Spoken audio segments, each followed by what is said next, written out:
Tell me your story. I was this close to dying from a brain abscess that was misdiagnosed. Good to know people care, though. For a lot of people, the MRIs are clear. You said you had a lot to tell. Oh, yeah. Someone said, I thought it was normal to have like seizures by yourself all the time. You definitely will feel guilt a lot. I so appreciate you putting this together. thank you. Dealing with medication side effects. I'm currently on Keppra, 1,000 milligrams twice a day, Vimpat, 200 milligrams twice a day, and Diomox, 500 milligrams twice a day. Had my first and only seizure event in April where I had 19 seizures in 12 hours. No seizures before and none since. Not only am I constantly exhausted, but it feels like my memory, mental sharpness, etc., have been negatively impacted. I'm trying to go back to work, but I worry the side effects of the medication will impact my work. What do y'all do to keep yourself mentally sharp or improve memory? I have had friends suggest word searches, crosswords, and group-like words, etc. But do these actually help with brain fog? It's one of my biggest anxieties, feeling like I'll never be good as I was pre-event. So any help is appreciated. It's true. She'll never be as good.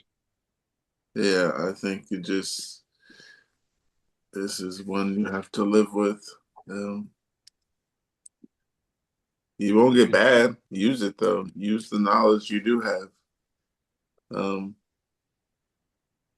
don't say you're gonna lose anything unless you just give up. Like my long-term memory, my past memory is pretty good. My short-term is bad, but my long-term, like a long time ago when I was a kid and stuff like that, I remember a lot of that. But medication side effects, now that I'm taking the medication, yeah, like I said, my short-term is horrible, if any. Crosswords, I don't know if it helps because I haven't did it for that, so I'm not going to suggest that. If they're on that much medication, I doubt if they'll be able to concentrate enough to do crosswords. Yes. I know I'm not on anywhere near that, and I can't. Well, I mean, some of that is my age. I understand that, but it's you just can't concentrate, Yeah. and you have brain fog with all that medication. Same here. Got problems with concentration. One of the comments here says Kepra ended up not working out for my fiance because of the side effects, and now he's on something that works better for him overall. Starts with an O. I can't remember what the full name is. Maybe talk to your doctor to see if you can try something else. If you can't function normally, it may not be a good fit.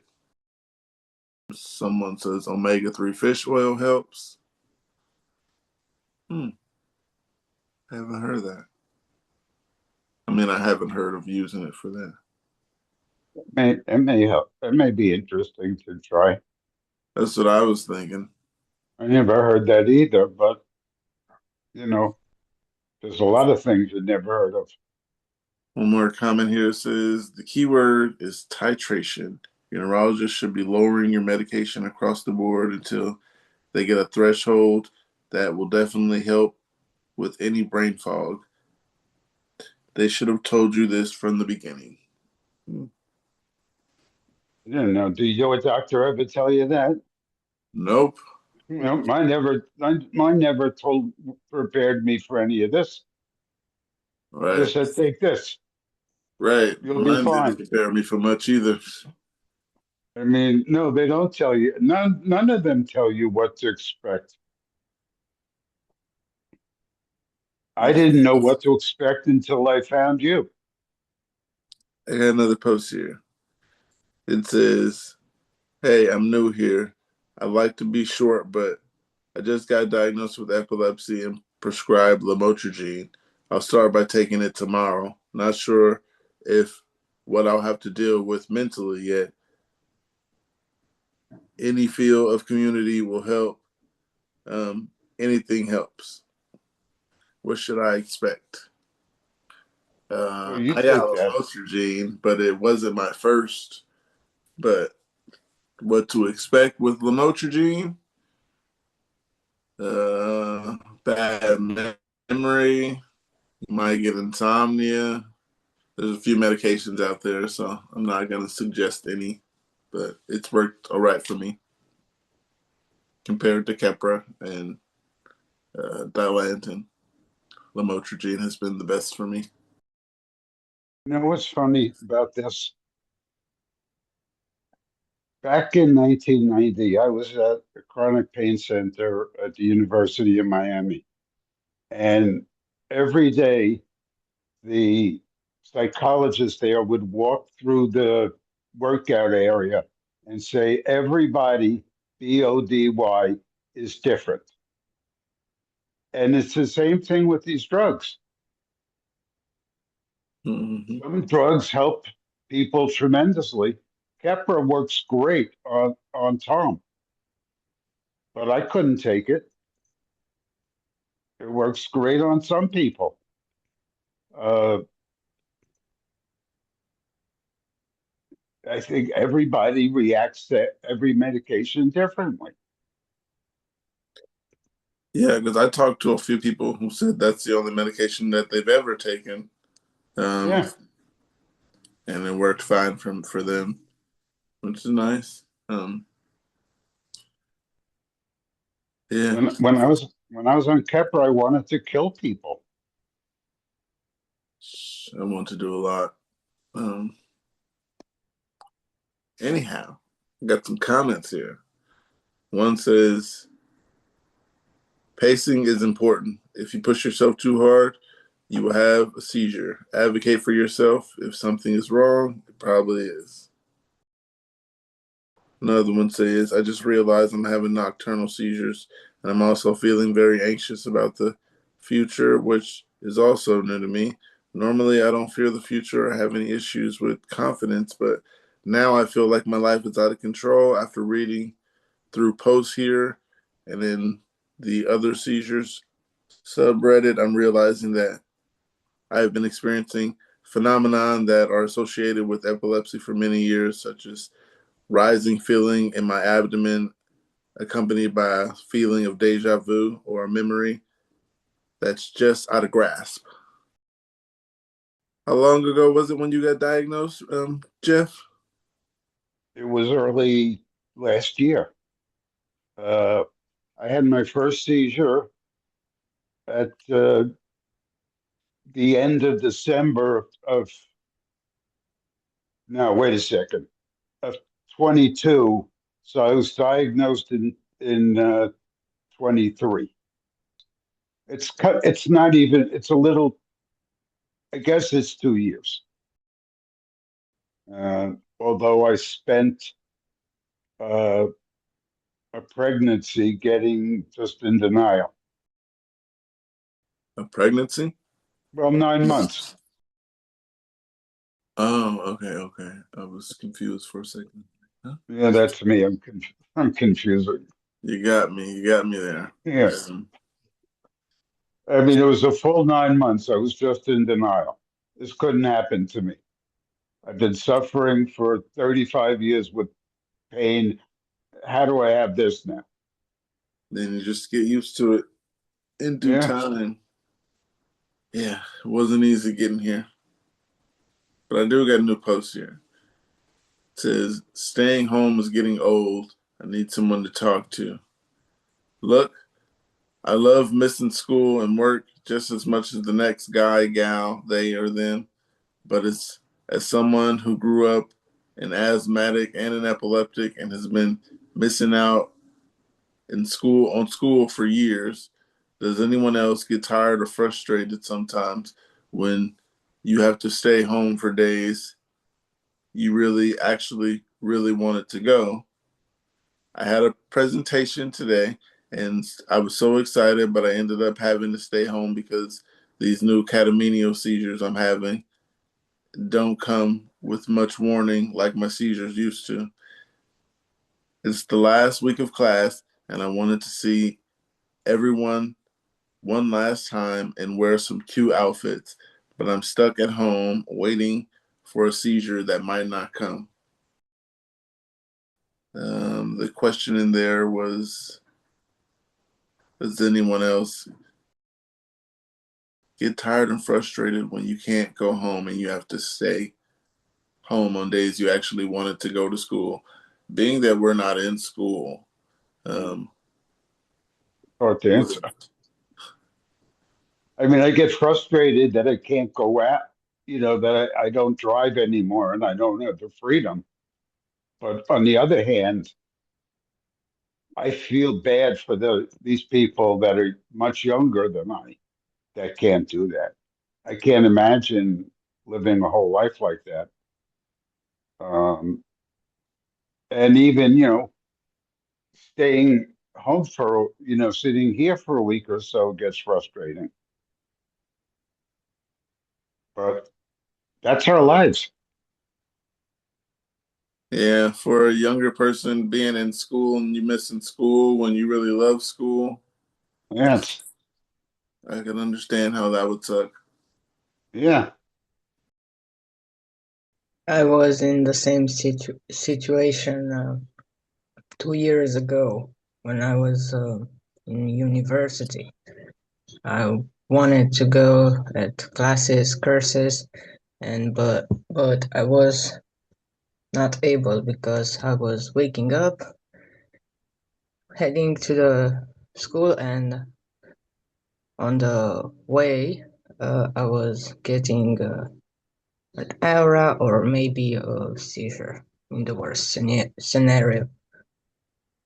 Or I was able to arrive at the university, stay 2 hours, and have my biggest seizure, and not remembering what I learned or stuff like that. I mean, in last year of going to university, I was forced to go with my mom, sit with her in classes, and she was taking my notes because I was not able because of uh, the medication I was on. My hands were shaking and I was not able to write or take my notes. So eventually, I was asking my mother to take my notes while I was recording the lesson, and in that process, I was also listening, but sometimes I was not. Uh, I was there, but not there. If you know what I mean. I gotcha. I know what you mean. It was hard. I mean, in that period of exam, it took me um, an effort of maybe 10 times. I mean, I had to read all my um, courses, and I was not able to remember. While before having epilepsy, it was enough for me to be focused in the class and go one time on my lessons and take a A in classes. But now, after studying with mom, I got a D. It was frustrating, but yeah, that's it. I got a couple comments here. One here says, I can relate to. I haven't been able to drive in over 2 years. My neurologist won't let me work, so I'm home all the time. My husband works from home, but I have nobody to talk to while he works. It's very lonely, and it drives me crazy. Another comment here says, 100%, especially now. Haven't had a car in so long. I've got my bike, but I'm stuck in my neighborhood because of crazy deadly drivers. You ride a bike, AJ? Um, I used to before epilepsy, but now I can't even stay in one leg while I'm taking my pants without falling. I have to sit. Gotcha. One more comment here says, I feel the same. What has helped me is creating a home that's cozy and that I love. I decorate nicely. I have cozy furniture, all of the craft supplies I have right now. I'm decorating for Christmas, so it always cheers me up. Bring something you love into your space and find a hobby if you don't have one already. I'm not saying this to invalidate how you feel, rather wanting to offer you some advice on things that help me with this isolation and lack of independence as well. Got a post here. It says, another Kepler question. I take Lamictal 600 milligrams, and the neuro added 250 milligrams of Keppra twice a day for now, and he hasn't discussed titration or increasing dose unless it doesn't work. Anyone have behavioral issues at a low dose like this? I already lose patience sometimes. Anyone taking Lamictal and not effective and adding Keppra as an add-on, was a game changer for you? No, I started Keppra first, so when it didn't work, we switched to Lamictal. I'll read a comment here. One says Keppra as an add-on to Lamictal was a game changer for my daughter. Lamictal did not do it alone and did not stop myoclonic seizures for her. You took Lamictal before? Anybody? No, No, just Kepra, and it causes me so much Kepra rage and depression. I was put on valproic acid, and it did not work, and I had to stop them.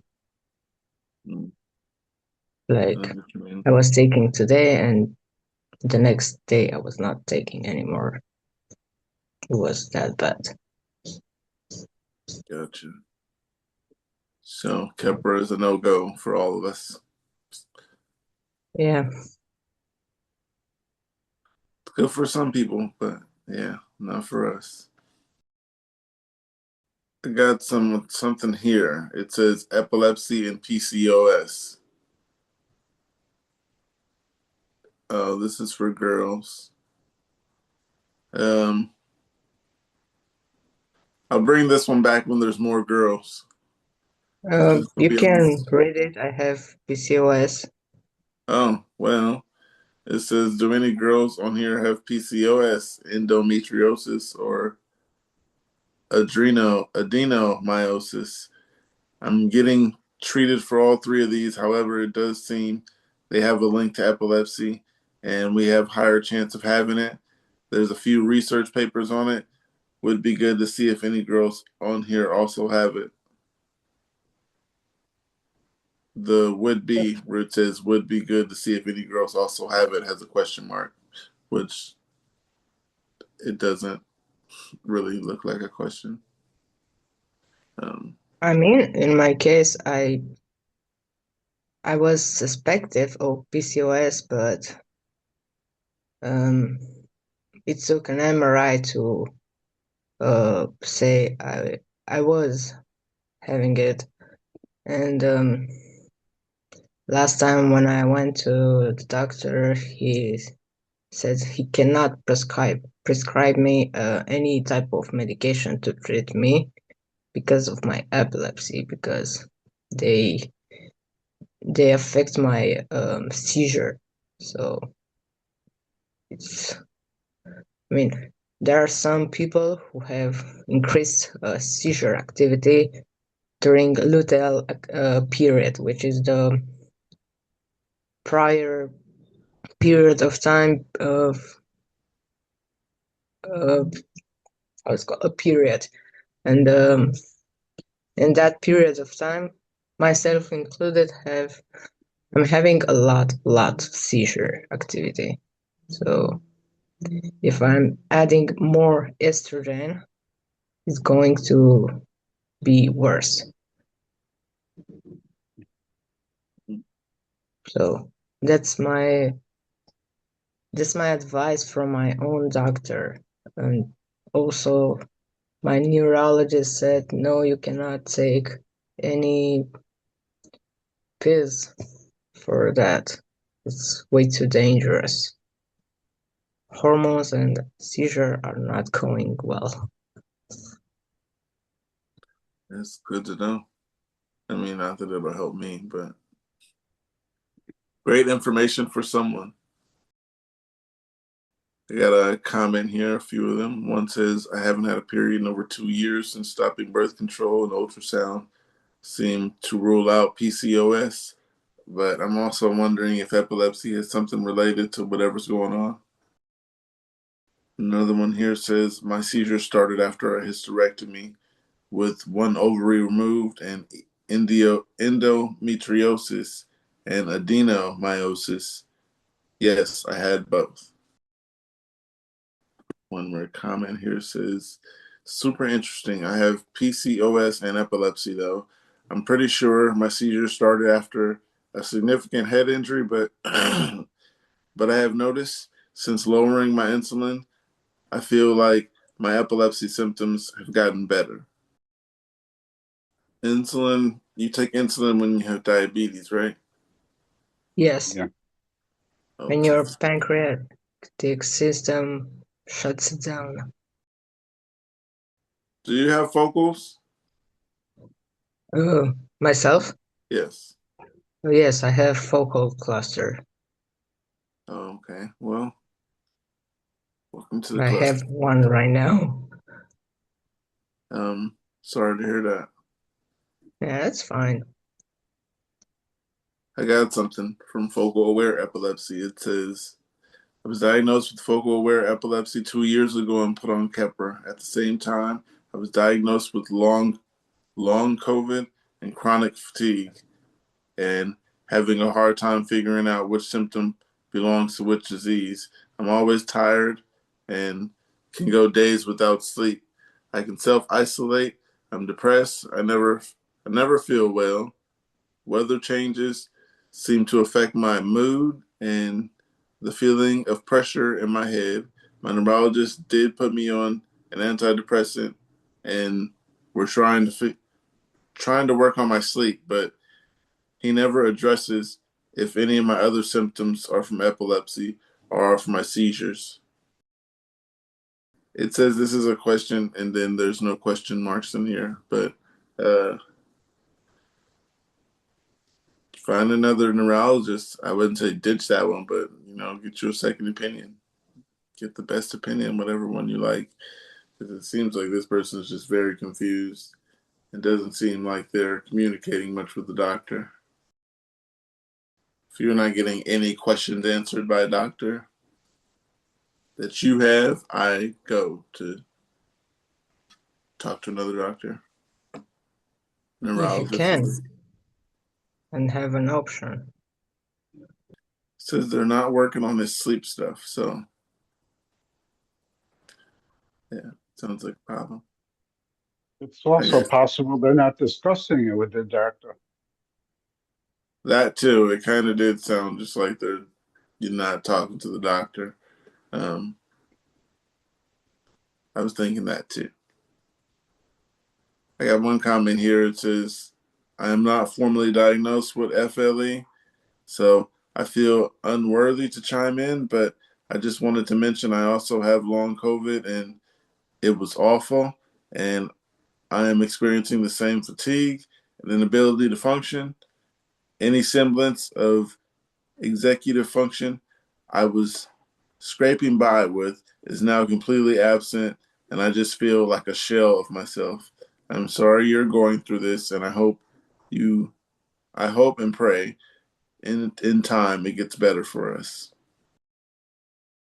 Another comment here. One says, hey, no problem. I wish there was more I could do. Got to tell you, I'm super irritable after this.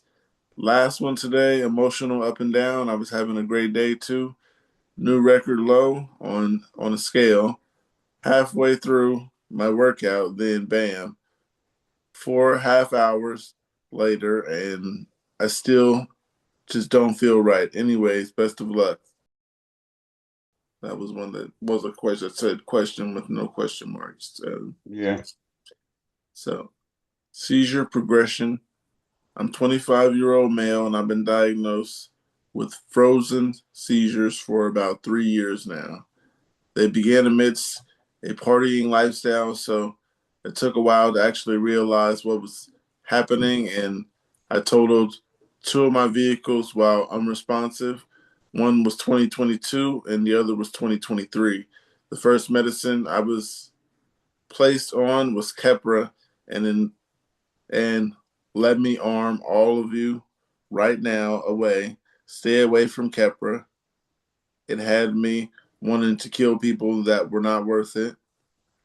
I changed my medicine to oxycarbazepine, and improvement was shown after switching to its 300 milligram extended release. I haven't been driving since I realized what I was actually what I was actually going through, and recently there's been a development.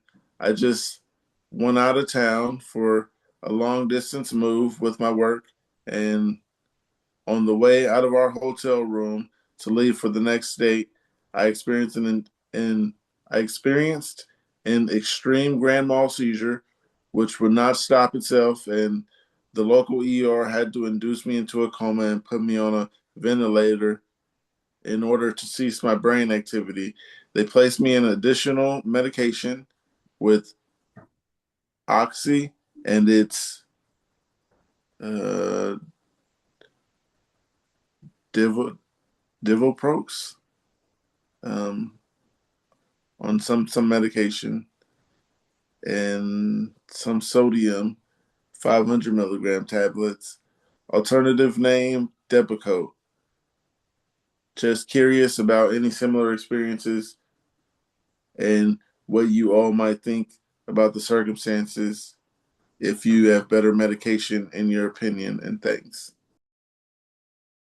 Kepra, I don't suggest it. I suggest you get off of that. Um, Depakote I never took, but I think I heard it was good. I think I heard that from Angel. I'm taking Depakote now pretty well. I started it after my last EMU stay, and I think it's working pretty well so far. Working pretty well for your vocals.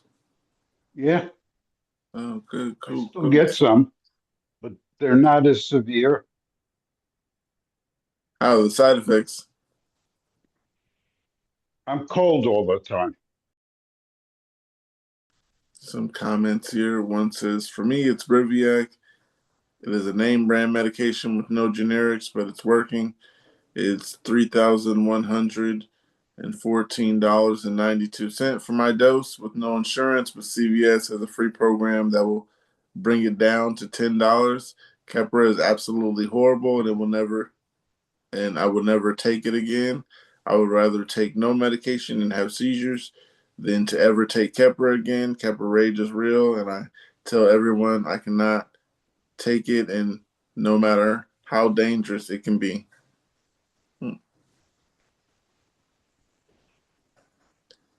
One more comment here. It says, I'm on Vimpat for focal seizures, including absence and others.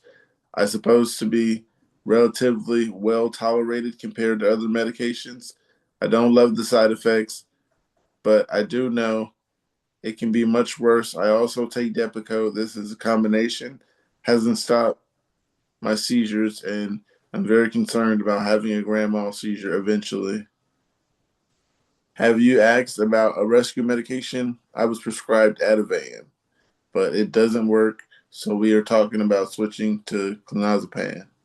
Clonazepam. AJ, you take anything for your focals? Anything in particular? I'm taking Excapre and In case of emergency, I take oral midazolam, and sometimes when the medication doesn't work, I call an ambulance and they gave me through IV diazepam and another medication which I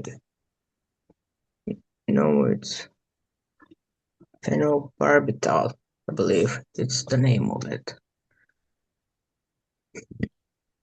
But All right. you said something? Phenobarbital. Yeah. Huh? Yeah, the medication phenobarbital. I cannot pronounce it right. I Phenobarbital. don't recommend it. Oh, okay. They suggested that for me, and I didn't go through with it. But yeah. If they gave it to you, you should expect not being able to walk, speak, or have. Practically, you will be like the most drunkest people, human on Earth.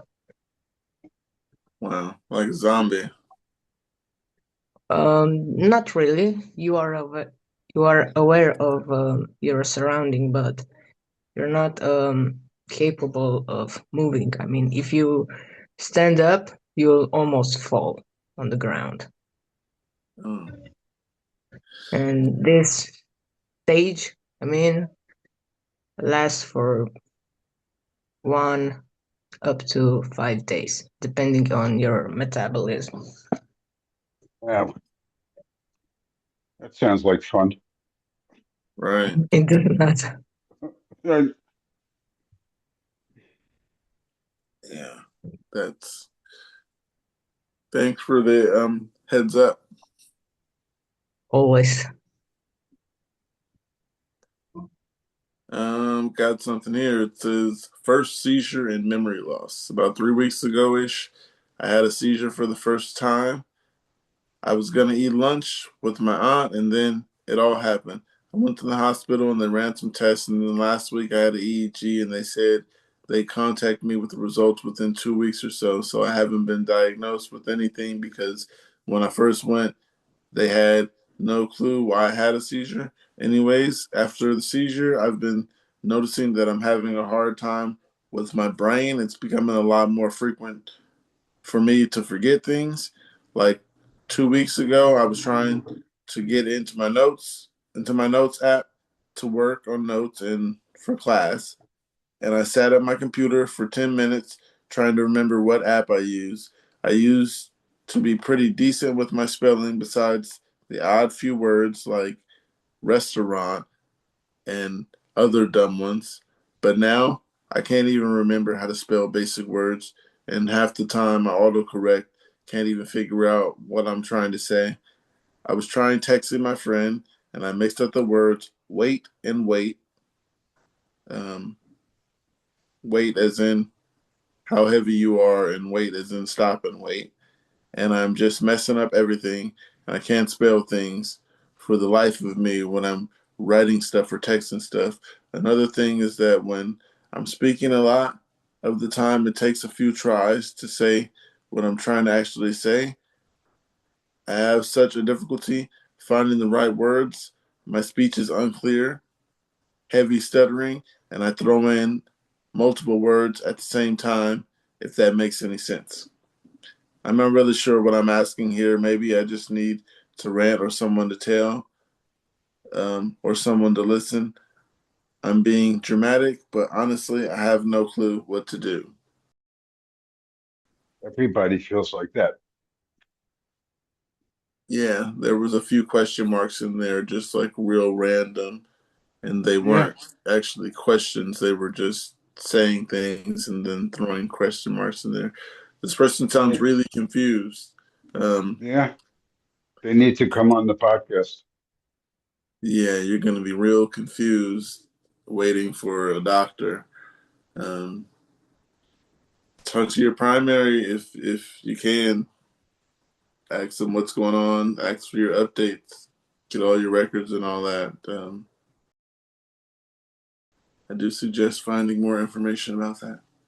Because if you're having seizures and you don't know, and they haven't told you in 2 weeks, that's not good. Because now you're having seizures and you didn't know, not updated, and all that stuff. It's not good. Got a comment here. Comment says, "You're not alone with this whole memory loss issue. I've had issues for quite a while now, grand mal seizures and absence seizures, and with both comes the possibility for memory loss. In some instances, I know that something isn't quite right. Other times, I'm completely clueless unless someone else who was there fills me in on what happened. And about trouble with words, sometimes when I come to work, I have to log in on my phone. The username and the password isn't too complicated, but after an absence seizure, I can't tell for the life of me or remember how to log in and get my day started. I can handle my equipment and do my job, but I cannot remember how to log in on my damn phone. But don't be too bummed out. You're definitely not alone." Yeah, I say with the memory loss, you're not alone. Um, that's something you're gonna have to get used to. There's things they say you can do to help you not forget stuff or as much as stuff, but yeah, I haven't used any of that stuff that they tell you to do, like crosswords and stuff. Heard about it, never tried it. Yeah, I don't know if it helps personally. Another comment here says, "I deal with all this since my seizure started, weird memory issues, not remembering simple things like work or login codes, and I get into my garage or song lyrics for songs I've known since I was a kid. I also feel weird when I speak. Feels like I can't form cohesive sentences. I would describe it as a general brain fog that comes in waves. It certainly makes me uneasy or frustrated." So I have one that is actually a question. It says, "Does this sound like a seizure? I'm trying to figure out if I'm being crazy or not. My baby 5 years old does this thing where he will sometimes shake his head back and forth and grimace. I always pay attention to his eyes when this happens, and they look normal. I'm gonna bring it up to his pediatrician on the 26th of this month. I guess I'm looking for some more perspective because I've never seen anyone have a seizure before. I'm just very anxious about him in general and want to make sure he's okay." Maybe a Personally, I little think this person's overreacting. overreacting. Yeah, I think they're a little overreacting. Uh, Baby shake. the only comment here says you're overreacting. Next,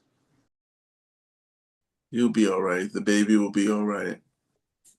I don't know if I've, she'll be all right, but the baby will be all right. yeah, if you seen a seizure, you would know it was a seizure. For the most part, they're unmistakable. I have another post here. It says, "I'm having 2 to 3 seizures a day. This one I had this morning lasted over 15 minutes. What do I do? This is new for me. We'll go to the ER, get me a face to face with a neurologist. Oh, will going to the ER get me face to face with a neurologist. I'm primarily having an acute dystonia and akathisia with a bunch of slurred speech." This person says, "What do they do?" I go to the emergency room when it's that many a day. They have someone who can control it, who's willing to be around that many seizures a day. Yeah, what do you guys think this person should do after 3 seizures and one lasted 15 minutes? Go to the hospital, right? Go to the hospital, sure. It's after a 15-minute seizure. Yeah, that's crazy.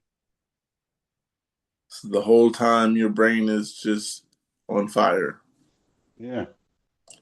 for lack of better words. Um, That's a good word. yeah.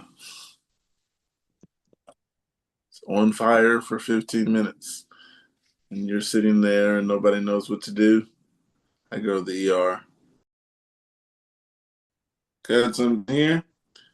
This is my first ever seizure. I had my first ever seizure like over a week ago, 11 days, and I haven't bounced back yet mentally and physically. I was on the phone with my cousin, and the last thing I remember is her saying something to me, and I didn't respond.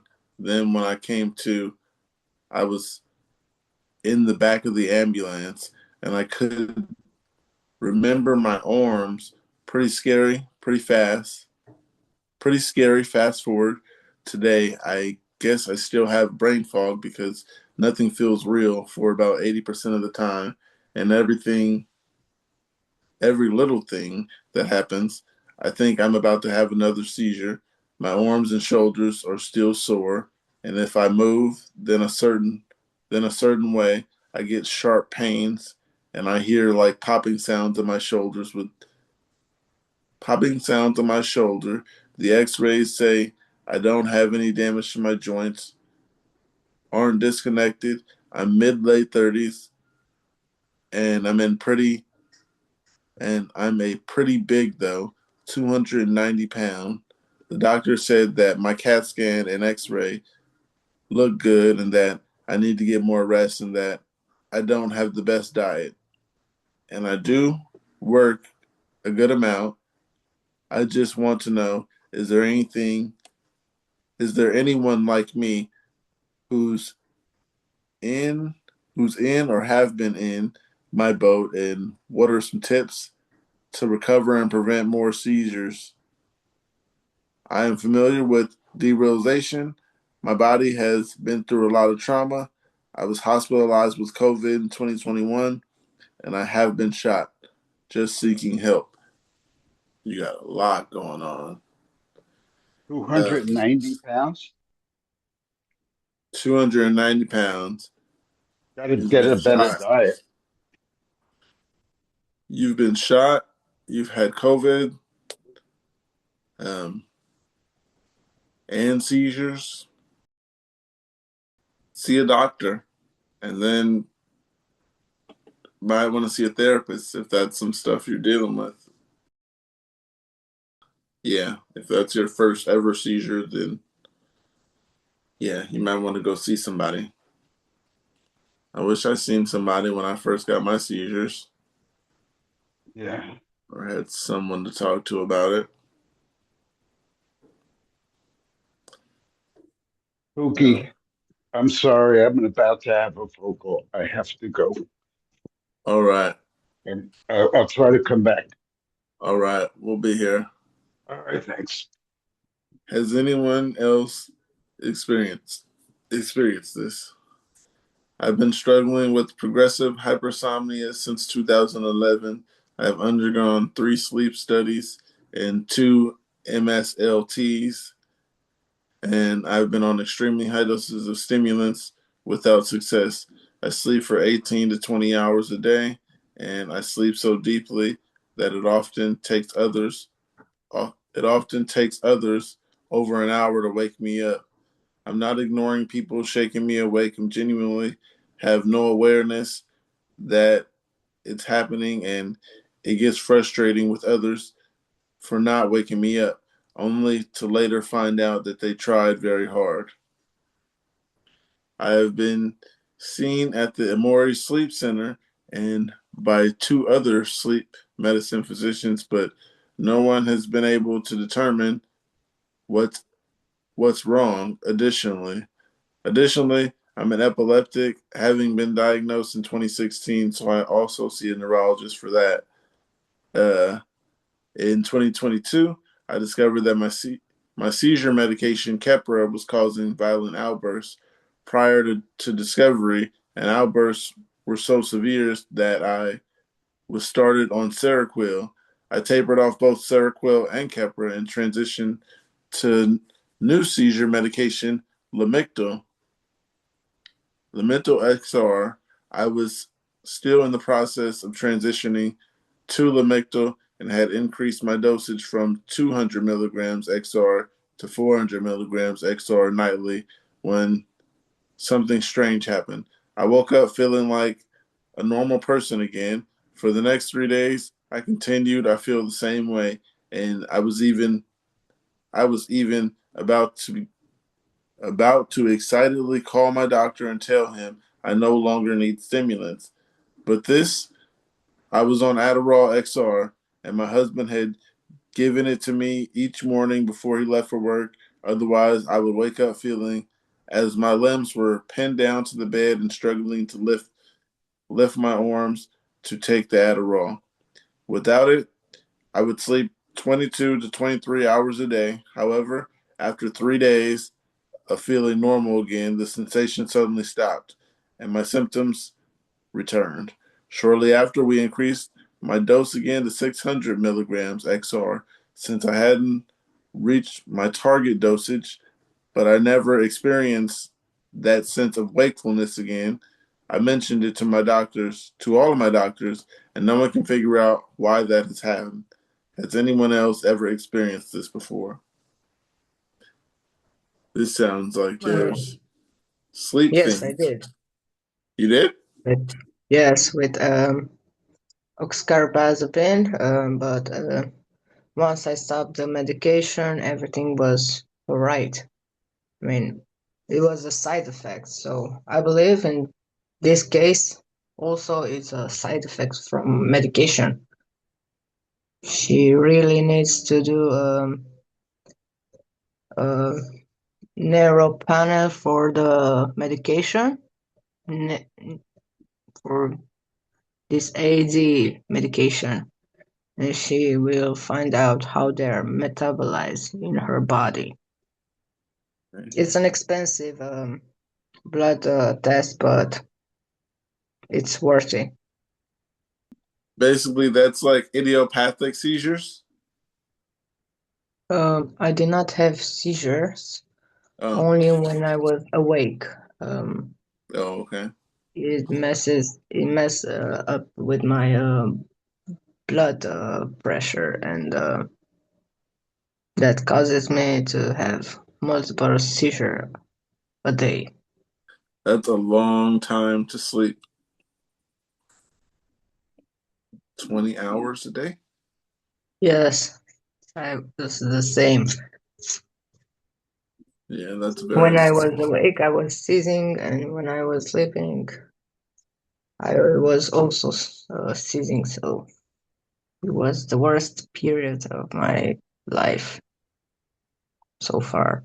So Some of the comments here. The first comment is, yes, I had the same experience with Lamictal the first week. The first week or so of taking it, it made me think I could cut back, if not eliminate my stimulants, but it didn't last. Had the same thing happen after recovering from viral infections 2 times, lasted 3 to 5 days, and then back to unnormal. Memory. I've been having difficult time with my memory. I can't remember names or my store closes what time my store closes or in the word I'm trying to say but don't remember but know the meaning in my head. This usually happens after I have a seizure for about a month and then my memory is back to normal. But this time around, I feel like it's gotten worse than I had my seizure 2 months ago. Has anyone or is anyone going through this? And do you know what helps with memory and brain knowledge? I went through something like this earlier, and from what I'm hearing is crosswords and things that stimulate your mind, reading, stuff like that, doing things, not using your brain. Not going to be able to use it eventually. Yeah, we went through a post earlier, and it said something about crosswords and Sudoku and stuff with numbers. I like doing math. Um, I like learning stuff. So yeah, Same. I just like learning. There's an app called Math on Google Play, but I believe it's also on App Store. It's amazing. You can do math calculation and stuff like that. And it gets way, way complicated with the level you reach. It says reset your nervous system. I keep seeing this phrase on Instagram and TikTok in the context of anxiety and trauma, and it sounds so pseudoscientific. I can't find any reliable sources of the topic, just some woo woo websites. Anyway, having a grand mal seizure certainly feels like having a complete nervous system reset. I'll read some of the comments then. One says, yeah, that's a total reboot for sure. Another comment, one says, I've always wondered if we are overlocked, like in computers, you can send more energy to the computer, making it faster and run better. But the trade off is that it can overheat and freeze up on you. It can even overheat to permanently damage it. I often wonder if part of the brain that controls our energy, like the electricity that controls our hearts and our heartbeats and neurons, is using too much energy for our brains to handle. If I try to look up metabolism, everything wants to talk about blood sugar. I think science needs to understand body energy much better. Science is behind. Is it weird after seizure naps are kind of my favorite thing because they are the deepest ever. I kind of wish I could sleep like that all the time. A seizure nap? Got something here. It says gabapentin. I just started gabapentin 100 milligrams today to help me get off of Ativan. Um, zero point 0.5 milligrams twice a day. We thought this would be best option to help not trigger any seizures. I'm on Keppra 1,500 milligrams twice a day and Lamictal 30 milligrams twice a day. Anyways, my question is it okay to take my night dose? Is it okay to take my night dose of Ativan still at about midnight if I took gabapentin around 4 p.m. today? Lamictal is actually 200 milligrams twice a day, not 30 milligrams. I take Boost Bar 30 milligrams twice a day.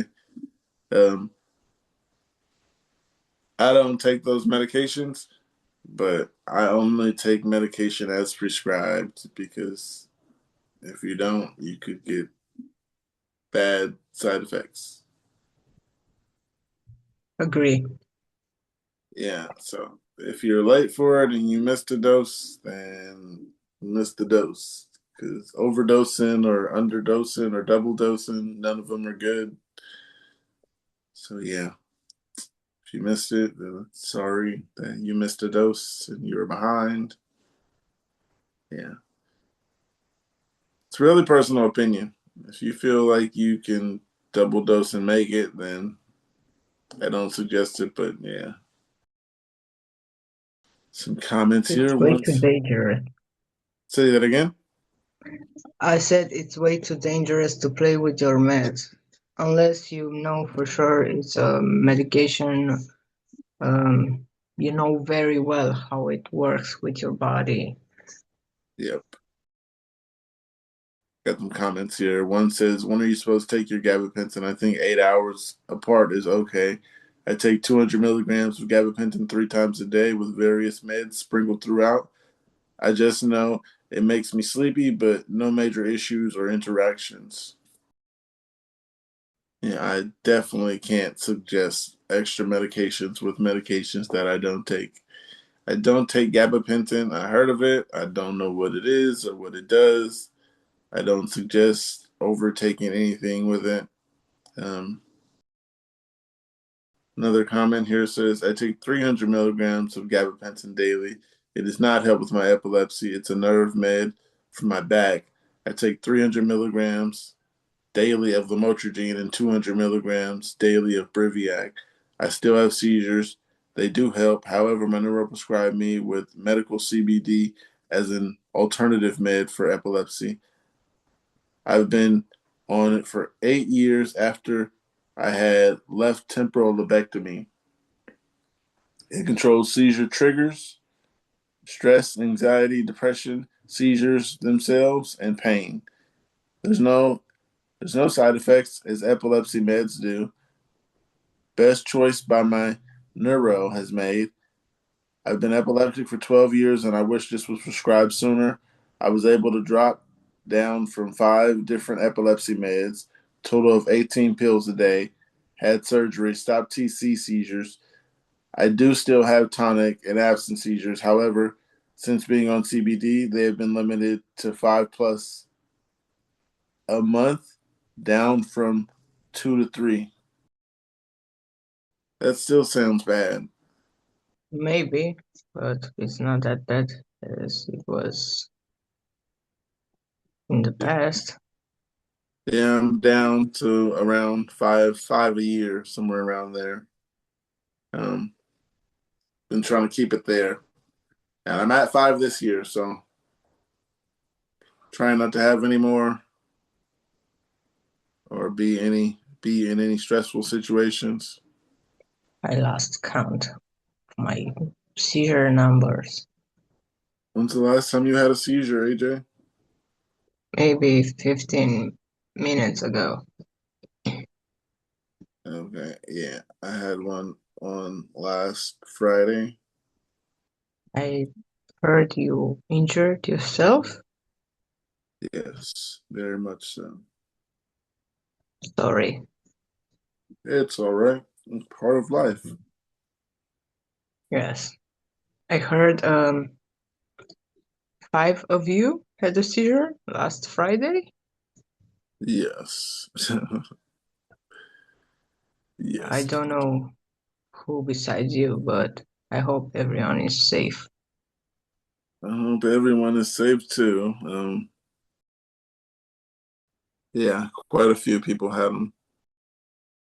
Luckily, we're still here. We're alive. We're resilient. Exactly. Is it common to be diagnosed because the meds worked? To clarify, I have had I have been having neurological events that have consisted with both complex migraines and focal seizures. A short EEG, unfortunately, not done while I was having symptoms due to having been scheduled in advance. Came to negative, Came back negative for seizure activity. I also have MRIs, regular angiogram, venogram, that all came back normal.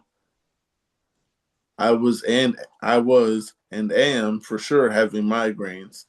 I have had a migraine disorder since adolescence. The neurologist at first thought this was complex migraine. We tried a number of preventative meds and supplements, propanol, Adjovy, Topamax, magnesium, and daily Nurtec, plus rescue meds such as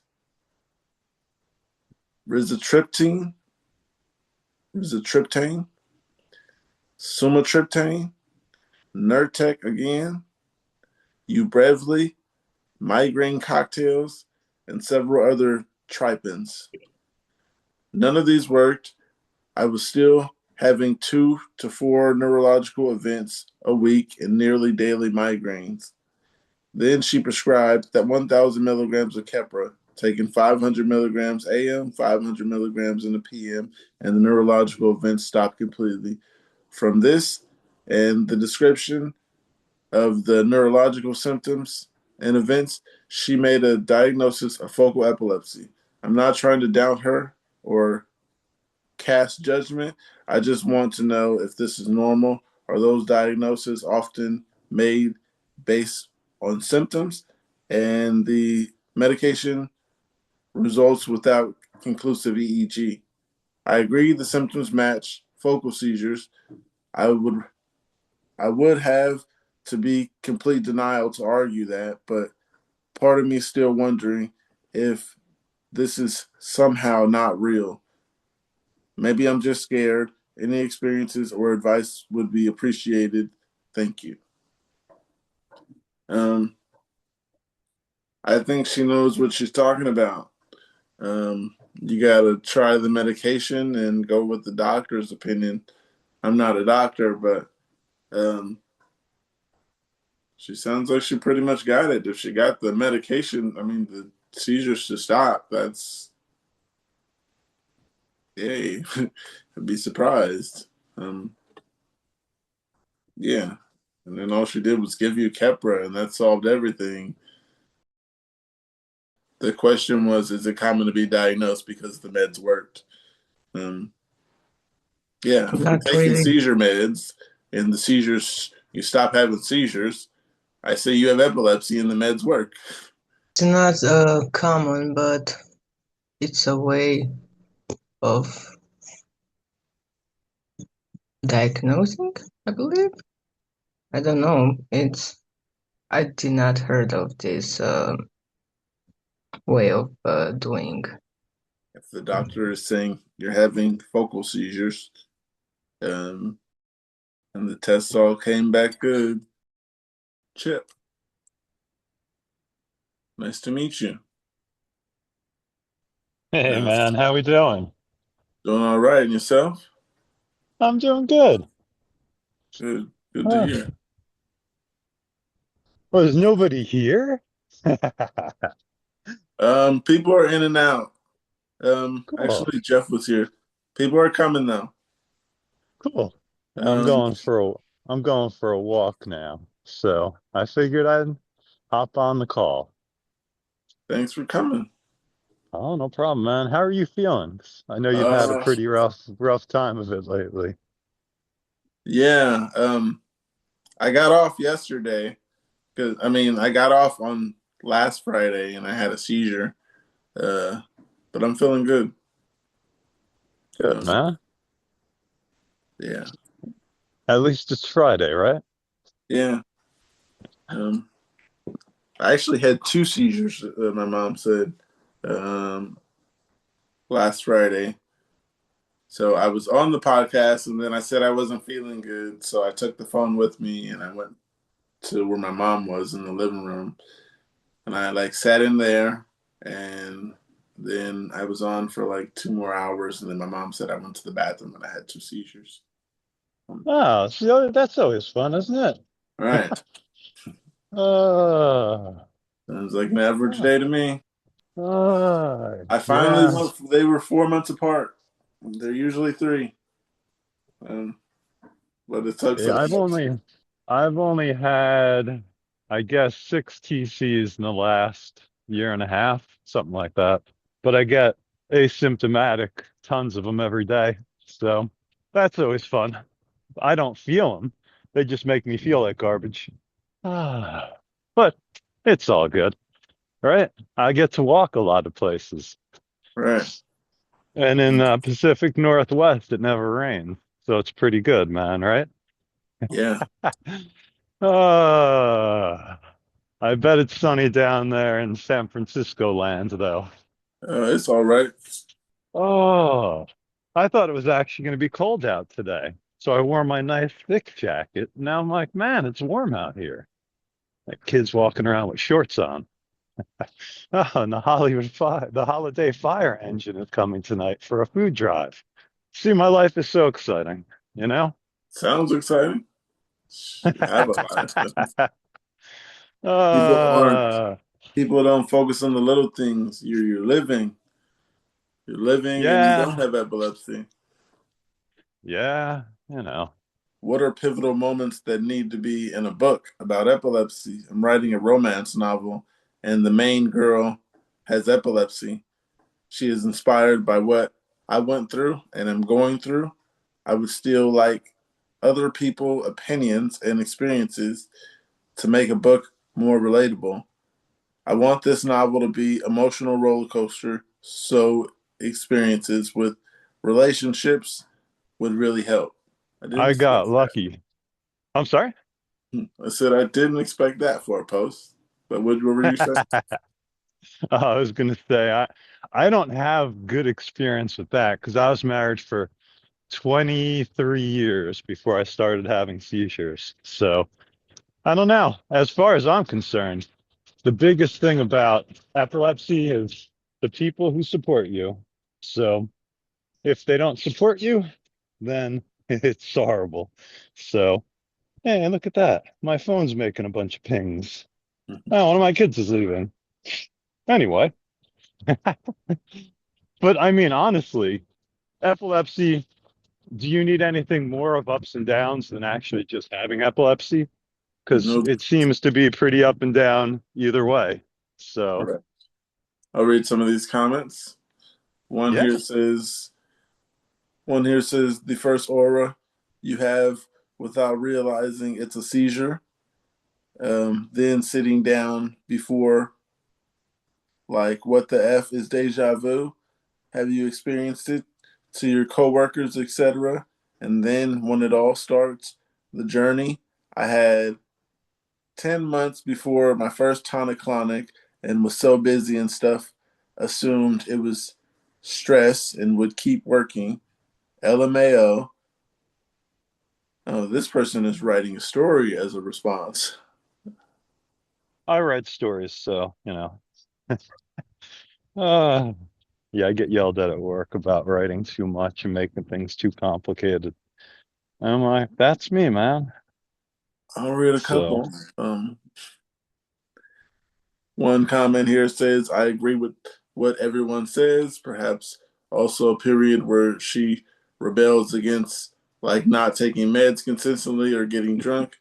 Then her symptoms get worse, and she to confront this, has had to confront that.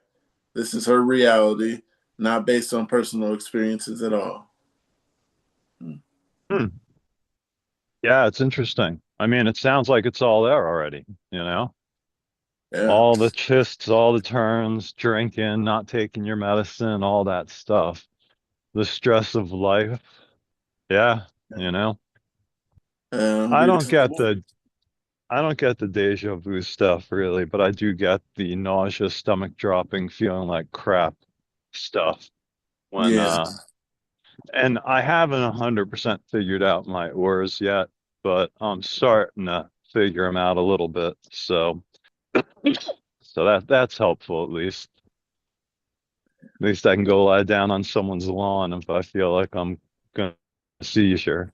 So these nice people have a milk box in front of their house. So on oh some random lawn. It's always yeah. good. Yeah, I mean there's lawns across the I walk the same way everywhere I go, the same path because it brings me to where everything is. Today's Okay. journey is going to the pot store and maybe getting some lunch. So, which is nice because that's within walking distance of my house. So, Oh, nice. Everything's right yeah, there. it is. Yeah. Of course, I rarely have an appetite, so I walk for half an hour and then I decide, do I eat anything? And then I turn around and I go home again. But it's all good. At least I get to get my pot. That's the most important part. Trip successful. What's up? Said trip successful. Yeah, well, I haven't gotten there yet, but I will get it. I just Yes. left. So, yeah, it's kind of fun. It's a half an hour walk and about a mile. And then I actually get to enjoy outside. Yeah, you get a nice walk today. Yeah, hopefully it won't rain. Oh yeah, hopefully it Ex doesn't. Except for when I've had seizures, I will not Uber myself anywhere. I refuse to spend money on that. I'll Uber my kids everywhere, but I won't Uber myself anywhere. I appreciate what you do because, when my wife I use this as a good example. My wife had breast cancer and, there were no support groups. There were supposed to be online things, but they didn't really exist. And it kind of sucked. But it's like, hey, man, epilepsy group, that works.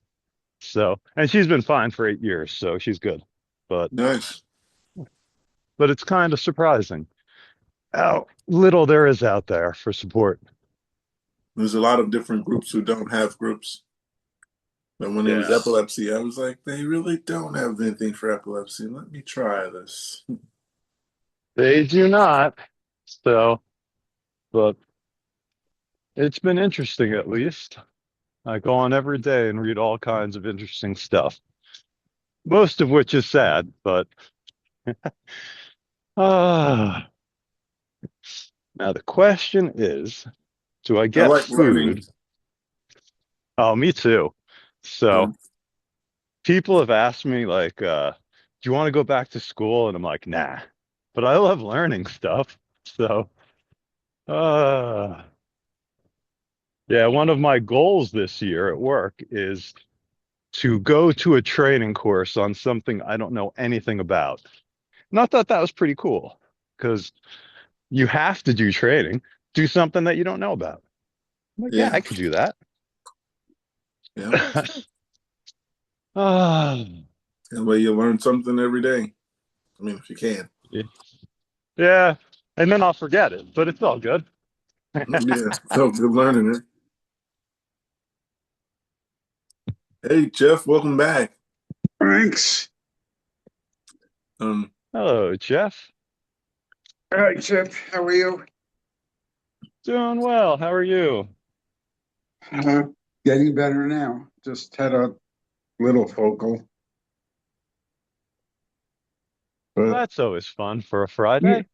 yeah, I was on earlier, but had to abandon ship for a while. Here you go. Here, we'll do this real quick. Let's see if I have data. There you go. Oh, there See, you I'm are. outside. It's cold where you are. Actually, it's a little too warm, I have to admit. I wore too big of a jacket, but Mm. uh but it's okay. I'm on important missions today. Lunch in the pot store. It's one quiet mission. I got It something really here. is. Someone says, what type of seizure is this? As a kid, I get the taste in my mouth and then think of a memory from a childhood and feel funny and drunk and weird. The comments, one here says, sound kind of like my focal onset seizures. Another one here says, sounds like temporal lobe seizure. Mine feel like I'm tripping into another dimension or something. As a kid, I get a taste in my mouth and then I think of a memory from my childhood and feel funny and drunk. Yeah, like I said, I don't have much in deja vu or anything personally, but I just get the stomach dropping out, the pit, the nausea, the sweating, and I'm like, I gotta go lie down. And then my wife's like, "Hey, do you know you had a seizure?" And I'm like, "No, I didn't. Cool." Funny stuff. It's aura or pianist. I'm 30-year-old male, diagnosed with epilepsy, 8 years. Diagnosed with epilepsy, 8 years. Before my seizures, I suddenly got a strange feeling in my heart, followed by an of strong urge to move towards the left side of my body. Recently, I noticed that when I'm about to fall asleep. I easily wake up suddenly, and then there's a strange sensation in my mind, followed by the urge and palpitations hitting me. This happens repeatedly during several attempts to fall asleep at night until finally pass out from exhaustion. Fortunately, these feelings usually subside within a few dozen seconds after waking up and don't return until the next attempt to sleep and wake up again. Last night I experienced this again, but waves of urge, strange feeling, and palpitations continued for nearly 2 hours after I woke up. During the torment, I suddenly remembered complaining to a friend about feeling hungry very quickly lately, and she asked if I had low blood sugar. I thought of that, got out of bed, and ate a small piece of Snickers. After about 10 minutes of palpitations weakened a lot, but they came, but they still came in waves. By 5:40 a.m., when I was still being tortured, I couldn't hold back and took my meds early. The 2 milligrams of para, perampanel, parapanel, and 100 milligrams of lacosamide that I was supposed to take at 8 a.m. About 15 minutes later, I successfully fell asleep and didn't even feel the dizziness from the permanpanel. I started. That's my compass, Pookie. Yeah, it's like perampanel. So I started wondering, could all this sleep torment be caused by my psychological issues? When I've taken enough medication, is this kind of aura that can last 3 to 5 hours a real epileptic aura, or is it a PNES aura, or something else caused by my anxiety combined with low blood sugar? Has anyone else experienced something like I did? I'll read one comment. One says, sounds like you're having focal seizures. I got to deal with them all last night. Talk to your neurologist. And to me, that's what it sounds like is focal seizures. And you should talk to your neurologist about that as soon as possible. Yeah, because I wasn't able to find out I didn't find out I had focal seizures for 10 years before I pointed it out to my neurologist. So, yeah, now that you know what it is, point it out before it gets too long down the line. My neurologist, he wasn't too happy to know that I just found out what it was when I found out it was on Reddit instead of something he told me. He was kind of disappointed. But yeah. Yeah, you can't find anything good on the internet. Uh-huh. Right. I didn't know there were focal seizures. I didn't know there were seizures that weren't shaking till Reddit.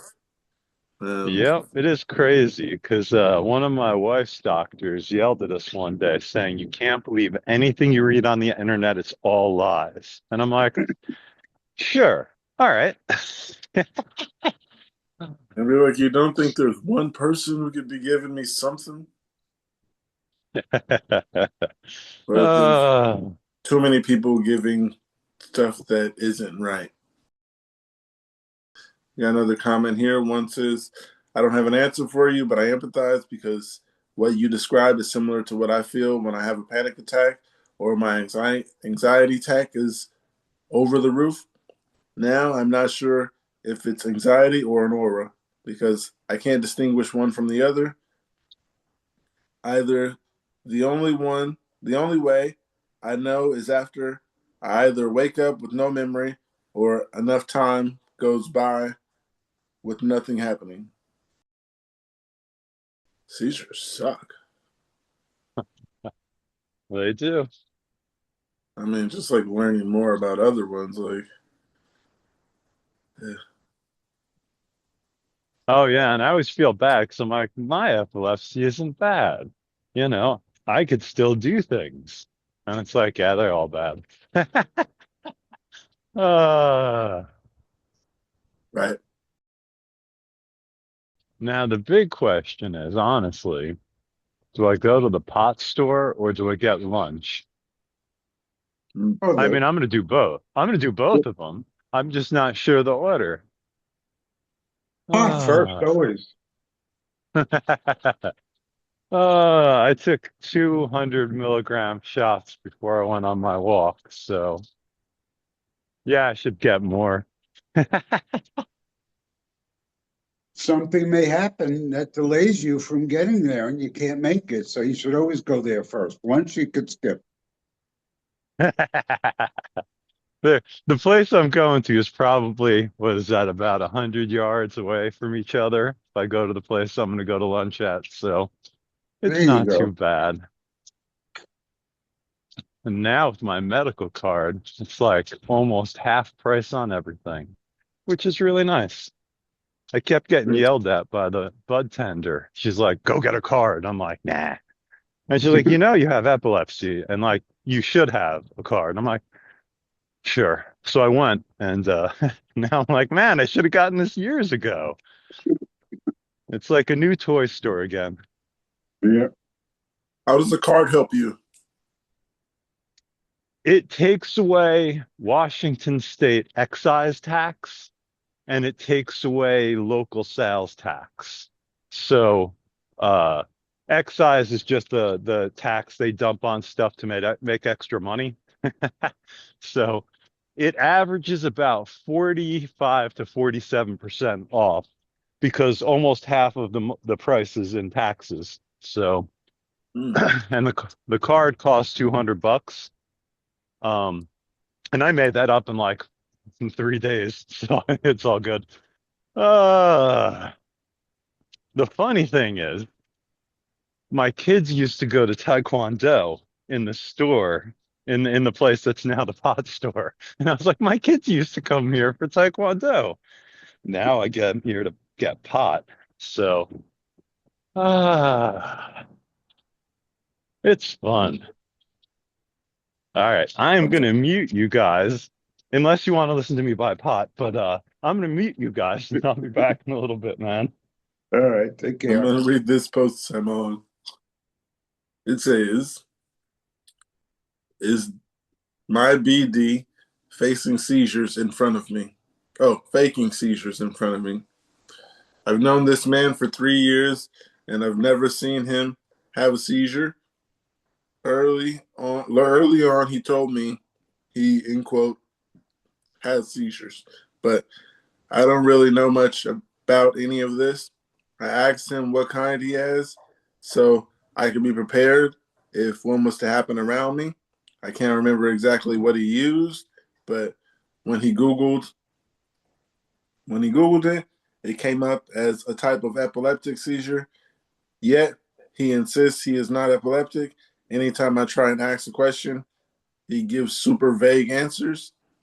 The only semi-clear answer I've ever gotten was when he told me the type. But again, he followed it up again with, I'm not epileptic. So I'm still confused. We have a son together. The other day I turned on a flashlight to entertain our son while I was cleaning. I clicked it twice, it was flashing, and he immediately said, in quote, "Are you trying to give me a seizure?" I turned it off right away, but then I remembered he told me he isn't epileptic. So I asked him about it. He repeated that he isn't. He said flashing lights give him headaches and the headaches could cause seizures. Then last night we were outside smoking and suddenly his okay, smoking outside, his arms suddenly started shaking really hard. I asked if he was okay, and he told me he was having a seizure. I have anxiety, so I freaked out inside, and I asked him what I needed to do. He said he was fine and kept talking, kept talking to me normally for about 6 minutes while his hands kept shaking. He was completely coherent, and nothing else was happening except for the shaking. I know almost nothing about seizures, so I don't know if I'm just uneducated or if I'm something here doesn't add up.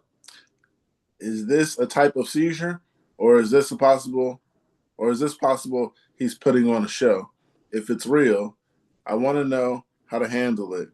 If it's not, I know I need to know so I don't panic every time it happens. It seems real, and it seems like he's in denial. Yeah. Seems like he's having real seizures, and it's something you might want to keep your eye on and not And learn how to give up on treat, him. learn how to, what to do when he's having a seizure. Yeah. Because obviously he may say he's not epileptic, but he is. I'm Mhm. sorry, Cookie. Liz is calling. I have to talk to her for a minute. All right. Got some comments here. One says if he's not epileptic, it definitely could be functional neurological disorder thing. So tics, tremors, jerks are normal. And if he was epileptic, the myoclonic jerks would probably fit what happened. It's a type of seizure. I would recommend trying to communicate with him that you need to know more about his seizures so that everyone can be safe. I suggest the same thing. I tell people around me I have seizures. So, like, for my safety, just in case something happens to me, just people know. Um, and sounds like he's in denial. Um, that happens, I guess. Well, not, I guess. Yeah, got to get past the denial. You got epilepsy. I mean, I'm not 100% sure because this doesn't mean you have epilepsy, but sounds like you should get it checked out. Um, Another comment here says he sounds like he's having psychogenic seizures. Stressful events can trigger seizures, like them headaches or actual stress. It can be an end quote embarrassing diagnosis, but older timer doctors consider it faking or not being serious. With new research we now know these seizures are real but caused by a different mechanism. But basically, a stress response that is not voluntary. The meds are different and more to regulate mood and anxiety. Yeah, you got to make sure he gets in front of a doctor because you never know who's faking it these days. Never know. One more comment here says I would definitely ask him about it. Considering you have a son together, and you would simply like to know if it could be genetic. And no matter what you support him, also, you should know the name of, if any, medication he's on and what to do when he has one. Does he have a neurologist? Is there any doctor he sees regularly for these seizures? It can be an awkward conversation, but it seems like you support him a lot and say you're doing it for your son as well. It might change his mind about being less vague. I hope this doesn't sound, I hope this doesn't offend anyone. I've had epilepsy for 20 years and I get focal aware to focal unaware seizures and very occasionally tonic clonics. It's refractory, so they're unfortunately never been controlled, and I get focals quite a lot still. Does anyone else get upset or offended when people who don't have the auras are focal seizures? I see it constantly. So many people also have epilepsy seem to have no idea that an aura is also a seizure. It's either that or it's just an aura. They're awful. I become completely incapacitated and and have done the weirdest and most dangerous things like walking the roads with zero awareness. They're terrifying and are taking over my life, quite honestly. It feels like they really get downplayed as if they are nothing, or it's in quote, just a warning. And I don't understand how so many people don't realize that if they're having auras, they are having a seizure. Am I just being overly sensitive? Does anyone else with focal seizures feel like this? I can say, those are seizures. Um, I'm not going to downplay any type of seizure and tell you one seizure is worse than another because I haven't had all of them to point out which one's worse. Um, but a seizure is a seizure, in my opinion. Um, it sucks that they happen, and yeah, I'm not going to point out that one's worse than another. Yeah, because I can't judge based on I haven't had every seizure to point out which is worse.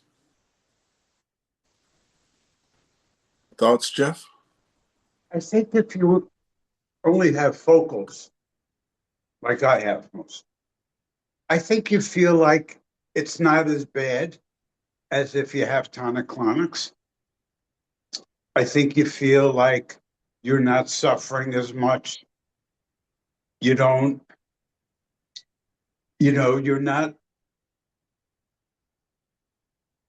de- you're not dealing with having it in public and biting your tongue and wetting yourself. Uh, you don't have those experiences. So I don't feel like I know my epilepsy is bad, but I don't feel it's as bad as yours. I don't wander off somewhere and take a bus to another town. You know what I mean? Yeah, I know exactly what you mean. So, I mean, I can't see that mine is as bad as yours. It's bad for me, but in comparison to what you go through or somebody else that goes through tonic-clonics, it's it's nothing. It's all in my head. Not in your head, believe that. It sucks. Yeah, it sucks, but you know, it could be worse, right? Definitely could be worse. Right. I know people that are worse than me, and I know people that are worse than the people that are worse than those people. Yeah. Yeah. Got a comment here. One comment here says, I am more inclined to get frustrated with so-called professionals in A and E when they refer to focal seizures as not proper seizures than speaking as someone who's had both TCs and focals. One TC and then sleep was considerably easy for me to handle than the current 400 focal seizures a night for 10 days straight every month with little to none sleep. The fact is apparently lost on by doctors. Got another comment here. Someone says, when it scares me, but they brush it off. Thank you, everyone, for your responses. Another comment here said, it irritates me so much. I'm having a VNS fitted for refractory epilepsy in 2 weeks. Finally, after an extremely long wait, even the nurses at the hospital have to ask what I mean when I say focal aware seizures. I love talking to people very openly about my epilepsy, as there is massive misunderstanding of the condition amongst the general public. It's a huge part of my life. I like being able to educate others. Same here. Here's another 2 comments. The last ones I'll read. One says, I often have focal seizures, and I often feel that the doctors do not pay attention until they have seizures. It is evident that the medication does not work at all. I often wake up more tired. I do not articulate words. I get disorientated in the middle of the street. The lights affected me a lot, and the smells make me feel bad, and I cannot eat anything. My body does not respond and have no strength. 2 weeks ago, focal seizures were mixed, and after that, a very bad anxiety attack. I felt terrible, and the doctors just took it as anxiety attack. I'm upset, so I understand. Last comment says, yeah, my neuro didn't take my aura seriously for years, just put them down as feeling funny and dizzy. And when I had a tonic-clonic and had to go to the hospital, not only did the doctor there tell me that pregabalin isn't an EP med, but also said my auras were just another panic attack. I get those too, but there's a very vast difference in them, usually in auras. Eventually, my neuro actually listened to me and upped my med, but damn, I hate not being listened to by doctors and other professionals. It sucks. Yeah, they're picking and choosing who they feel is worse. I wouldn't hear that says, don't think about it. It will trigger a seizure. Has anyone else that had this experience? I was shopping yesterday with my sister, and she asked about going to a different store after we checked out, and I had a moment almost like deja vu, followed immediately by the thought of don't follow that, or end quote, don't follow that thought. It will trigger a seizure. Almost as if my brain was remembering a thought that preceded a previous seizure and became very sure that if I focused any more attention to that line of thinking it would trigger a seizure, I had to physically shake my head and etch a sketch to get rid of that feeling. To recap, not deja vu, not brevet vu, not jamis vu, but a different phenomenon. If this has happened to you, do you have any idea what it is? Basically, they're saying the thought of I'm going to have a seizure causes a seizure, so don't think about having a seizure. Yeah, if you're gonna have a seizure, you're gonna have a seizure. Because it's hard not to think I'm gonna have a seizure or think about a seizure coming. If you have epilepsy, it's just the truth about having epilepsy. You're gonna have seizures. But the question is, don't think about it, it will trigger a seizure. That triggers a seizure for people. Personally, not me.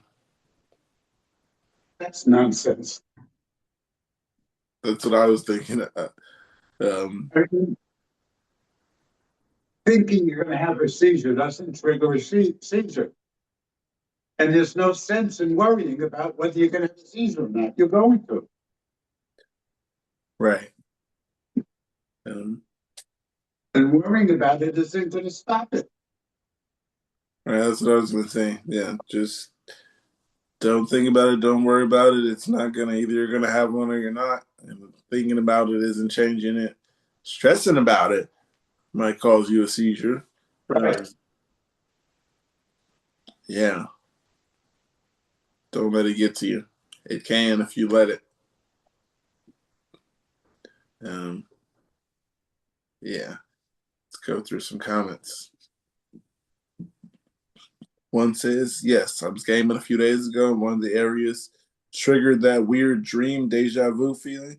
I started getting anxious. It would trigger a seizure, so I literally had to leave the area, and then I was fine. I wonder if it was just a regular deja vu feeling or what, but it really freaked me out. That's like on the podcast. a week ago. Like, I felt like if I didn't get up and leave away from where I was sitting, I was going to have a seizure. Then when I went in the room and did it with my mom, I think it just kind of prolonged the process because I had a seizure, just not with you guys. I mean, yeah. Actually, I think I might have turned the camera off and then went and had a seizure just self consciously. I can't remember exactly when I left. But I know I left and went and had 2 seizures in the bathroom. So it might have been a time where I told you guys I got to go to the bathroom or something. Another comment here says, I do a similarly thing myself. A lots of auras feel so close to deja vu that if I get the feeling, I just sit down in preparation for a seizure. Most of the time, when I have grandmas, they start with an aura or deja vu like feeling. Well, that's one thing. But you're not worrying about having a seizure. You're getting a deja vu or an aura. But that's different than worrying about it, isn't it? Yeah. Yeah. Yeah. I try not to stress myself out about it. Not let it get to you. Like, don't sit there and think about it. I don't know, because if thinking about it is causing a seizure, I'd say you just gotta. If a seizure is gonna come, it's gonna come. Don't let it stress you out about the what ifs, because if it's like I said, we have epilepsy and stuff happens. Got something here. It says, anything I can do, post-ictal aggression. 2 years ago, my husband was diagnosed with epilepsy. It was completely random and out of the blue. When he has a seizure, if I do not give him his emergency medical nasal spray, when he goes into post-ictal stage, he is scared, confused, and aggressive. He doesn't know who anybody is or where he is, so he tries to run and fights everyone. He has hit me and pushed me. Again, this happens after almost every seizure. There has been maybe a handful of times he has had a seizure and has he has had a seizure and this didn't happen. But he still agrees with you. Like you will tell him he had a seizure and he agrees that he didn't. When he first started having seizures and wasn't on medication yet, he was having seizures every 2 weeks. He is on medication number 9, and he has seizures every 2 to 3 months now, but nothing seems to change how he acts post-ictal. When I give him his emergency nasal, he won't do it because he is knocked out. So his neurologist told me to give him the nasal spray with every seizure.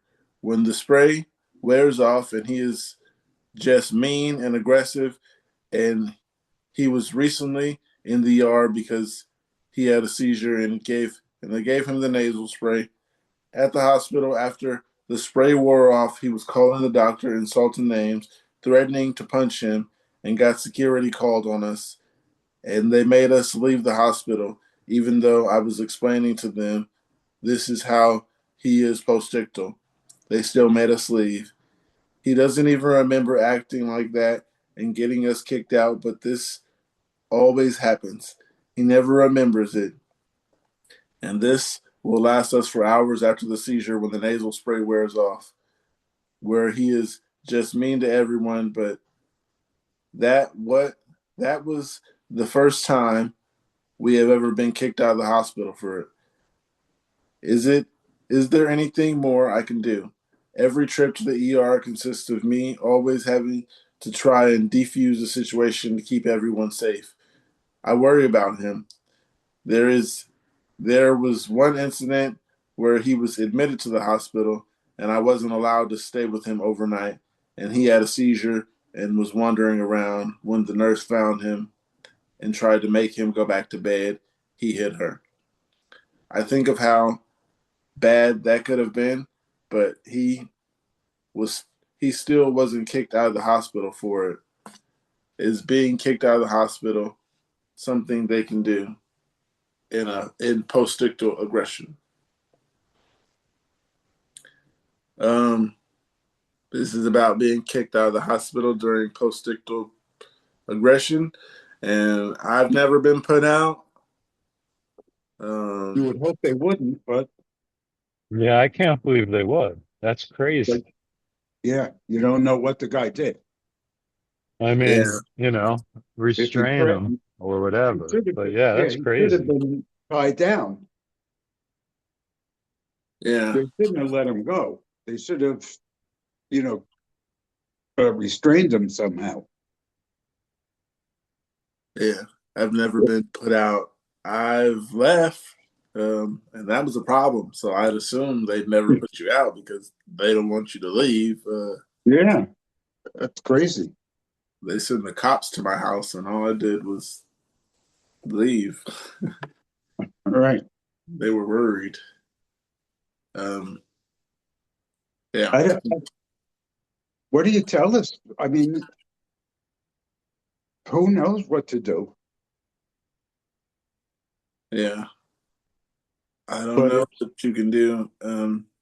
the chart, the hospital should put something in his chart that he's very aggressive and should be restrained. Restrained. Yeah, Yeah, it's kind of crazy because around here, all the hospitals and all the doctors are all hooked into everybody else. So you pull up your chart of hospital A, they'll see what hospital B did for you. So yeah, All right. it's kind of crazy how, yeah, I can't believe they kicked somebody out for that. So, but I guess we all don't live in the best places in the world, right? right. Yeah, sending you home. Maybe sending you home, but kick you out? Never. Got some comments here.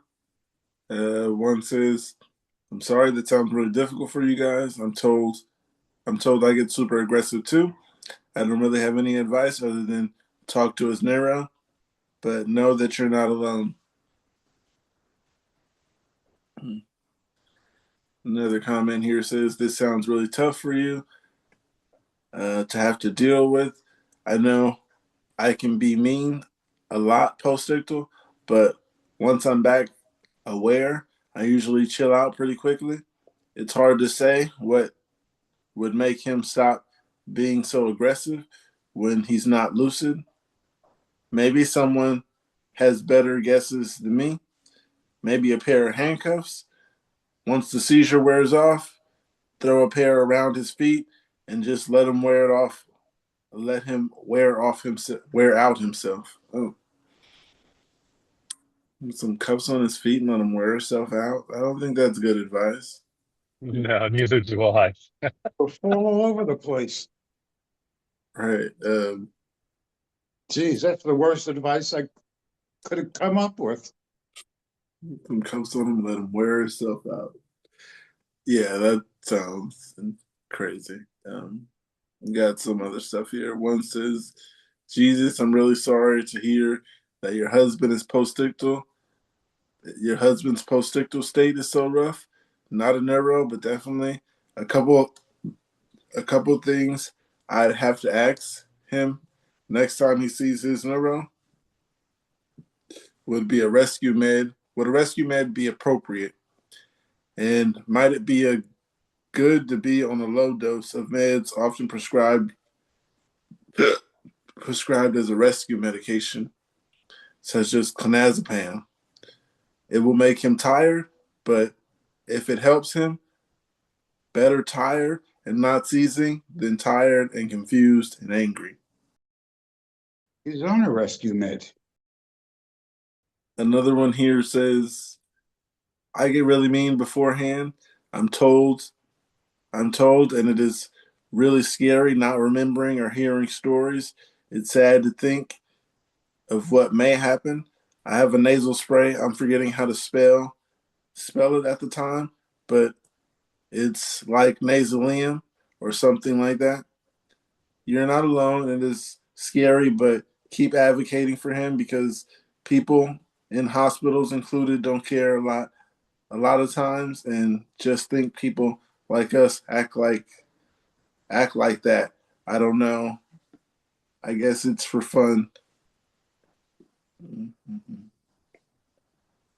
One last comment. It says, "Can you discuss changing his drug regimen? Some meds make people meaner than others. Perhaps you can work with action, work with an acupuncture to learn about how to help his seizures. If he is willing, consider a parasite cleanse. You must insert your needs into his conversation because you are at risk." Destiny, Hey Yeah, y'all. how you doing? I'm okay. How is everyone? Uh, pretty good. So far, so Good. good. Um, I forgot we were in some random post. Uh, it says, suddenly experiencing sleep issues, and I'm terrified I'm gonna have a seizure. I started titrating up on lamotrigine dose a week ago. Um,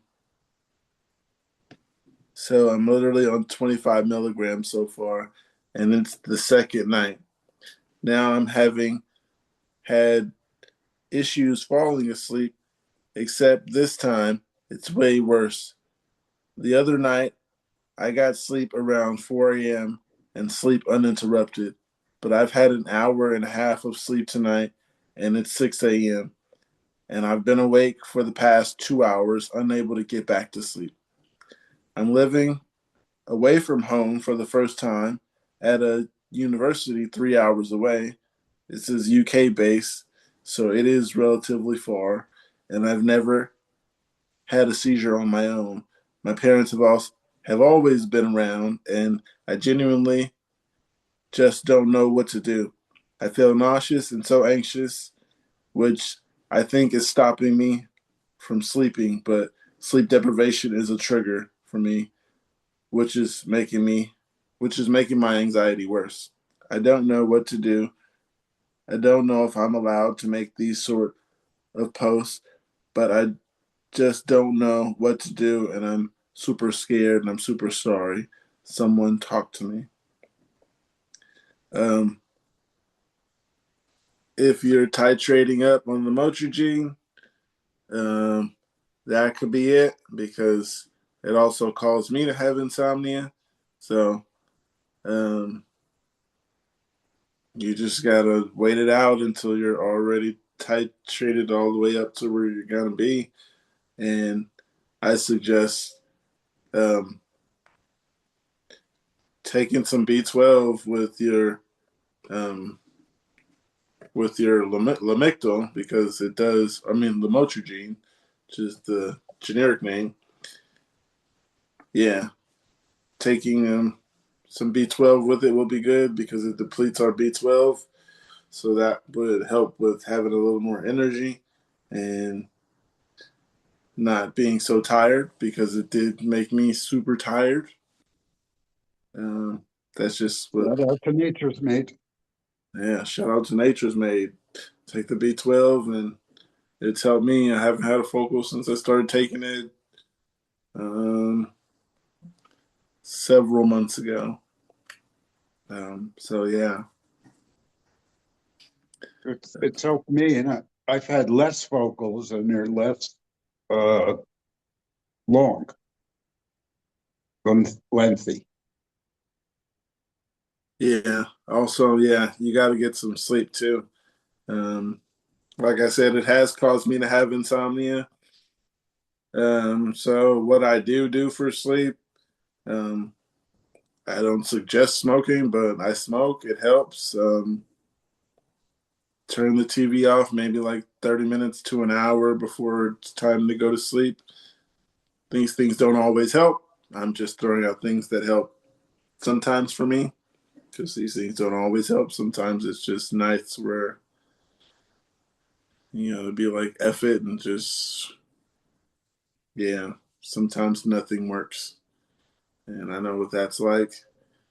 Um, yeah, but you got to get some sleep some way how. If it's 2 hours, anything, try to get as much sleep as possible.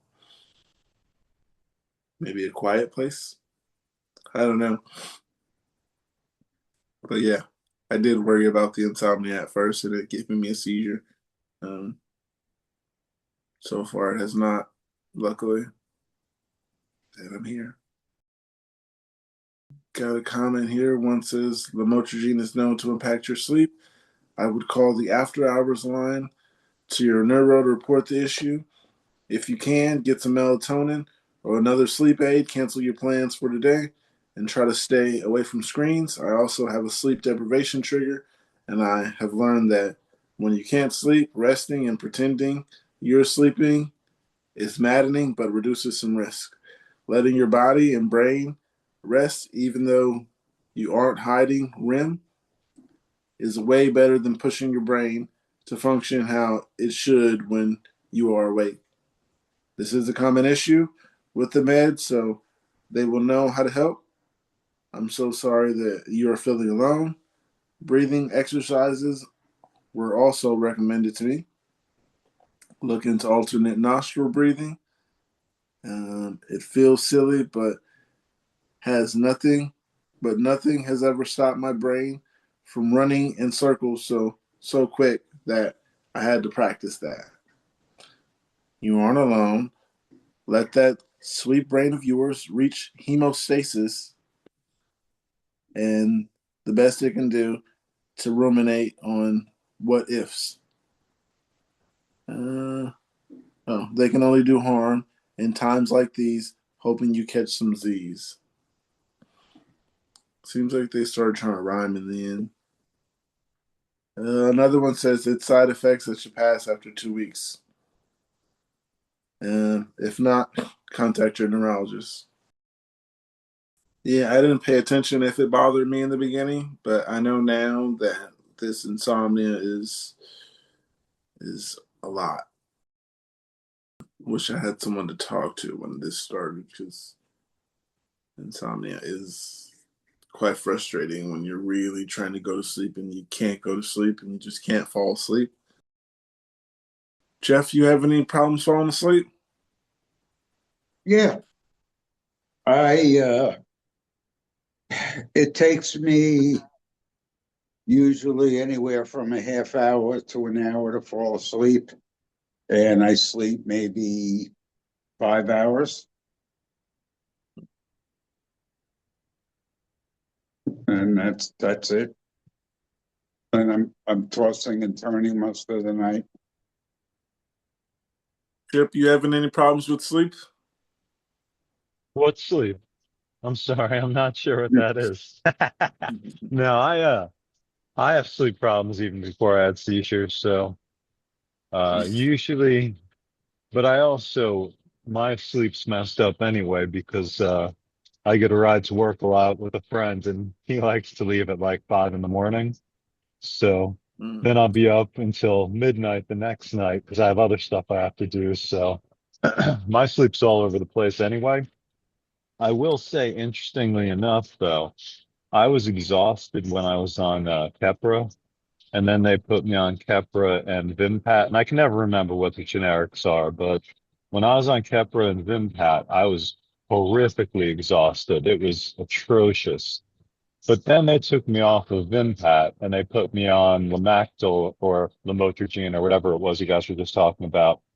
And as opposed to tired, I actually feel it's got to be 3 or 4 times better than when I was on Keppra alone, as far as how exhausted I feel, how mentally garbagey I feel. So I found that pretty interesting because I don't think that happens a lot of times.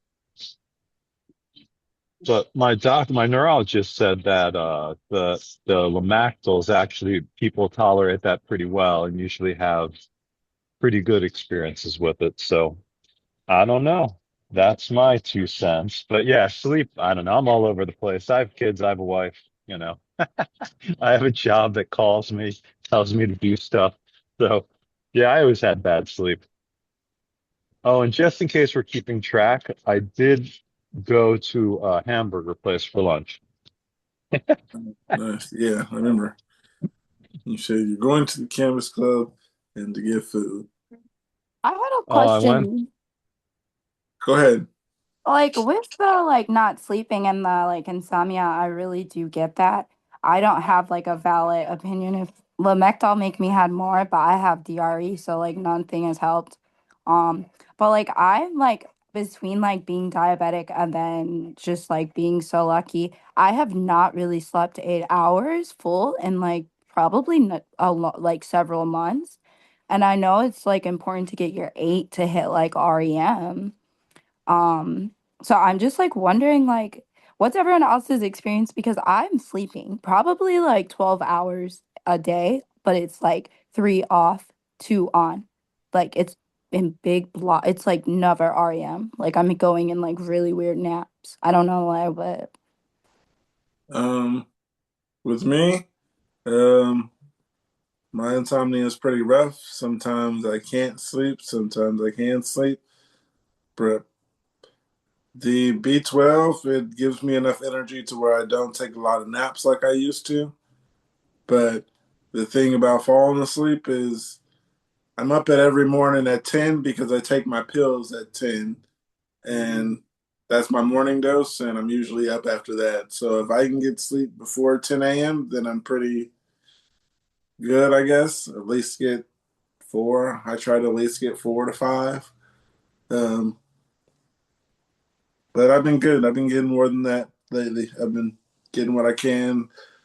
Smoking, it's really the only thing that helps me, to be honest. It's the only thing that helps me get tired enough to sleep or eat enough to sleep or, yeah. yeah. THCA is the only way I've survived through the migraines and the sleep and the physical pain. I had a focal and I was crawling. There's a huge bruise on my hip. I'm putting together something. Are you doing anything with CBD? I'm in a medical state, so I was thinking next time I'm hospitalized, asking them can you give me something? That's the most uncomfortable part about being in the hospital is they don't give me anything, but I haven't been in a legal state. Mm. Oh, well, you're in Cali. You're in the land of wonderful. I forgot. It's dense. The dense, Yeah. wonderful land of freedom. I was gonna say I can't really help you there because Well, do they give you CB? Do you ask for? Okay, you're not not at the hospital. I hospital. I don't know. haven't been in a while. Yeah, To it's the been a while. emergency room, I try not to go. Yeah, They wouldn't give it to you whether it's legal or not. yeah, And it has. then I Yeah, don't want I them to say drug seeking behavior and then they won't treat me at all. Cause half the time when I go, they're oh, are you an alcoholic? Even though I've had seizures for 15 months. Why the fuck would you think I'm an alcoholic? I have epilepsy. Yeah, Yeah, they won't give that to you in the hospital, guaranteed, because it's Mm, not federally legal, and it's also and hospitals get federal money. that, And yeah. I was yeah. I was talking to a doctor of mine years ago, and I'd asked her, and she says, "Well, there's 2 things. Number one, we're licensed federally, and it's not federally legal. But number two, if you were going to be the doctor who is going to give people their cards." There you'd never have anything else you do in your life than to have people get cards. So you'd have no practice. So it's interesting. But Yeah. yeah, I don't know. Could you actually have the ability to go to an actual medical dispensary out there? Yeah, and I had a seize my the last time I was hospitalized, was because I like bought a that joint, and the doctor was like, it probably wouldn't have been a big deal if it was someone else, but like you can't do stuff like that. And I was like, yeah, I know, I don't know why I did that. But I do, so I only go to the dispensary, but I haven't gotten like my like med card. Obviously I'm going to between like depression, anxiety, PCOS. I'm just the sickest person in the world. But epilepsy, I'm not worried about getting it. I'm just like kind of lazy. Transportation as always is an issue. What are you making? Like a stand, like a little makeshift like clothing rack from Amazon to just have like more space. If weed triggered a seizure, why would you smoke weed at all? It doesn't. It Well, you helps. said it It did. helps, but yeah, because it was unregulated. It wasn't from a dispensary. My uncle thinks I shouldn't smoke weed, y'all. Yeah, I don't think it's good. I think I Why should listen to not? people who have epilepsy, but thanks. At my medical team. Well, the person today that's epileptic works said her seizures were related to marijuana. Probably because She it's got off and it was a trigger for her. well, good for her. Everyone's epilepsy is different. I've said that multiple times, but hey, thanks for the advice. You start buying shit around here. Like toilet paper? Yeah, everyone's different. Everyone's That's my body is uncle where different. I'm living with, guys. That's where I moved to. That's where I'm at right now. Yeah. People who don't have epilepsy aren't going to see that. Everybody's body is different. Yeah, there's just no, some people don't like respect that or educate themselves or even understand what regulated versus unregulated means. Yeah, that's why I decided I need my mom in the room. She needs to know more about this. Got something that says, as someone who's currently in university and Seizures once a year, I'm super conflicted about my future career options. Says, wow, this turned out way longer than I expected. For context, I'm currently studying mechanical engineering, and thanks to my meds messing with my motivation and memory, it's taking me way longer than expected to get my degree. I live in Germany, and with a master's degree, I would preferably make around 4,100 pounds after taxes. If I get a job at a medium to large employer while getting this in quote basic healthcare, employee rights, and pension, which gets worse every year at the moment. This is the most common career path. I always thought this would be the path I want to follow, but recently discovered another option. In Germany, there's this status of Beamter, in quote, Beamter, civil agent, where this state is your employer, which gives you more security while making less money. To keep it short, it would be about 3,000 pounds after tax with a bachelor's degree.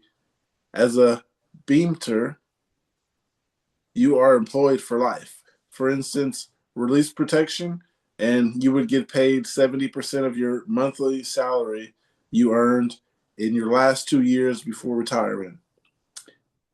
You would have to take care of your health care yourself.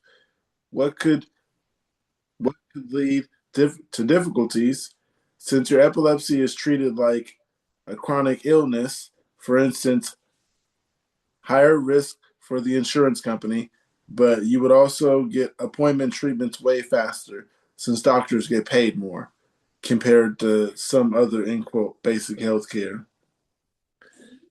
I'm really conflicted about this because my seizures don't impact my day-to-day life,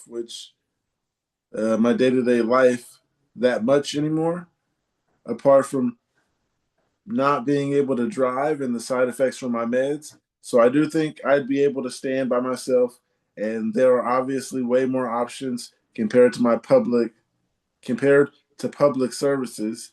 The most appealing one I find there was working in quality control for military, something I am really passionate about. So yeah, I'd love to know your take on this. Would you consider my restrictions, in quote, bad enough to pick the, in quote, safer career compared to the normal one with way less further restrictions and more options to increase your financial standing? It is almost feels like gambling since I obviously can't tell if my health would get any worse over time. In any case, if you're reading this, thank you for reading this and would really love your input on my good time rambling. They're basically asking, does any of that sound like a good idea? Um, that sounds really good. I mean, compared to American work, it doesn't get all that. You get a job for life, guaranteed. Only thing you got to do is take care of your health care. We have nothing like that here. Thoughts on that, you guys? And I'm sorry, he was like UK based or? Yeah. Mm. Yeah, personally, my opinion is I was working, I work for a nice stable company and I used to not. And then in 2008, I think it was, we had the huge housing crisis and everyone was getting laid off. I know at my old company, it was a 10% across the board. But the stability at my current company is so amazing that I go for stability over money. You know, I could have made a lot more money if I wanted to, but stability is a million times more important than money because, at least you know you're going to get a paycheck. So, yeah, Yes. and I think I'm on track with what that answering that question. But yeah, stability over money and moving around. Now, I've been doing the same thing for 10 years. I could do the same thing for another 20 and retire and be happy. It's all good. You have a great attitude about it. And the hamburger's good, by the way. So is the coffee. That is good to know. Better question is, how's the weed? Well, I took 200 milligram shots before I left. And then when I was walking back from the store to the restaurant, I took 200 mores. 200 mores. Yeah, that's good. So you asked me, how's it? It's actually pretty good. So I'm a edible person for the most part. I make my own, but but to go back, so that's my opinion on that. But to go back to sleeping and pot, if you have a good place you're going to and the people are good, they should be able to tell you things like if you don't want to get stoned, you don't want to have THC, you want to have CBD. If you want to go to sleep, you want to have CBN as opposed to CBD. You can get things like CBG, which will make you think better. You can get CBC, which will make you kind of mellower, but not sleepy mellow. There's a million different things thought wise. Not that I can speak very well to this, but there's tons of stuff that can help you sleep. Um, and if you ever have any questions, you should ask the people you go to if they're good. But you can also ask people here because I have a feeling more than me knows a lot about it. So, I got something here.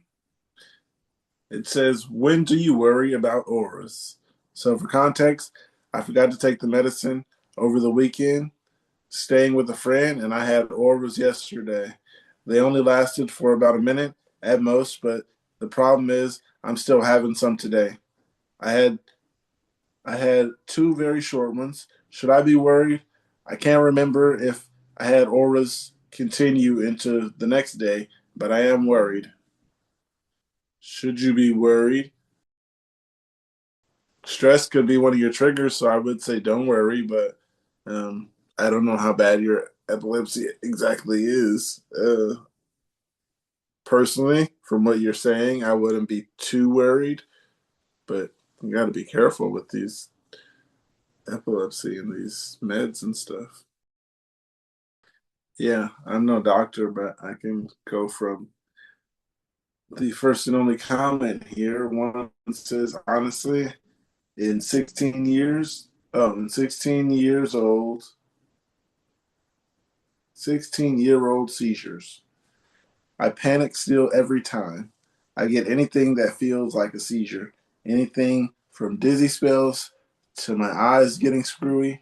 I've never actually had a seizure adjacent to any kind of oral sensation, yet still become totally paranoid. Not quite an answer to your question, just relatively behavior cursed by these symptoms. I'm so sorry you guys have epilepsy. I know it sucks. Yeah, I do too. Just like I said, I walk down here, I'm eating lunch, all that good stuff, and then I hear all these other stories, and I'm always like, man, that's horrible. And so, yeah, I agree. So I tell myself all the time is it could be worse because I know there's situations like yours where I could walk to the store or stuff or go other places, and then I know there's people who just can't go anywhere, and um, they need way more people there, like attention wise and stuff like that. And yeah, everything that goes on with me, I always tell myself there's no reason to complain, and things could be way worse. Yeah, especially having epilepsy. Um, I do got something here. It says, "Is there any med anyone takes if they know they're gonna have a seizure that day? Usually, when I wake up and say, end quote, shit, I know at some point during that day I'm gonna have a seizure.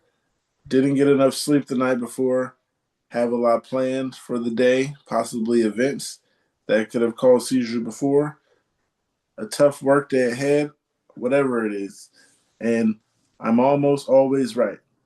I don't know if there's something I can take so I can be a functioning human that day and not have to cancel on everyone." Um, they have those meds where you can put it under your tongue, right?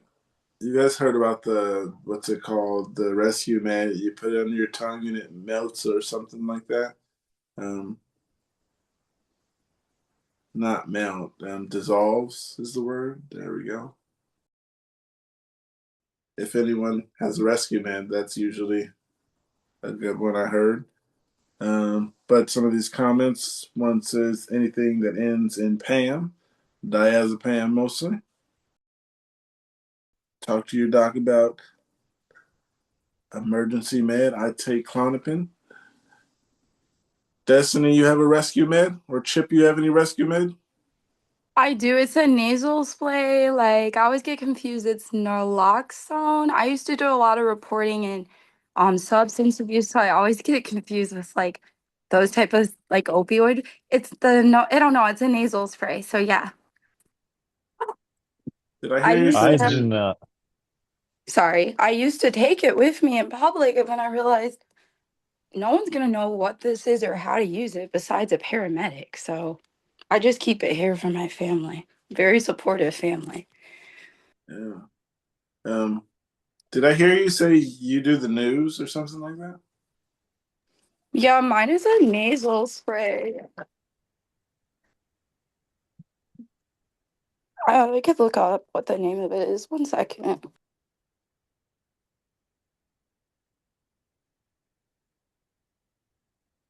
Did I hear you at one point in time say you were like a weather person or a news person or something like that? Yeah, I used to be a journalist and I was in the at-will state and then I got fired and I thought maybe it was because I was a bad worker, but then I realized they published all the work I did that week. So I don't know, but yeah, it's no, it's I'll just show y'all it. I don't know how to say it. Oh my gosh. How do you flip this? I'm like, I did work in media, and yes, okay, I found it. Yes, I'm very bad with tech. Nasalium. Yes, I have 2 doses of that. We've never used it, which Me doesn't neither. make sense considering some of the situations I've been in, but ultimately it's scary and there's a lot going on. I'm here. I'm cool. So, but yeah, I do have it. Yeah, I have that. And I've never been in a situation to take it. Yeah, never took it, and I heard it sucks. Um, like the taste and the burn of the nose and all that stuff. Chip, you got any rescue med? Oh, I'm here in the middle of 1.5 million things. Yeah, I do not have one.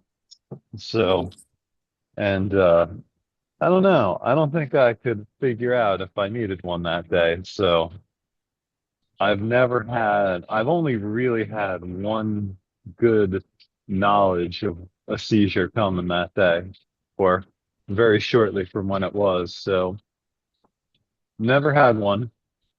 Should probably get one at some point, but you know, getting the things never really works. Yeah, when you get it, you got to tell people about it because, yeah, don't let people think it's just something they just give you just because you have a seizure. Because, yeah, you got to educate people on it. Personal And opinions. at every 4 or 5, 6 months, it's probably not worth it. So, and I'm assuming it wouldn't do anything for the ones I don't feel. So, the stupid asymptomatic ones I get, but you don't need to get rescued from those, I assume, because they don't do anything. Well, I hope they don't do anything. Uh, Please tell me what an asymptomatic seizure is. It so, it's so what it sounds apparent, so like. I Just have, no symptoms. yeah. So yeah, it's literally they're called subclinical or asymptomatic, and you literally have a seizure, but you have no idea you're having one. I was so after I had my first seizure, they gave me an MRI and they're like, "Hey, you have these cavernous malformation things on your brain. So we're gonna send you in for EEG and see if, test you with all the garbage they test." And so I was going through the hyperventilation part, and the tech started freaking out. And she's like, do you know who you are? Do you know what your name is? Do you know what year it is? And I'm like, yeah, I'm fine. What's going on? And she keeps questioning me all these questions over and over again. And I'm like, so what's going on? And she's like, you're having a seizure. And I'm like, cool. I don't feel any of it. So I went back to my neurologist and she gave me a 2-day at home EEG. And I had it was like 8 or 10 subclinical seizures every day or both of the days. And then they switched meds and I was having 4 to 6 of them every day on a 4-day test. So I don't know. And I think I probably wandered off track there, but I don't know if they really do anything. I've been trying to figure it out because I think they probably do something, but it's so hard to tell, when you feel like garbage from your medicine. Did I have something strange going on or am I just tired today? So yeah, subclinical seizure is, or an asymptomatic subclinical is you literally have it, but you don't realize you're having it. Well, there's a lot of loud people in here. I wonder how loud it is on your side. It's not loud on my end. Cool. Good noise canceling earbuds then. My uncle's like kicking me out of the house right now. And he said I can't get my stuff. And he, like, I don't know what to do. I'm sorry, but like, I legitimately, like, I'm not sure what I should do. He won't go with me to my doctor's appointments, but he's like screaming at me right now. I'm like genuinely afraid. Like, I'm gonna get the fuck out, I guess. I'm gonna get the fuck out. I'm sorry. You're getting thrown out? Yeah, my uncle's throwing me out the house right now. He told me to get the fuck out and he said he's gonna call the police on me. I don't know, like, and he said I don't know, like, I really don't know. I'm just gonna get the fuck out. I don't know. I don't tell him I don't know. I guess I'm leaving. I will. Do y'all have anything in the Reddit group to help with like homelessness? He's yelling in the background. Like I feel an aura coming. He's stressing me out. I don't even know what I did besides try and I don't know. Like, is there something I can do? I have mail here, so at this point, I have squatters right where if he throws my stuff out, like 3 minutes, he said 3 minutes, or I guess he's calling the police. He told me to call my dad, who is he's an absent father. My dad's not in my life. He knows that. I don't know what to do. This is like, is there like, can I just post in the Reddit group like some sort of like outreach? Sure. I'm trying to get in touch with people right now. I'm sorry. I don't know. Like I just stay on the phone, I guess, until I'm like away from him. I'm like genuinely scared. I don't know. Like I just literally was just trying to set up a bed rack and listen to you guys, and now he's calling 911 on me. I don't really know what I did. I have mail hail, so they can't like legally take me out. That's not how it works. But he's saying like, I don't really know. Like,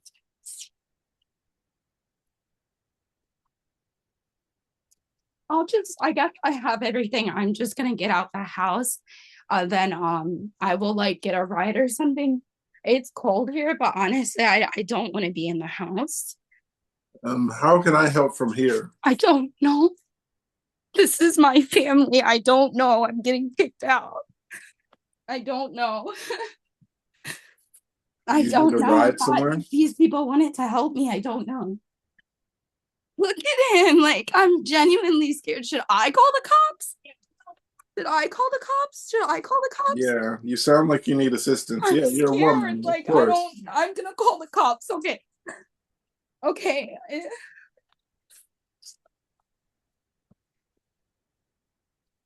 I'm just trying to get like my clothes and my medicine, I guess. I don't know. Like, I have like okay, I'm calling 911 and then I'm just gonna wait outside. I don't know. I don't want to be off the phone with anyone right now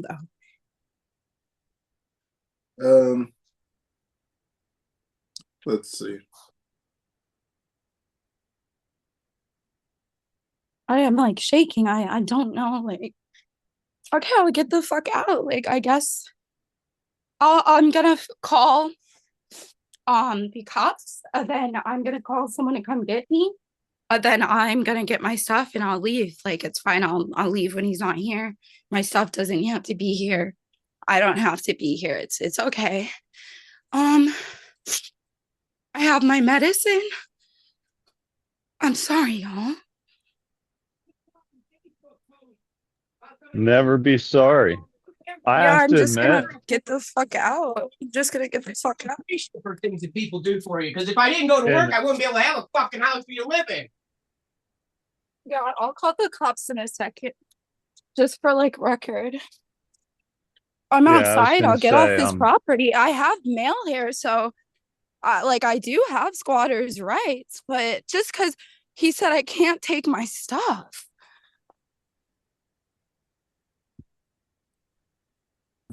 I would definitely have the police scared. document it for Like, any what other the reason than have fuck? it document. Hey, I'm outside and This is Katie. What's going on? don't want to like be off the.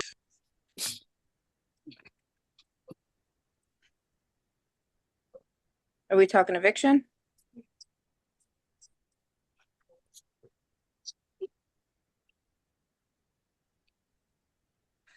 I'm just here like waiting for a ride.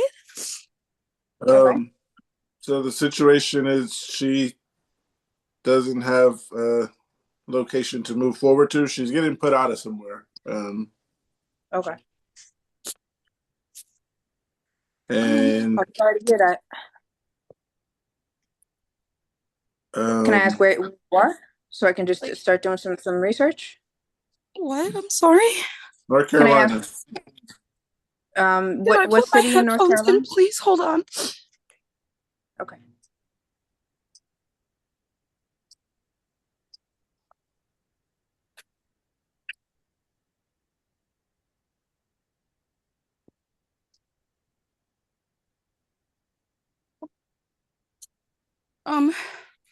My mom's like already on the way because after he started screaming at me, I told her to come.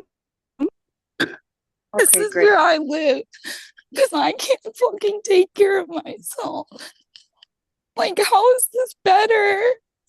I'm gonna ask my friend's mom. I don't know, like, if I can move back into North Carolina. I can't get any benefits there. But, like, I can't live like this. Where are you located? No, you know best. I'm in Ohio. Oh, I thought you were still in North Carolina. Okay. No, Okay, everyone but told me they'd help me if I came up, and now I'm being kicked out. all right, but now that you're in Ohio, you do still have somebody on the way to coming to get you right now? Your mom? Yeah. Okay. Do you want to give us a phone number or something so we can follow up and make sure in case you get disconnected off the Zoom? Yeah. All right, do you want to put it in the chat or would you prefer to say it out loud? I'll put it in the chat. Okay, thank you. Okay, so somebody is coming to get you right now, and as of like this second, you are in a safe place? Do you have somewhere to maybe sit down if you needed to? I'm just on the street, so I'm off his property, standing in front of the house. I don't know, like. Okay. There's.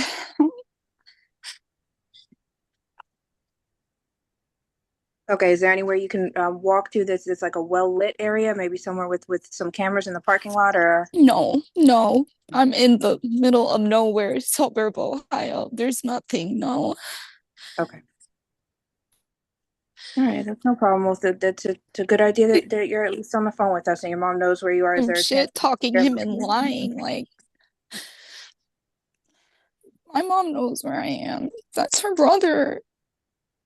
Okay, all right. So share location is something that she has access to for your phone? Yeah. Like, okay.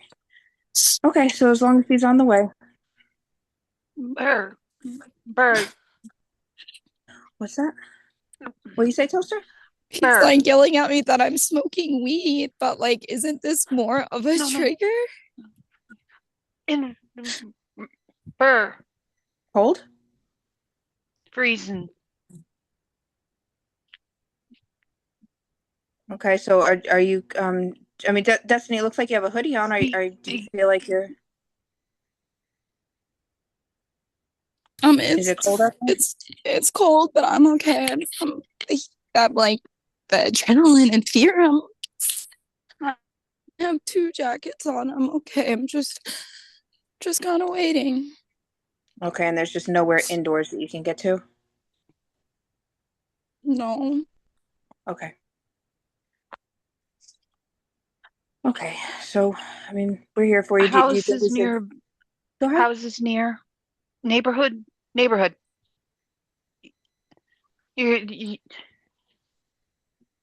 I don't know.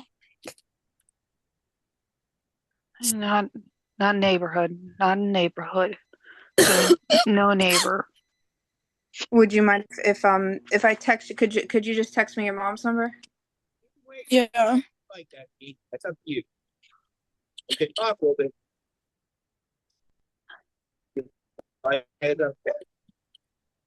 No, he's trying to like get me to go back inside. Like, I don't feel safe around you. I think I see my mom coming. No, it's not her. I'm not going back inside. Okay, I'm gonna send you my mom's number. Okay. You can just text it to me on that 772. Okay, yeah, you're doing the right thing, Destiny. If you don't feel safe around that, I'm sorry, y'all. you're doing the right thing. No, this is exactly why we're here. This is why we're here. We are here for you. Okay, so as long as she's on the way, I'm gonna get her on the line real quick and just see maybe exactly where she is. Should we give her any landmarks? Are you positive she knows exactly where you are? Yeah, you can just say I'm right outside of Danny's. Right outside of Danny's? Okay, if I get her on the line real quick, it might disconnect me from Yeah. the Zoom. I'll be right back, okay? Okay. All right, thank you so much. Thank you so much for calling. We're right here, and I'll be right back. Okay. If not, but if not too bad on your head, get it out again. I'm next to grass, but I'm standing on pavement. I'll just stand on the grass if I'm allowed to stand on someone else's grass or like the government property grass. So if I fall or something, I'll be okay. Good. No concrete. Okay, I'm in grass by my head on.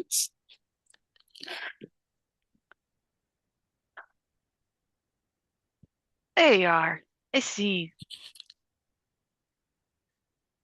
And you're coming back to near me. Yeah. Come out home to North Carolina. Yes, back home. Back to Atrium, it's level 4. You know, I can come up if I need stuff. I was happy to go back to Cleveland, but I just don't think this is gonna work. Duke. If Duke. Duke, yeah. They said Duke, yeah. Duke is the best. Duke is best. I know Duke very well. Yeah, and I'm about as far from Duke as I am from Cleveland anyway, so you're right. It is 3.5 hours and it's worth it. And they usually they have like 1 year or one if you live far away, cars are hard. Sorry, speech is kind of hard at the moment. Okay. But they do Zoom visits too. Okay, that's really good. Yeah, because transportation has been the biggest problem this whole time. This is the hardest part to get out, is when you can't get out. Yeah, it is. That's the scariest part. You fall under Medicaid or Medicare? I have it now. I guess I will have to like try and figure it out again in North Carolina. But yeah, I do have it now. Okay, is Medicaid in Ohio one of those that gives you transportation to doctor's appointments? Yeah, Medicaid does. yeah. Oh, okay. And in North Carolina, you can request transportation services. Sometimes it's wishy-washy. Okay, but still, we can definitely get you started on getting qualified for that. You know, those applications will process faster if you have contact information. Mostly internet forms. Yeah. Mostly internet forms and honest, no money equals no income equals they not say easy, but yeah, it's quicker. Disability hard.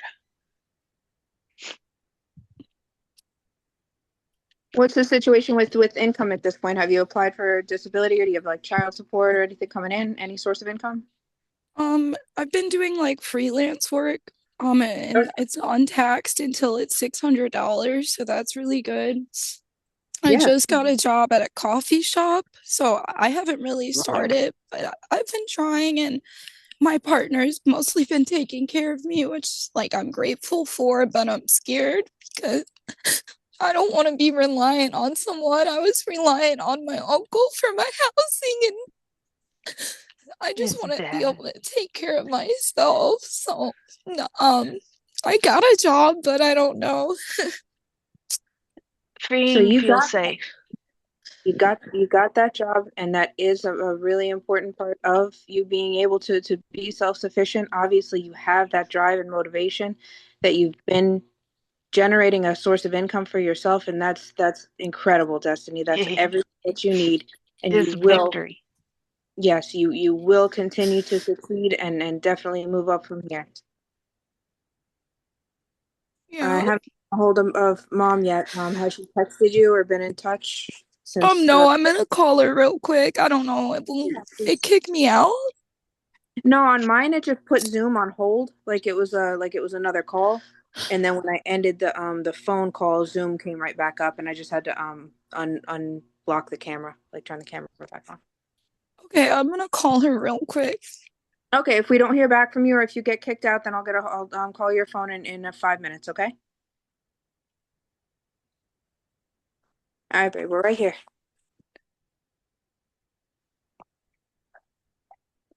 When getting North Carolina, depending on where, I can try to help find low income house.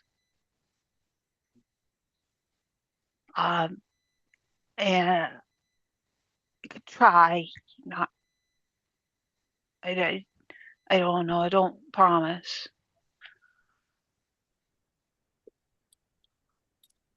No, she didn't answer, but I might just like get a ride or something. I don't know. Anywhere there. Do you have an address of where you need to get to? Yeah. Okay, so do you have Uber? Yeah. Okay. Would you be able to, maybe afford that, or do you want to schedule that? I'm like -50 right now. Give me addresses. Yeah, just give us addresses. Do you want to say it out loud or put it, or would it be easier to put it in the chat? We can get it scheduled. Put it in the chat. Okay. Thank you. Is Uber the best one to use around there to get around? I'm sorry. Is Uber the best app to use around there for transportation, or do you have one that's better? No, Okay. it's the best one.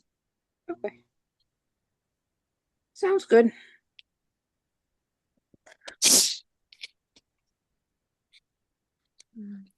Yeah. Every time I see a car, I'm just like, oh, that must be my mom. So I don't know. Some car coming. All right. Well, feel free to say the addresses out loud. I can always put it in. Okay. The one I would be going to is. Okay. Let me track that down. Paste me. Sorry, Toaster. What'd you say? Paste.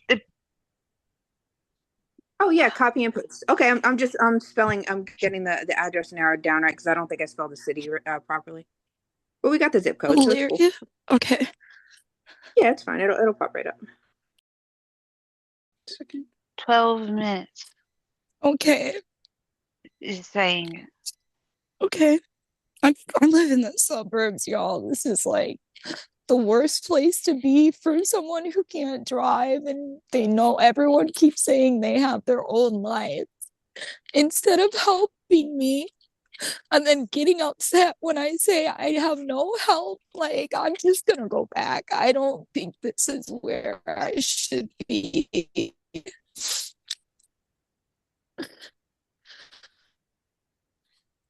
And you know that best. That is the intuition that you need to have. And you're definitely doing the right thing here. And I know this has got to feel so desperate, like such a bottom, but this is the right thing that you need to do. And you know exactly what you have to look forward to because you have that source of income and everything that you've been doing for yourself to literally stay alive and stay safe. Is there anybody else that you're responsible for? Do you have any children? No, thankfully. Okay, yeah, absolutely. I don't even know. I guess he's mad that I smoke weed. Okay, so I mean, Oh when it my, comes down to it, there's no legal implications here, right? Where the no, police involved at all? no. My mom is calling. I'm gonna answer really quick. Yeah, please. Mm, Did you guys say somebody sees a status of where the ride is? 9, 9. All right, as long as Toaster got a status, I wasn't sure if something was on the way. And would the Please, that's well, if she's in the dark, if the driver can't find her, is the driver going to be calling you or her? send message. Yeah, see if you can send the driver a message with Destiny's number and just let them know this is the customer. Okay, great, Destiny. Thanks for letting us know. So did mom say she's on her way? Okay, got it. Do you want to let mom know that you have an Uber that's 9 minutes away, or you think your mom is closer? If mom gets there, is she gonna want to take anything up with uncle, or do you think she's gonna want to go in for any of your belongings? What should you expect with when mom gets there? No, out. No, please get um get your things. You get, please. I just want to know in case mom is going to be more likely to, want to take up and, issue with her brother. Just so Destiny can kind of already have a game plan in her head too. When mom gets there, if it's safe for both of you to be in the car and get to, where you're going, then that's definitely understandable. So do you think mom is going to want to take up any issues with uncle, or are you going to be okay to get in the car when she gets there and go? I didn't ask. Didn't think. She May okay? Everyone, I'm getting in my mom's car right now. Yes. Okay, Thanks great. again. I'm gonna call. I'll be back in on the next one. Okay, yeah, you get safe. Let mom know that she can always check in with my number too. That's 772 number. Okay, thank y'all. Okay, thank you, Destiny. We'll talk to you soon, Okay. okay? You feel better, stay safe. Okay, thanks. Bye. You have my Bye. number as well. Thanks. Yep, talk to you soon. Good God. Thank you, ladies. I All don't know right, what. I need to figure out how to cancel an Uber. I usually use Lyft. See, I couldn't think of the name of the other one. I knew there was another. You think that was an abuse situation? Yes, Uh, No. that's need find. yeah, it was kind of a. She got put out as we were like having the podcast. She was doing good. We were talking and stuff.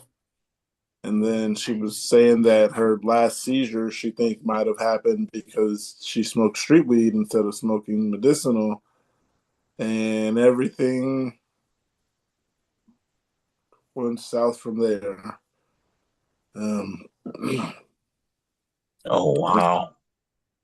I'm sorry I had to take you guys away from your days. I know. I just got on at the end of it. I was just trying to figure it out. Sounded like an abuse case. Um, yeah, she kind of just moved there. I think she said just moved in state with some family, and Yeah, it sounded like she said North Carolina to Ohio, and then got to Ohio with the uncle, got the job. Obviously, the mom isn't too far, but maybe that's not mom's like full-time address, and there must be some reason she's not living with her. yeah. Holiday. So Holiday. Like her mom is there for a vacation or something? Holiday. Thanks again, you guys. Glad we were here. This is exactly why we're here. All right, so Yeah. Like I said, we were having a good day. Me, Chip, and her doing pretty good. Um, all laughs and smiles, and then weed came in, and that was the killer. So that set him off because he heard that she got something from not dispensary. Yeah, that one of her past seizures was because of some weed she got from the street and not from the dispensary. Um, And was there any physical or indication that like the police should have been called? um, Like when by the time she made it outside, is she injured right now? no. Okay. Okay, and she doesn't have babies, and was there any indication of medication? Is she going to need some medicine if she just up and left? Does anybody know if she had anything with her? Oh, I'll text her that now. Yeah. Did she answer the typical what meds you're on, when was your last seizure stuff when she first came? And is anybody like writing all of that down? I have a Is lot that of her something we should information. write down? Like I have a lot of her information because yeah. we went through some of this with her before. Not the getting evicted and thrown out. That was just kind of a thrown Right. out situation. That wasn't exactly eviction. That was kind Yeah, of no, family no, saying that's not eviction. that was more like get out of my house since you're gonna smoke weed and have seizures. Okay. Kind of exactly what it was. You been Yeah. moody as fuck around the holidays. Yeah. Um, Man, bad. Some what? some families don't take kindly even when it's legal. Yeah, that's for sure. But it sounds like if it was that Yeah. easy to set off, then it was probably a long time coming or inevitable. The, the thing that amazes me about pot is that every Sunday afternoon, everyone will sit on their sofa and drink a 12 pack of beer, You which is a know, million times worse. But seriously, you're like rotting yourself from the inside out. Choices, here choices. you go. And Here's the view. I gave Pookie the view earlier. Now I'm almost home again, though. Oh, you're far from the East Coast. Uh, marijuana has more Dark over here. medical uses that are better for people with epilepsy. Oh, oh fuck it. I yeah, want to roll the joint definitely. now. I, I'll take I it. have a whole bunch in my backpack. That was part of my trip today. So, Oh, but yeah. unrelated though, thank you guys for being so awesome because that was cool as hell. You know, actually caring about somebody is so interesting. Who does that these days, you know? So us? that's really cool, you guys. Yeah, that's what I'm saying. Like, who actually cares? You Yeah. know? Well, there's no So, It's been us moderators for out like there like us. 2 seasons. Keep Yeah. seasons coming. Yes. Yes. So I do have a post here. I have to write It a says, DM to Reese. I haven't spoken to her in a bit. "Who?" Kelly, Reese. Reese. I met a lot of I people don't know today. if I'm. They came. Reese was the Got one that some got the names. surgery in the head that got messed up. Okay. Got one here. It says to DMV or not to DMV? That is the question. My doctor and I are talking about me driving again. I live in a state where the patient, not the doctor, informs the DMV that you have epilepsy and cannot drive. I never reached out to the DMV. I just stopped driving. It's been over a year now. In our conversation about driving again, the doctor said something about filling out my portion of the paperwork and he'd fill out his patient of the he'd fill out his paper of the portion work to get back on the road. I let him I let him know I never told the DMV. I assumed there would be no paperwork to fill out, no license to reinstate, right? Apparently not. The doctor expects me to do the medical review with the DMV so that they know I have medical issue but can't approve.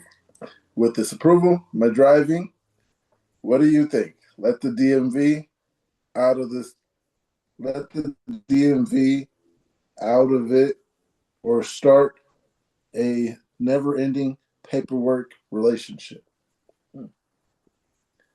Um, I'm in a state where it's different than a lot of people. The doctor is just like, we don't have that option. The doctor calls the DMV and does all that for us. Like, as soon as it needs to happen, the doctor does it. So, Doctors as snitches. I think in So most states, doctors are be trying to get required. their license Yeah. reinstated, or what are they trying to get done? um, It sounded like they got through whatever waiting period there was after your last unprovoked seizure to get their license back, and they were assuming that there was some sort of paperwork that they would need their doctor to fill out for the DMV to get their license back. And if they're finding out that their license was never actually revoked because they were supposed to be the one who told the DMV, and they assumed the doctor, and the doctor was not responsible, so the DMV never knew. Oh wow. So the doctor is telling them that they now need to inform the DMV still because, they have this medical condition. If they don't, okay, this is getting to an answer part of it rather than an interpretation of the question. But if they don't, then I think that they're putting themselves in a position where they could be held criminally liable for withholding that information. If they get into an accident and the DMV doesn't know, if their insurance company doesn't know all of this, then that's the thing that you're supposed to avoid by getting your your license taken away is to not be held criminally liable for any, God forbid, any sort of accident. So, um, I don't know um, if the DMV doesn't know from the doctor, then I think they should tell them. Otherwise, you're opening yourself up. If you're the one who's legally required to, it's kind of like the IRS and taxes and stuff. You're legally required to go and report it, even though they already have a lot of that info. so what about, like, it's kind of confusing because now it's like, since the person has the right to go get a license again, like, how do you go about that? You like, I never went to get it canceled. Like, are they gonna make you want to They might be like able to get the doctor to write them that letter right away, immediately, saying that it has been 6 months under medical supervision since they have last had their seizures, so they're controlled and eligible to drive, but the DMV needs to know about their epilepsy still. Um, is what I think the doctor's saying to them. I would be curious to see what the visit summary is. Yeah. Like you said, when the legal liability comes around, dates and that visit summary is going to make a big difference on whether the doctor actually put it on record that the patient is responsible to inform the DMV of this medical condition and the doctor's recommendation for it. Never heard of a doctor not actually having to do it though. Surprising. Yeah, I heard in most states they are required by law to contact the DMV. I think they told me Oh. something about that when I had to start taking the controlled substances too. The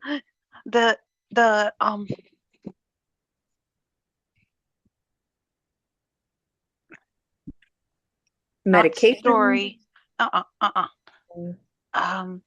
Summary. Pookie posted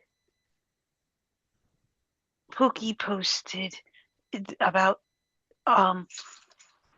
study showing Mm. and So people not reporting recommending decrease in time and allowing more discretion on the doctor's part. Yes, He's I saw that. Yeah. the article. Mhm. Words are coming back slowly. Read helps. I know. Did something happen earlier, Toaster? Are you okay? Good. Okay. Good. I'm glad you're Internet okay. hug. Life happens. We Legally. we get up, we live on. Yeah, I'm sorry you guys are just going and snatching you about from whatever you were doing. Happy That to be was here. Destiny just sent a couple messages with a lot more information on what what the circumstance was. So if anything does come across that we can help her out with some kind of police report, or if anything does end up getting filed, then don't forget that on text. Zoom might need to stop and re-record. So Yeah, you want to just start over? You have that for filing. what the part of talking For to the her? record. For reporting. Letting up. Hmm? Leading up to the. Oh, so we should stop now? Is what you're saying? All right. The thing with renewing the license, I was thinking that so if your doctor says that I got to renew these papers for you, if they're like I got to renew these papers for you once you go so many months, what if I never did the papers, but it's been that many months? Like, can they still do the paperwork that day or whatever the case? Because this person just seems like they're just trying to get their license, and what's going to happen now is I don't know. Yeah, I say follow your doctor's instructions. Yeah, like I said, my state, we gotta not do it because they do it for us. Yeah, they do all that DMV stuff for us. Yeah, wish I could drive, but yeah. Yeah, I miss driving. Even just like going to Burger King on my own. I can't get there. Every time I try to order Burger King through their app and deliver it, it gets completely messed up. And every time I've complained so much that they like don't believe me anymore. They don't refund when I've completely gotten the wrong thing and they've messed up so bad, so regularly. The milkshake's always missing.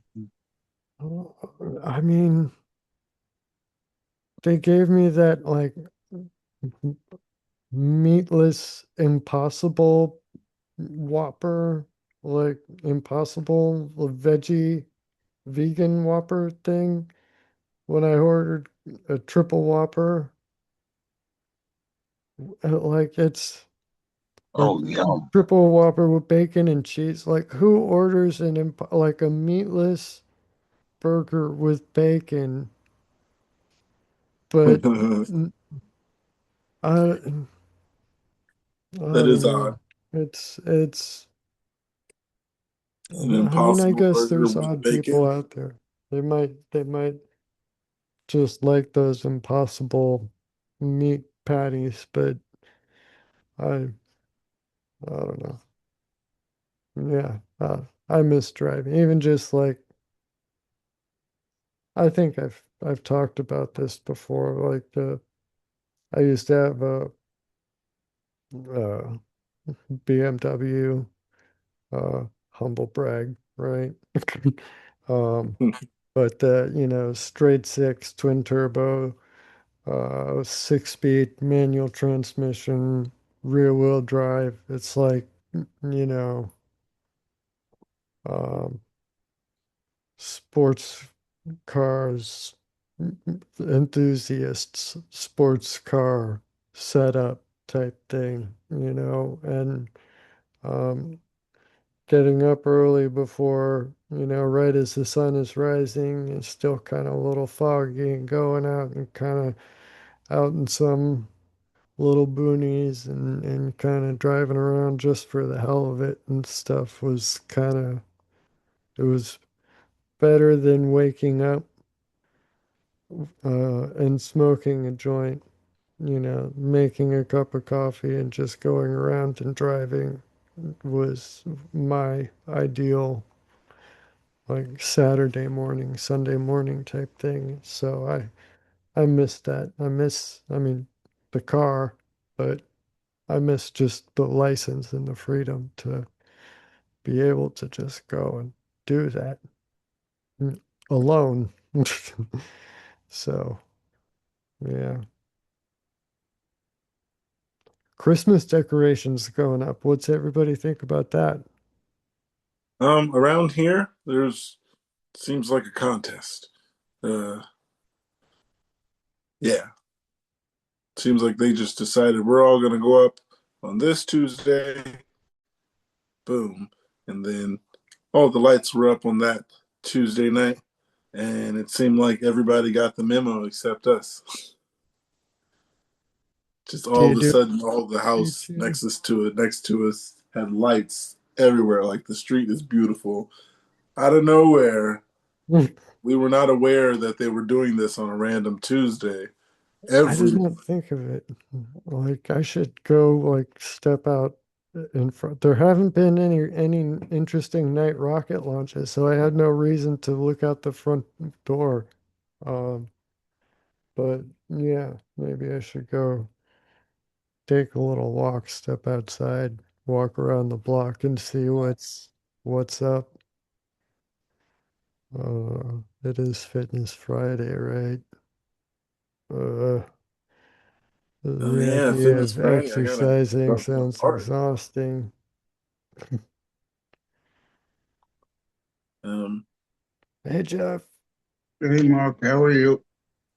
Good. How about you? A young Yeah. lad. Crappy. Crappy? Oh no. I keep getting on here and then I keep getting auras and jumping off.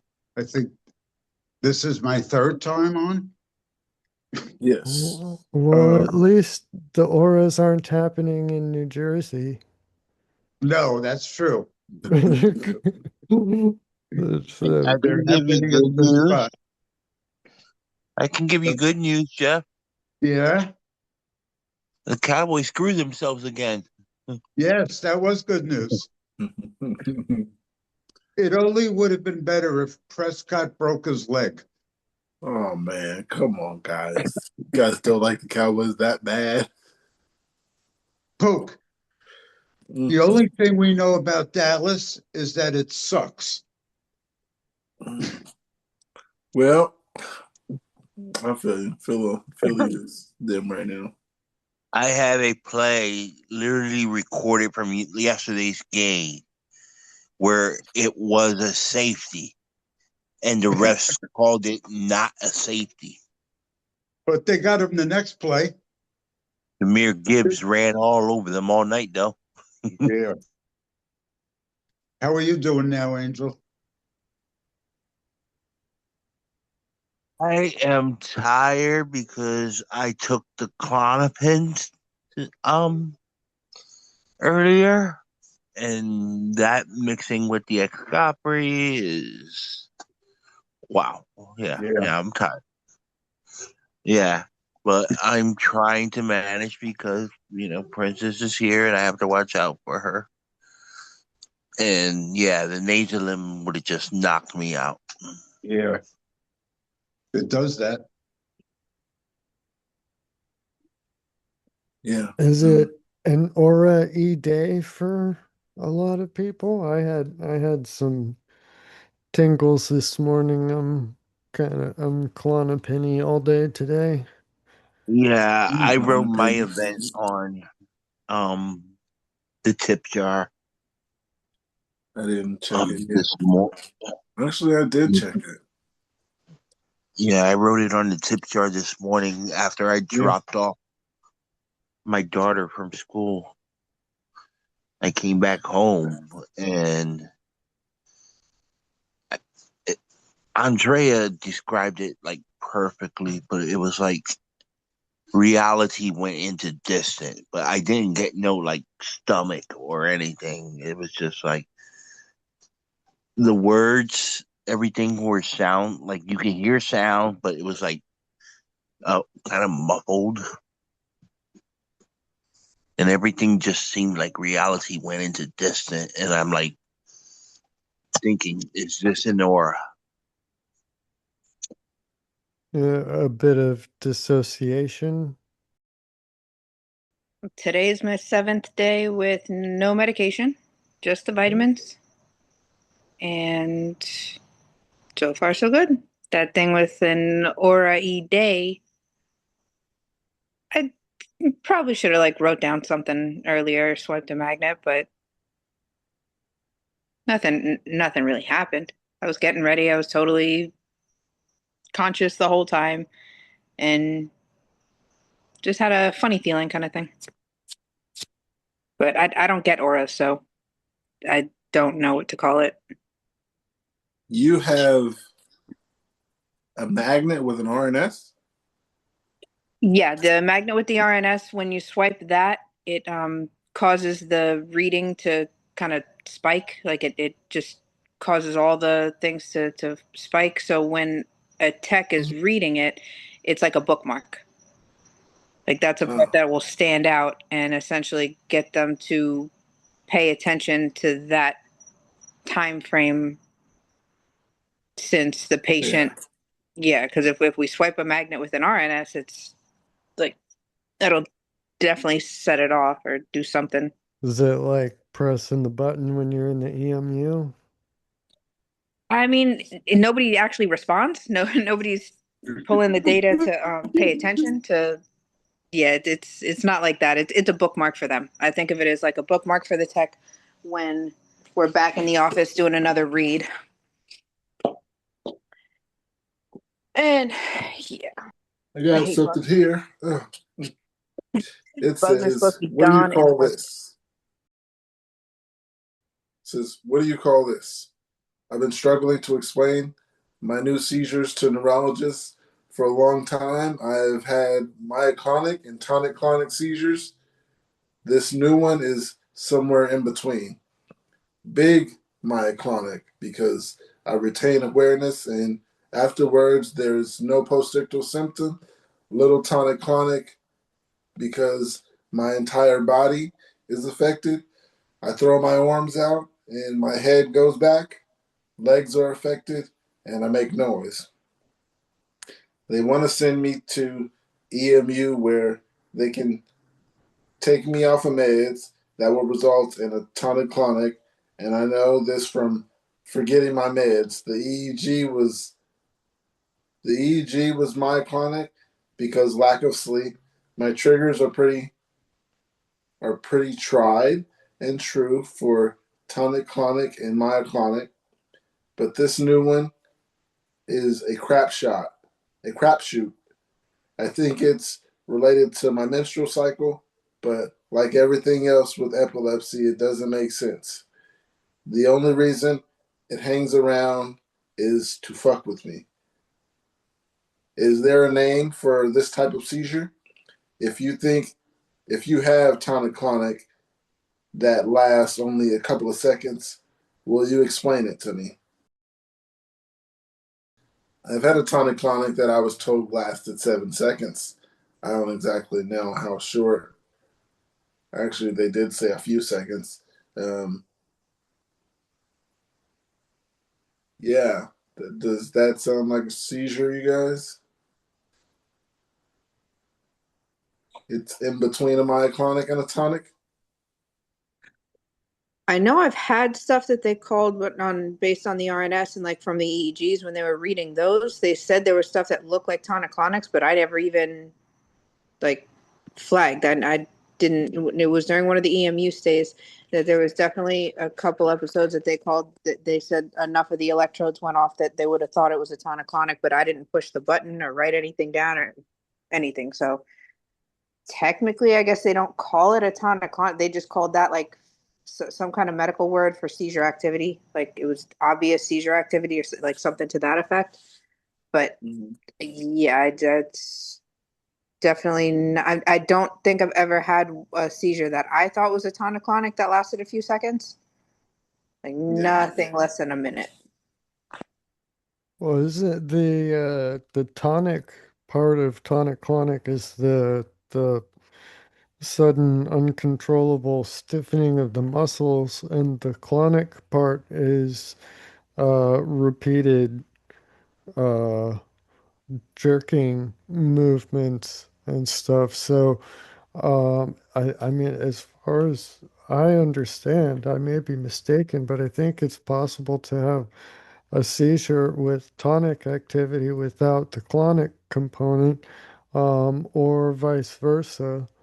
And I don't necessarily know what they would call those, if they would refer to the, I mean, I don't know, maybe the tonic, the sudden stiffening is, you know, without the clonic part, without the full body, is what is, you know, happening with the myoclonic jerk or something.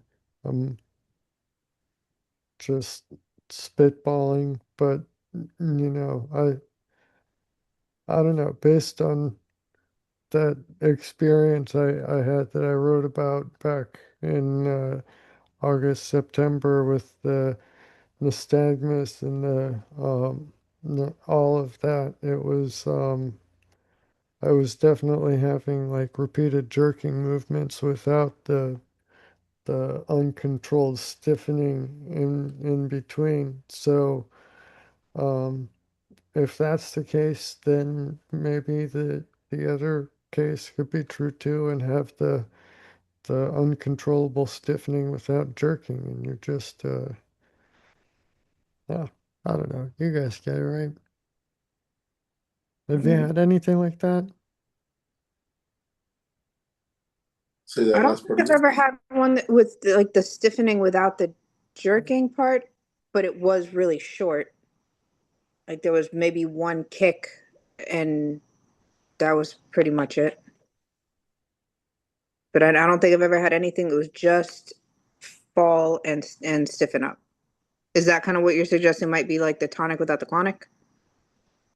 Yeah, yeah, essentially just kind of really quick, and I don't know, might be mistaken for a tonic clonic if there's, you know, But without depending. fall, without fail, like every time something gets bit, the lip or their tongue or like something. Sounds like myoclonic. Can a myoclonic happen with the full body? Yes, You just What's the deal with awareness during a myoclonic? Do you have to be unconscious, you or is a can myoclonic happen? you can be aware from what Kevin says. Well, and Luva had said a while back that even hiccups can be a manifestation of myoclonics when they're like the really, really intense to the point of painful hiccups. That can be, your diaphragm jerking and, well, hiccup. But, the typical hiccups just kind of is a little light fluke or whatever. But when it's a myoclonic event, I guess it's significant. So yeah, not to say that all hiccups are myoclonic jerks, but there could be myoclonic jerks that appear to be hiccups. Maybe a Yeah, I better was way to looking put it. into that. Because I've definitely had hiccups in the past where they were painful and I just was crying. I wanted it to stop and I couldn't. All of the folk remedies, hold your breath and whatnot, or drink a glass of water from the other side, some things that people had suggested, and I don't know. Eventually, they just stopped, but it was um, horrible. Um, yeah, horrible. That was long before I had the focals that kind of show up as the tingles too. Mm. Do you I get think that with Mark, my where your body tingles? What was that? Do you get that where your body tingles? It doesn't No, really shake, but it's tingling. the tingles are just like a physical sensation, not there's no like involuntary muscular action with any of it. It's just like, oh my gosh, here it goes again, and then some something. Then I feel something that makes no sense, and then it's either over or it generalizes and I lose time. Yeah. Okay, so it's definitely a seizure of one type or another. Yeah. Yeah. Okay, because I've had a couple of those and I never realized if it was a seizure or was just my nerves, which are all messed up anyway, just firing up or something. well, seizures involve the nerves, so yeah. Okay. And I Yes. noticed the Is difference between myoclonic and uh tonic-clonic is the myoclonics are just basically more like simple, I wouldn't say simple jerks, but they're more jerkings, where the tonic-clonic is your muscles are tightening and contracting. you're like trapped in it. Yeah. So how's this week been for everybody else? Been Good. good until today. What's up today? Um, Weather drop for you or Well, it was that little thing earlier with the yeah, possible that's aura. Yeah. But the weather has dropped for us significantly. It's been like in freezing all week. well, it's freezing because we're cold, which we call freezing, but we're Um, high 40s Right we're there. slash. actually below the level 31.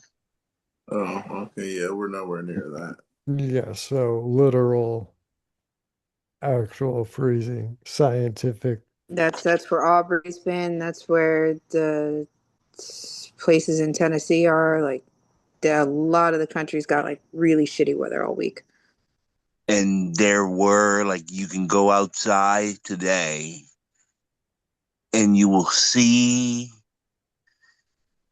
maybe some flurries, but not like significantly enough to say it's snowing.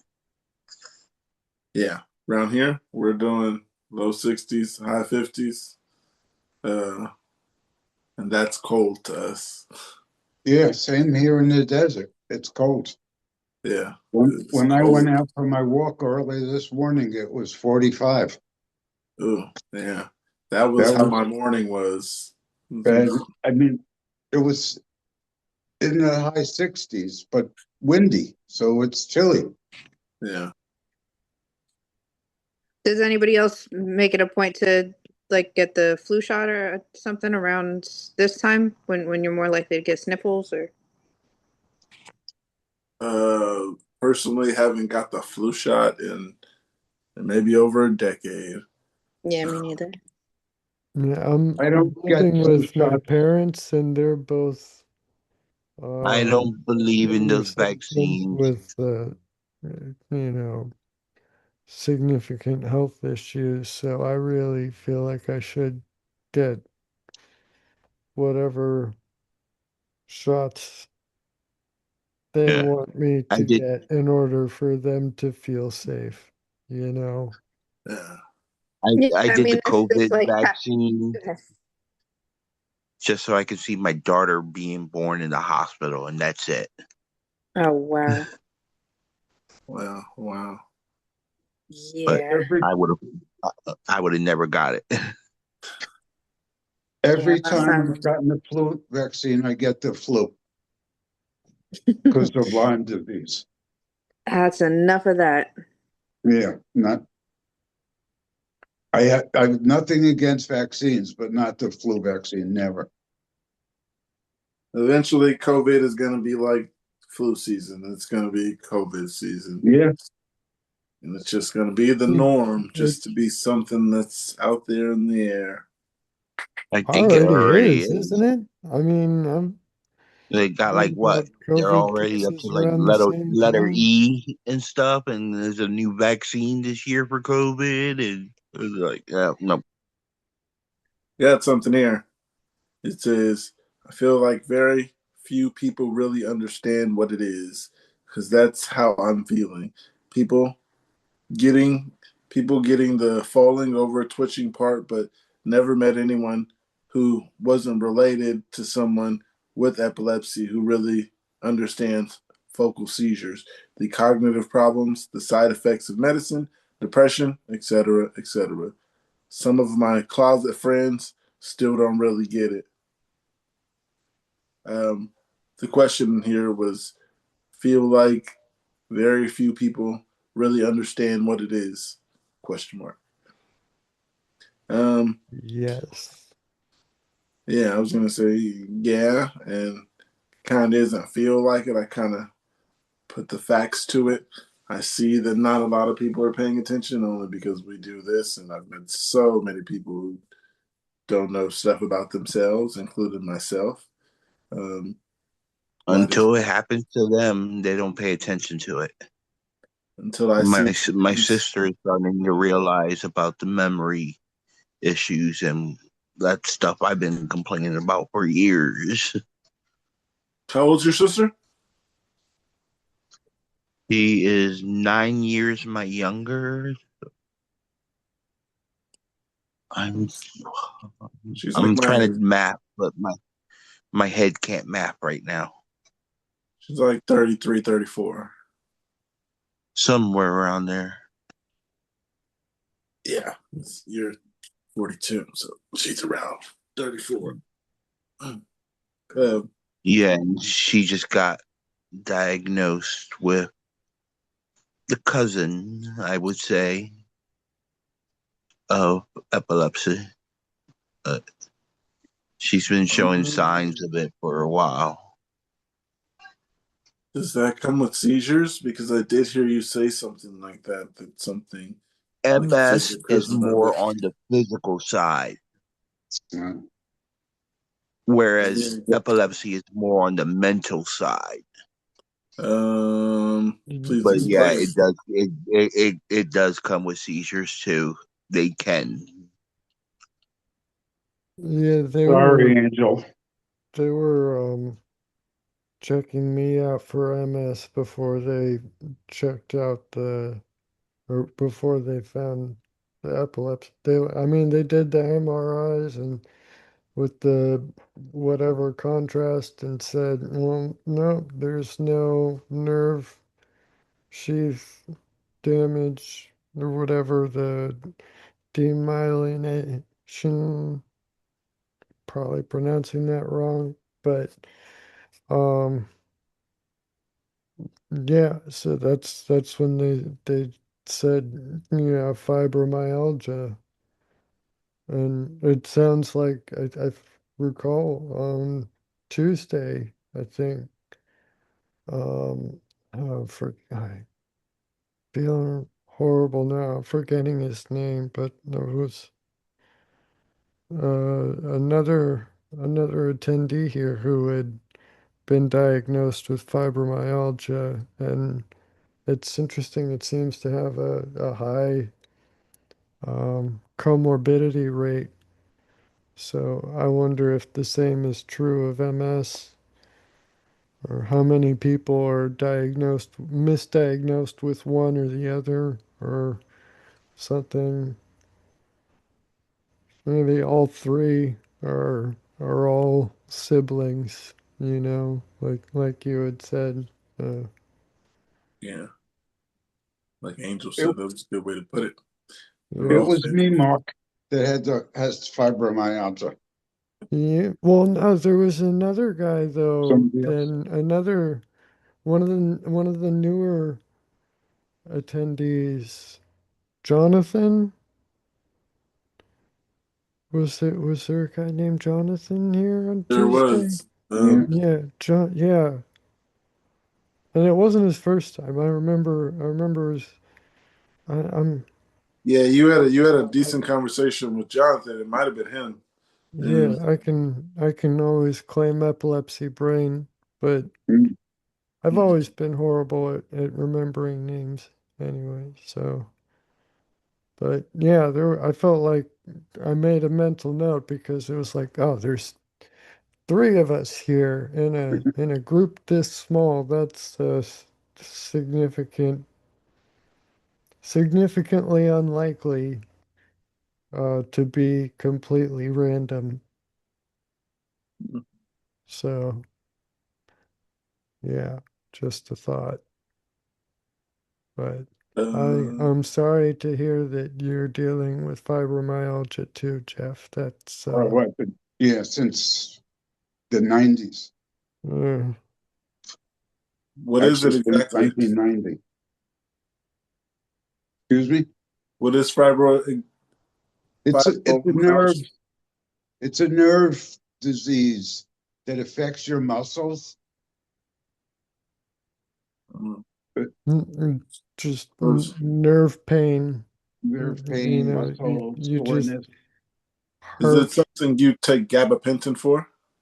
You, you could. I don't take Gabapentin anything can. for it. Um, Oh, that sounds painful. Gabapentinoids or Lyrica is one of the nerve pain medications that Yeah, is used to treat fibromyalgia. And it's only in very high doses of Lyrica that it starts to be effective as an anti-epileptic drug. So I kind of lucked out on that uh, getting two birds stoned at the same time here with the Lyrica. My pain is much better, and it um, I don't know, helps my sleep. That Vimpat really messed up my ability to sleep, and the Lyrica has helped improve that. So I took Lyrica for, I don't know, 4 or 5 years when I was first diagnosed. And then I was just on such high doses of opiates, I just stopped taking that. taking all of it, or just stop taking the Lyrica and just I stuck stopped with taking the opiates? Lyrica and I was taking really high doses of Oxycontin and morphine, and I didn't really know where I was or who I was for a long time. Yeah, well, I mean or that strong of a painkiller, compared to Lyrica. I mean, Yeah. I'd imagine there would have been no need. No, I had many other issues besides the fibromyalgia. My whole back was disintegrating, and every other joint in my body. Yeah, the Lyrica probably wouldn't be helping with that though, would it? No, that's why I stopped taking it. It wasn't Yeah, doing just anything. completely moot at that point with Yeah. once you start on the opiates. Thank you, Sackler family, right? Yep. Thank you, doctors. Yeah. Here, take more of these. I got That's something why I here, look guys. for DOs. Come again? I look for when I look for doctors, new doctors. I look for their like you got DR and then you got DO. DO will look for more holistic approaches than just writing you another pill. Right. Was it like Yes. MD versus DO? Or Yeah, a medical doctor or whatever. They're still both medical like doctors. It's just osteopathy, I think. yeah, Yeah. Yeah. it's just My, the DO will look for more holistic approaches to solving stuff. I got something You here, know, guys. It says CBD oil versus THC oil versus muscle gel with CBD oil. So I need some help. I'll keep it short. I have a regular focal and TC and take Keppra. My neuro doesn't want a higher dosage. I take 2,000 milligrams daily, 1,000 milligrams in the morning, 1,000 milligrams at night. I keep having absent seizures because stress and general feeling of unease and restlessness and migraines.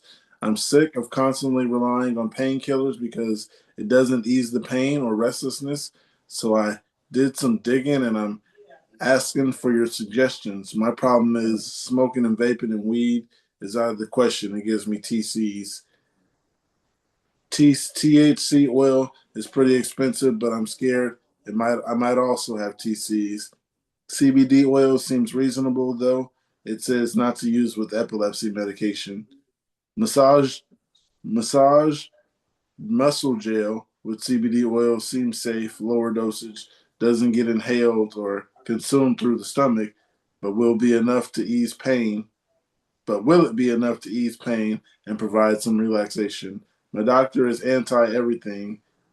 Help me out. Someone who really has the experience.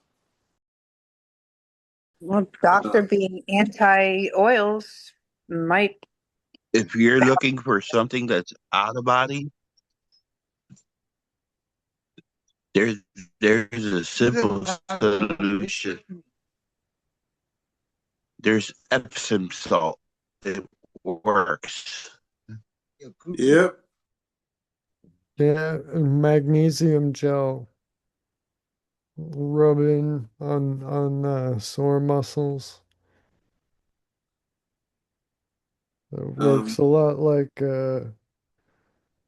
Epsom salt soak in a bathtub, but without the risk of the bathtub for those of us who are extremely TC prone. Um, or I don't have a bathtub here in this, just a shower. So, yeah. yeah, just rub it in anywhere that's sore, and it does a pretty good job of relieving the muscle muscle soreness and tension there.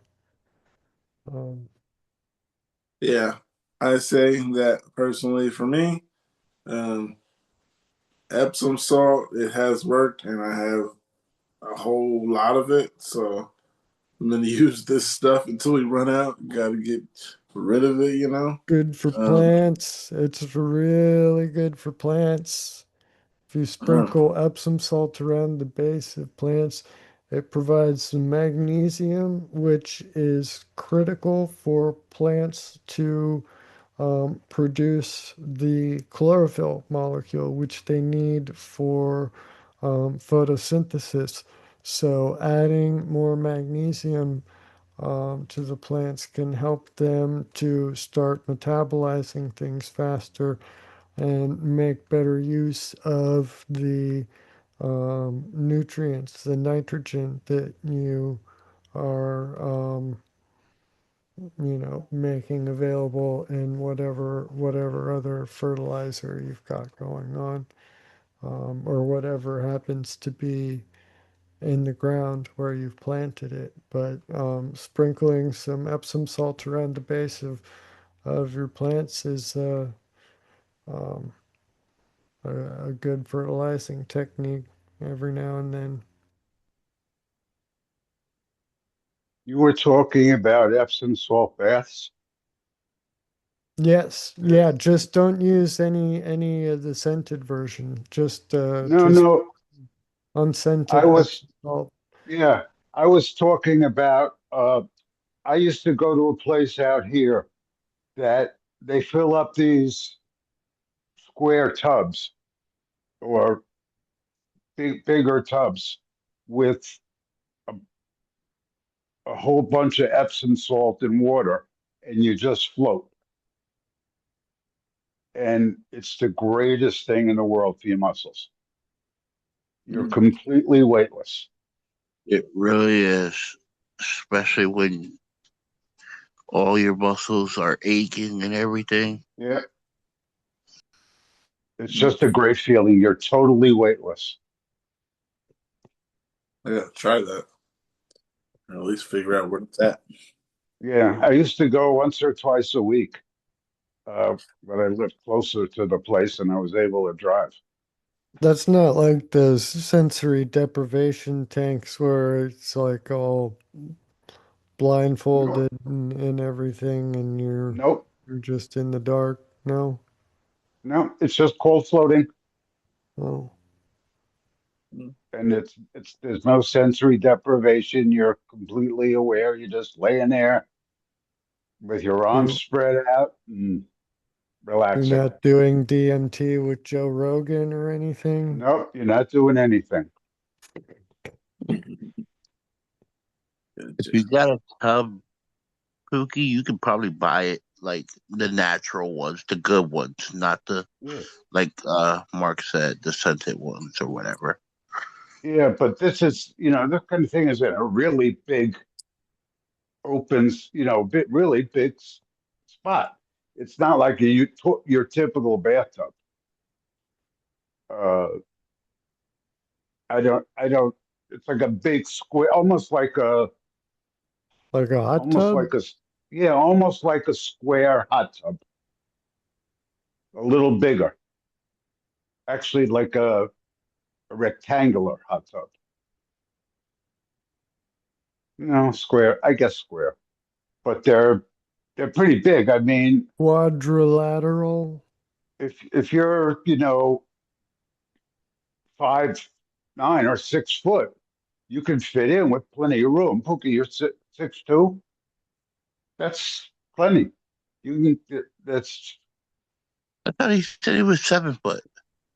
7 foot with a hook shot. He wouldn't be sitting here. I thought he said he was the size of Shaq. Who said that? I got something. It says, questions about neurologists. Hey, everyone. I have had epilepsy since my junior year in high school, and now I am 29. I'm located in Massachusetts. I have some questions. I've been with my pediatric neurologist since being diagnosed. She wants me to go out go out in adult neurologists. Does anyone have any doctors they like? I am located in Massachusetts. Can anyone give me some tips about how it is changing doctors? I'm nervous that I won't remember my beginning years of being diagnosed and will struggle telling them my whole story. How do I go about changing neurologists? Um, okay, I'm in this process right now. Won't the old one, won't her old one recommend the new one and transfer the records? There was nothing that said that, but that I doesn't mean understand, but I mean, you think the child neurologist is just going to ship her off? I've been through this, so I've been through a child hospital going through to an adult, and they will give the parent all the medical records, a copy of all the medical records anyway. That's why I have all my children, uh my teen years of medical records. Um and as for going to a new doctor, you can just simply um I don't know about your situation, Pookie, because he's retired, but you can just simply say, all right, I'm going to a new doctor. Boom. All my other stuff is from this doctor, and they'll transfer all the records, and you just got to give them the information for the other doctor. Yeah, it's a pretty easy process. when I needed to switch, like I was doing, I talked to my primary and they refer me to somebody. And like the guy I got referred to that I'm referred to now, he's retiring next year at the end of next year. So he's like, I don't want to take you on full time, but I can be on your case.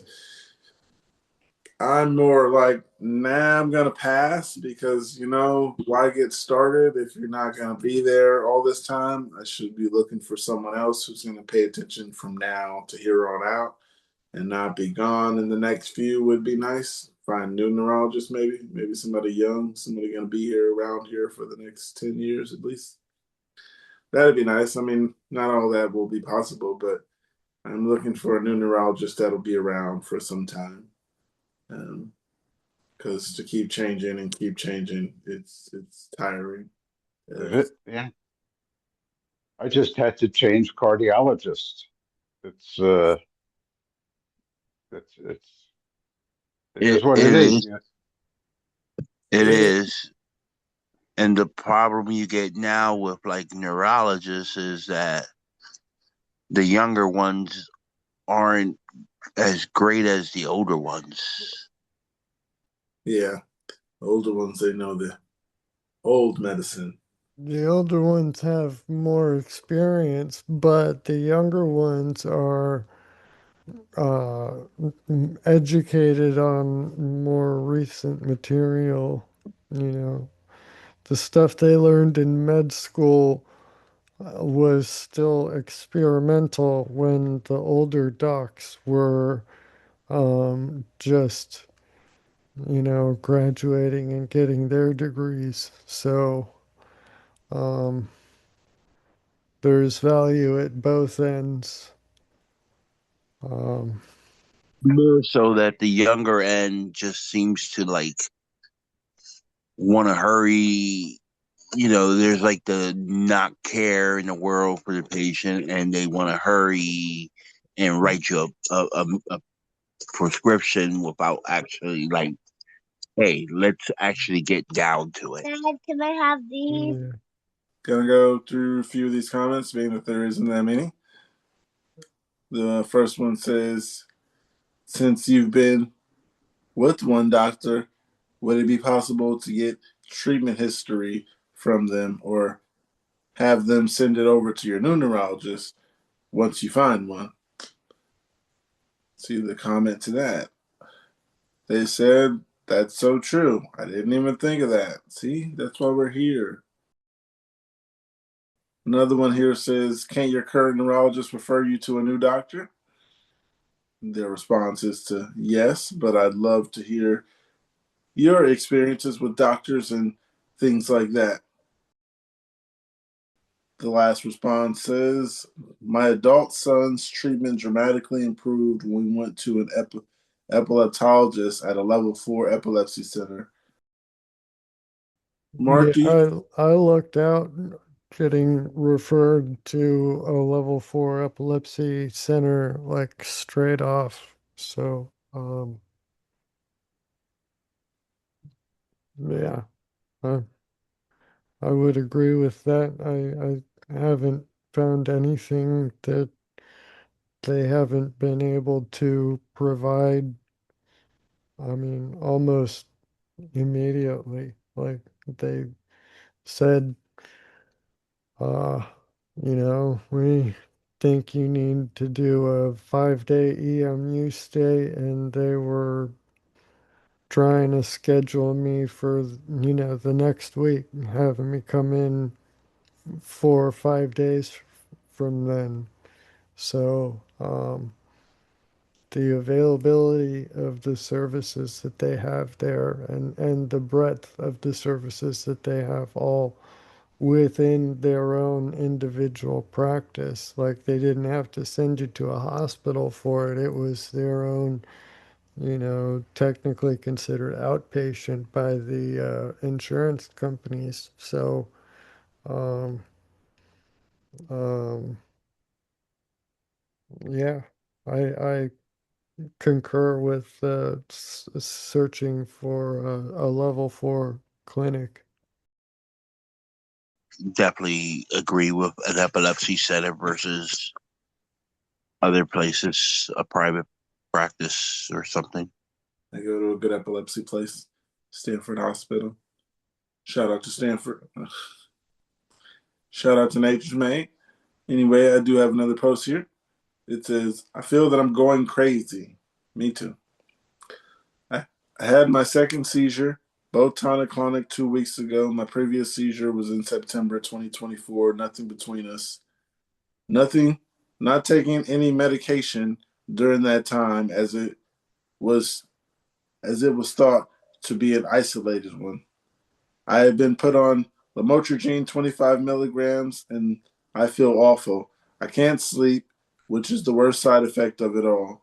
And when I do, with the help of prescribed benzodiazepines, I wake up at 5 a.m. and I can't go back to sleep.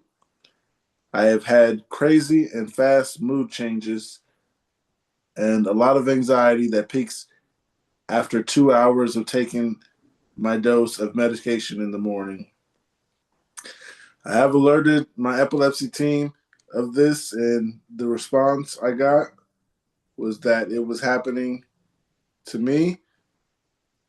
That response I got was what was happening to me was impossible at such a low dose. I keep repeating how sensitive I am to medication. I take a quarter half the dose, and I get the same effect. Uh, get the same effect and side effects. Other people get a full dose on literally any medication except paracetamol and ibuprofen. Yet neither my GP, the epilepsy nurses, I have not seen a neurologist yet, or the private neurologist I saw for the first time and whom I asked over email about this believe my symptoms are due to lamotrigine. Has anyone experienced these side effects at such a low dose, or am I going insane or misinterpreting things? I do not know what to believe anymore. I just can't see any other way or any other reason for these symptoms. I don't think you're going crazy. I think it's the medication. It works with us all differently, and you already said that you're very, forgot the word you used for it, Basically, yeah. Sensitive. Say that again. Sensitive. There we go. So yeah, it could be the medication, and the doctors will say things that'll make you feel like everything is your fault, and that's what it sounds like. They're saying some stuff you don't understand. It does not mean they're wrong, but um, yeah, get a second opinion. Yeah, you don't gotta keep taking medication that you don't want to take if you don't feel right or you don't feel like it's a good dose for you. Talk to a neurologist or a primary, and if they're not listening, you can always talk to another one. Um, don't run out of medication waiting. Um, yeah, I'm not a doctor, but I do suggest getting second opinions all the time. There is a comment here. It says, doctors telling you your symptoms are impossible comes free with the epilepsy. Another comment here says, insomnia is a side effect of Lamictal. It was paired with clobazam and clonazepam when I was on Lamictal to help with sleep. Now I'm on Lamictal 100 milligrams, and as clobazam is being weaned off, I'm replacing it with an evening walk and chamomile tea before bed. It is not as good as benzos, but it helps. A few more comments here. One says they're just side effects of the medication you're taking. Mostly every person who eats pills for epilepsy gets side effects. You need to tell your doctor in description so he will just adjust your pills or change your pills. Get yourself checked on time, otherwise problem increases. Take care. Don't worry about the release side effects of these medications. Try to drink more water. Anyways, talk to your doc ASAP. And with epilepsy, always keep a check on your body and what's happening. And what's happening. A lot of things come up because of its medication. That is a really low dose because I'm on 200 milligrams and they told me that was a lot, and this person is on 25 and they said that was a lot. I don't know how low doses Lamictal goes, but yeah, this person thinks they're going crazy, you guys. One more comment, I'll move on. It says, while on 25 milligrams did seem low, not all drugs work the same for everyone, and this might be one of those for you. Although if you still in first few weeks of starting it, I could see them wanting to wait beyond 2 to 3 week mark. Usually, when my side effect would reduce after an increase in dosage after sitting at 400 milligrams daily. Does Keppra have an effect on productivity and focus? Hey everyone, I'm a 26-year-old male and I've been diagnosed with juvenile myoclonic epilepsy when I was 16. It started with blacking out for seconds and falling asleep or falling in place, along with sudden jerks of electric shocks all over my body. The neurologist prescribed me Keppra, for which I have to take 2 500 milligram pills a day for a total of 1 gram every 24 hours. It has been working fine for me, except for the one major seizure I had back in 2022 while sleeping that I almost swallowed my tongue, though. I was on meds and it never happened before or again, so I'm taking this one as a, end quote, one-off due to stress.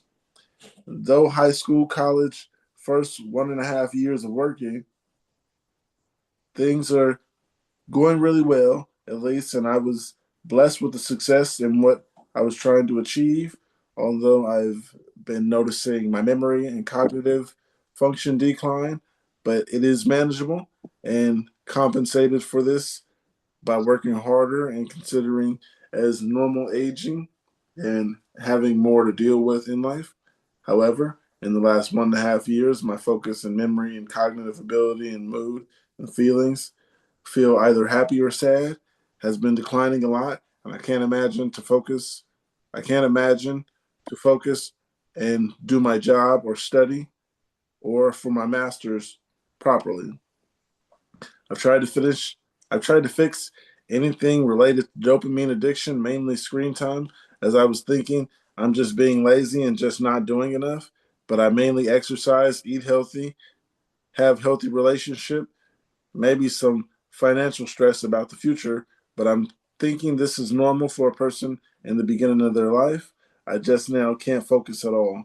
I'm focused only on planning life for 10 years and 10 years from now and not doing today's work. Recently, I've stumbled across posts talking about Kepler relation to mental health and ADHD and executive dysfunctions. So, do you think this might be related to Kepler, or have anyone had any similar symptoms, or does this come back to me just being lazy at this time in my life? Sorry for the long post, but I want to say all the details to get good advice. I would say these medications, it messes with your productivity. If you're naturally a lazy person, when you do take this medication, it's going to get worse. If you're naturally a person who just lays down and doesn't enjoy doing things, this is one for you. But if you like to have a life and do things, uh, you got to take this medication and try to find something else that'll make you do things, because if you just lay around, you're just going to lay around. That's just you in general. Um, yeah, if you don't try to be any type of productive, these medications can take advantage and they will be leading. Like, you don't do anything, I'll help you out. That's how that is. And that's a personal opinion. I feel like if I just let the medication take advantage of me being tired, then I feel like it just took full effect. And yeah, Aside from that, which you're 100% correct, he's busy planning for 10 years out, which is a waste of his time. Nobody knows what's going to happen 10 years out. yeah, And if you have epilepsy, you certainly don't know what's going to happen 10 years out. I mean, focus on what you have to focus on and let the rest take care of itself. yeah. Focus on the now. That it helps. Got some comments here. One said Kepler Yep. made me struggle with focus and concentration, worsened my mental health, and made me too drowsy to function. Thankfully, I was only in middle school and the teachers were understanding. Lamotrigine helped with some of the concentration and brain fog, but since I got diagnosed with ADHD, I'm medicated for it. It's bearable now. Another one here says it absolutely could be. Kepler is notorious for these exact side effects. Personally, I have experienced them, but thankfully not to an extreme degree. It's best to ask your neuro. You don't want to lower your quality of life just because of your meds. I would see what they have to offer and have to say about these other side effects before they worsen. Give it some time, but if it persists, definitely reach out. They have things that'll help you that aren't as bad as Keppra, but they're still similar in their medicinal balance type stuff, medication. I heard Briviac is like Keppra, and heard it isn't bad. But Yeah, yeah, it's supposed to be like Kepler 2.0, and I guess some people experience fewer of the psychological side effects from it, like the depressed mood and anger swings. The problem that I had with it was not with those side effects. I happen to be one of the like extreme small percentage of people who had dramatically increased focal seizures from a therapeutic dose of Briviact. So, um, yeah, in the past and probably in the future, when I say Not Briviact. Don't, no to Briviact. I hate Briviact. That's what, you know, where I'm coming from. My experience was, clusters every single day until I was tapered off of it. So, um, yeah, I don't know. As far as how and to what extent there are fewer like psychological side effects from it, I can't really say. So it may be a great drug. That's just not for me. Since I am having a 24-hour EEG and I had a focal. I was starting to come out of it, and then a nurse walked in and startled me. And I kind of locked back in when I heard her open the door and stopped twitching as much. Has anyone ever had this happen to you before? I'm still twitchy and a little out of it afterwards, just trying to see if that is even a thing that can happen with focals. A lot of time with my focals, I will relax my body and let the twitches come, but sometimes I can fight them off, but not sure if you can get startled out of it. But I do know that I had a seizure, two seizures where things happened and I came to. One was I had a seizure. Um, I had a seizure in a car accident, and when the airbag came, it brought me back. I came to, and then I pulled over and I parked, and then I continued and had another seizure. Um, and there was another one like that when I put my arm in the fryer when I had that seizure. When I put my arm in the fryer, I looked at my arm and then I was like, oh, I burned my arm. And then I fell and I continued to have another seizure. Um, so is that similar to that? Similar to startled out of a seizure? It's kind of like pain brought me back, I guess. I mean, can you really say that it was the pain that brought you back? Or, I mean, maybe that was just when the seizure would have ended and you're just coming back to naturally. Um, I, I don't know. I'd be hesitant to attribute anything to any of that. But now that I think about it, though, if, like with the VNS that I just had put in, if the whole theory behind it is that an electrical impulse to the vagus nerve, something to go and jolt the brain regularly, can kind of stop and reset seizure activity that's either about to start or is already in progress, then maybe there's something to that. Maybe there like a sudden jolt, a sudden startle, like they got from that nurse is uh, you know, is what actually helped. Yeah, I don't know. It's a really interesting question, and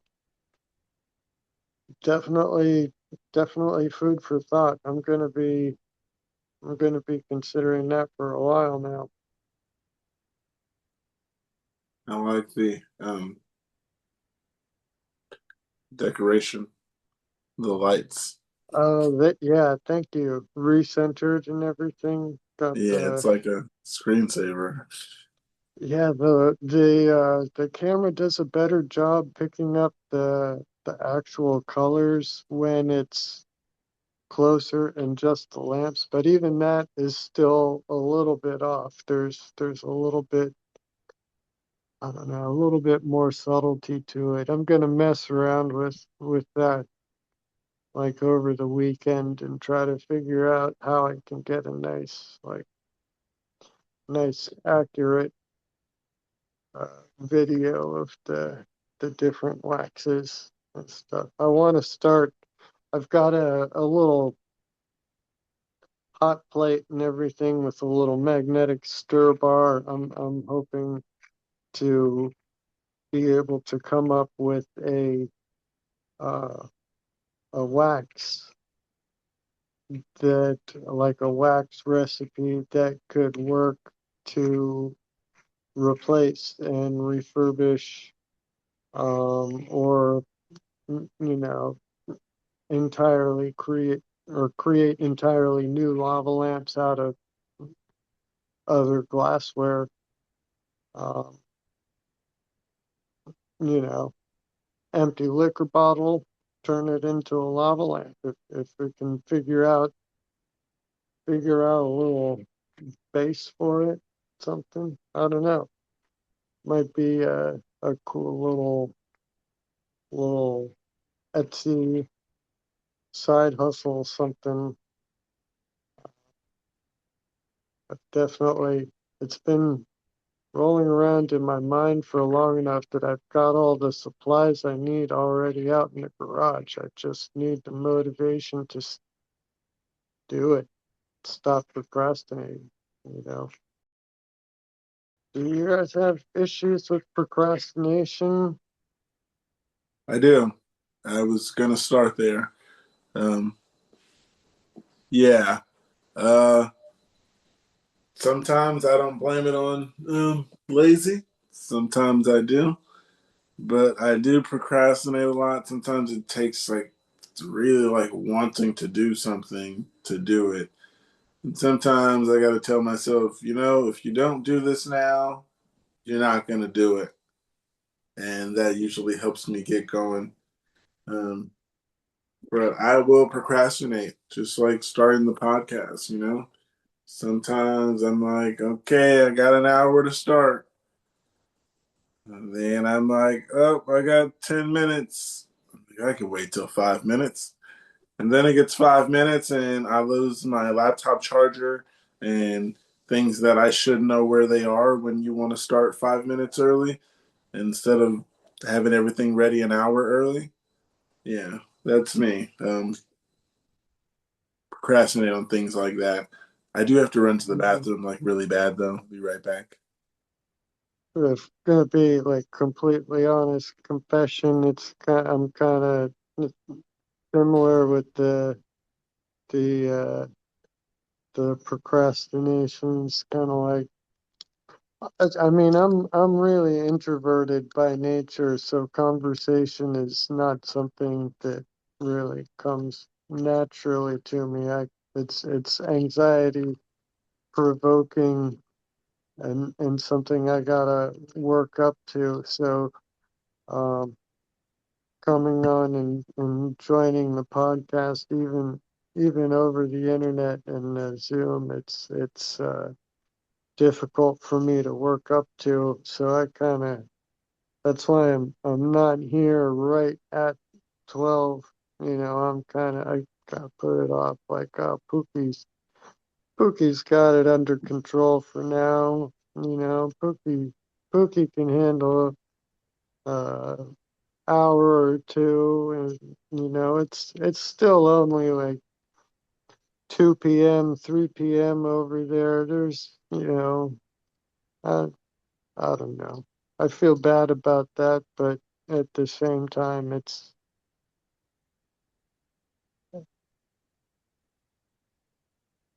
I don't know. I'm back. Now that you know, I've got to face that. So there we go. But um, Hey Casey, how you doing? I'm good. Hello. I didn't want to interrupt Mark's doppelganger.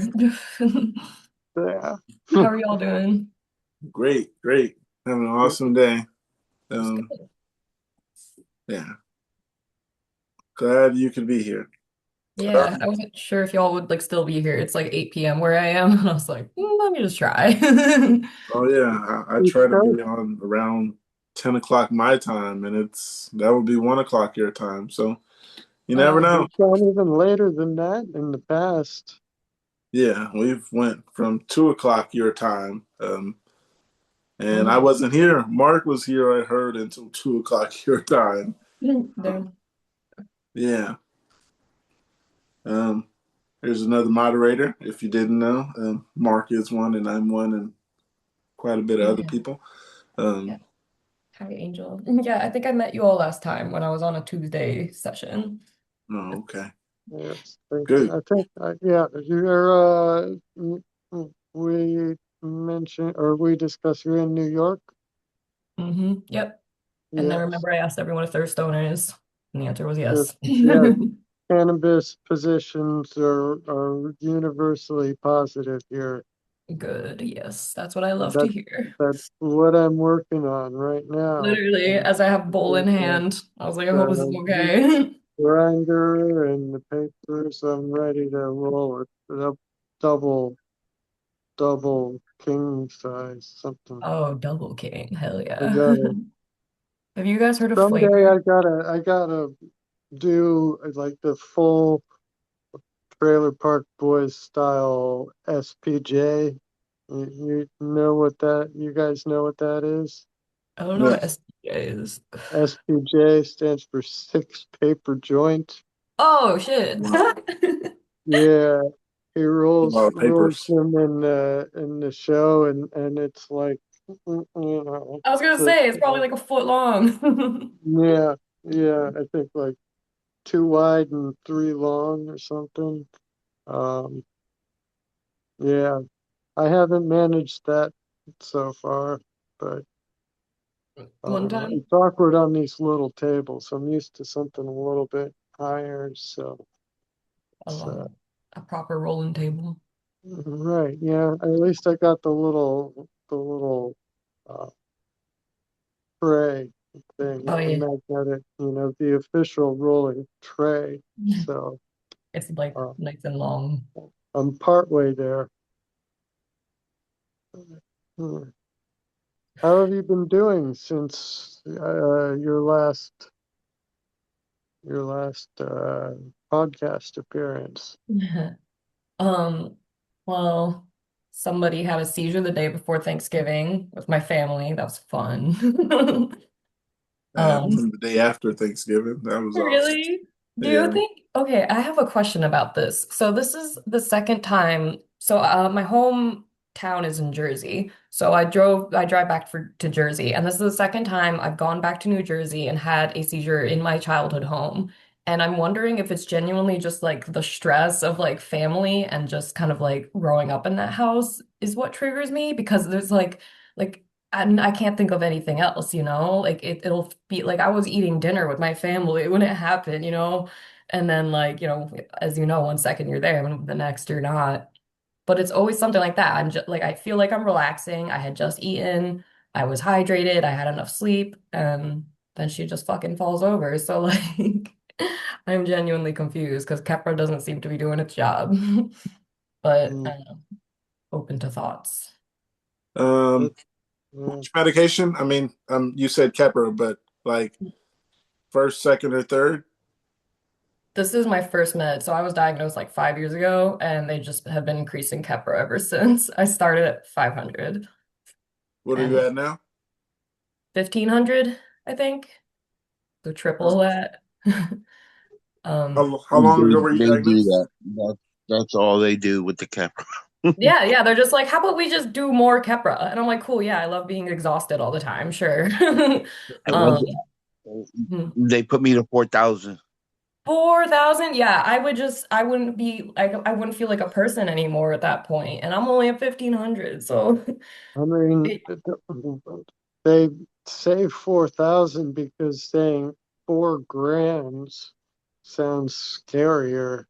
If they said it like that, I'd be like, "Oh, no, that's a yeah. lot of molecules of something that's supposed to be, you know, I don't know. At that point, I it's almost a, a small little I'm also Like medication you eat, resistant, so they were there's just like, let's just dessert keep putting it toppings up. that are smaller than that dose of Keppra you're taking. You know, a little sprinkle of powdered sugar on top of a donut weighs more than 4 grams. Yeah, isn't that insane?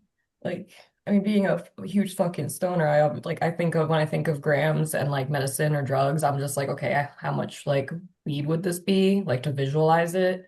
And when they Yeah. gave me my fat ass 1,000 milligram pills, so 1 gram of Keppra, and it was that fat ass pill, I was like, I don't want to be taking this. That's like a lot of medicine going in me every day.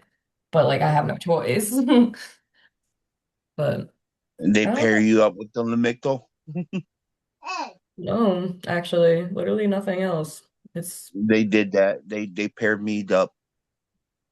I so like, mean, it wasn't my first medication mhm. by far, but they paired me up with Lamictal to offset the rage, basically, and Kept it rage. wasn't working.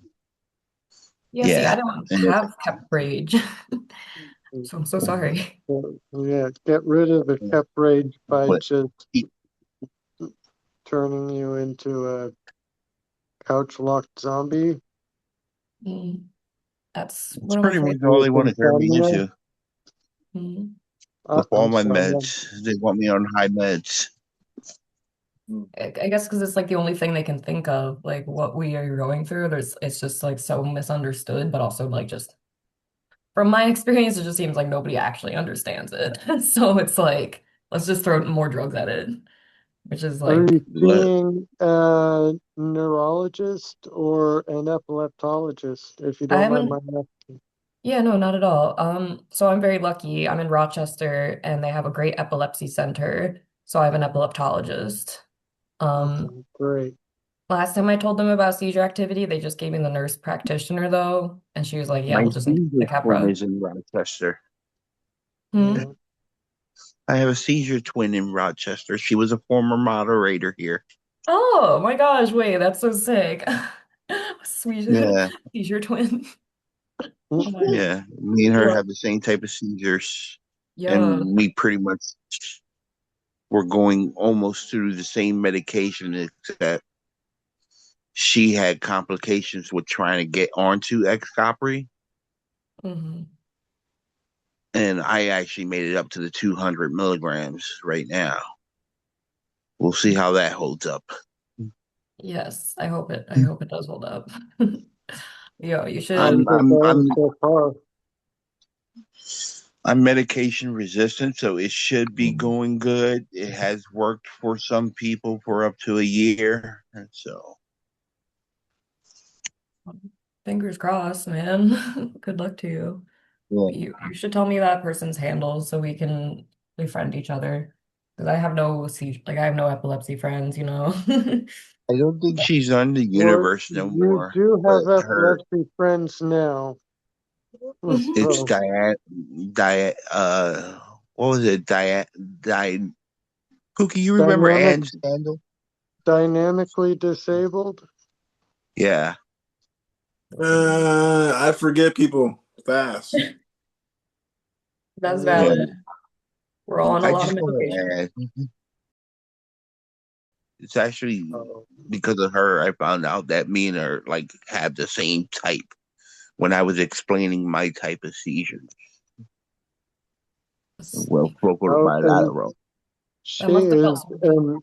an incredible, like, front lines of the medical cannabis legalization um, campaign, like all the way back through the um, I don't know, I think through the 90s with, like, I don't know if you're familiar with Charlotte's Web and the story behind that, the first CBD strain that was created for a girl with um, epilepsy, like a specific, I Yes. forget the type, but a specific epilepsy that responded The to CBD. the CBD, and it was before the FDA approved that synthetic CBD pills and stuff. So they made this,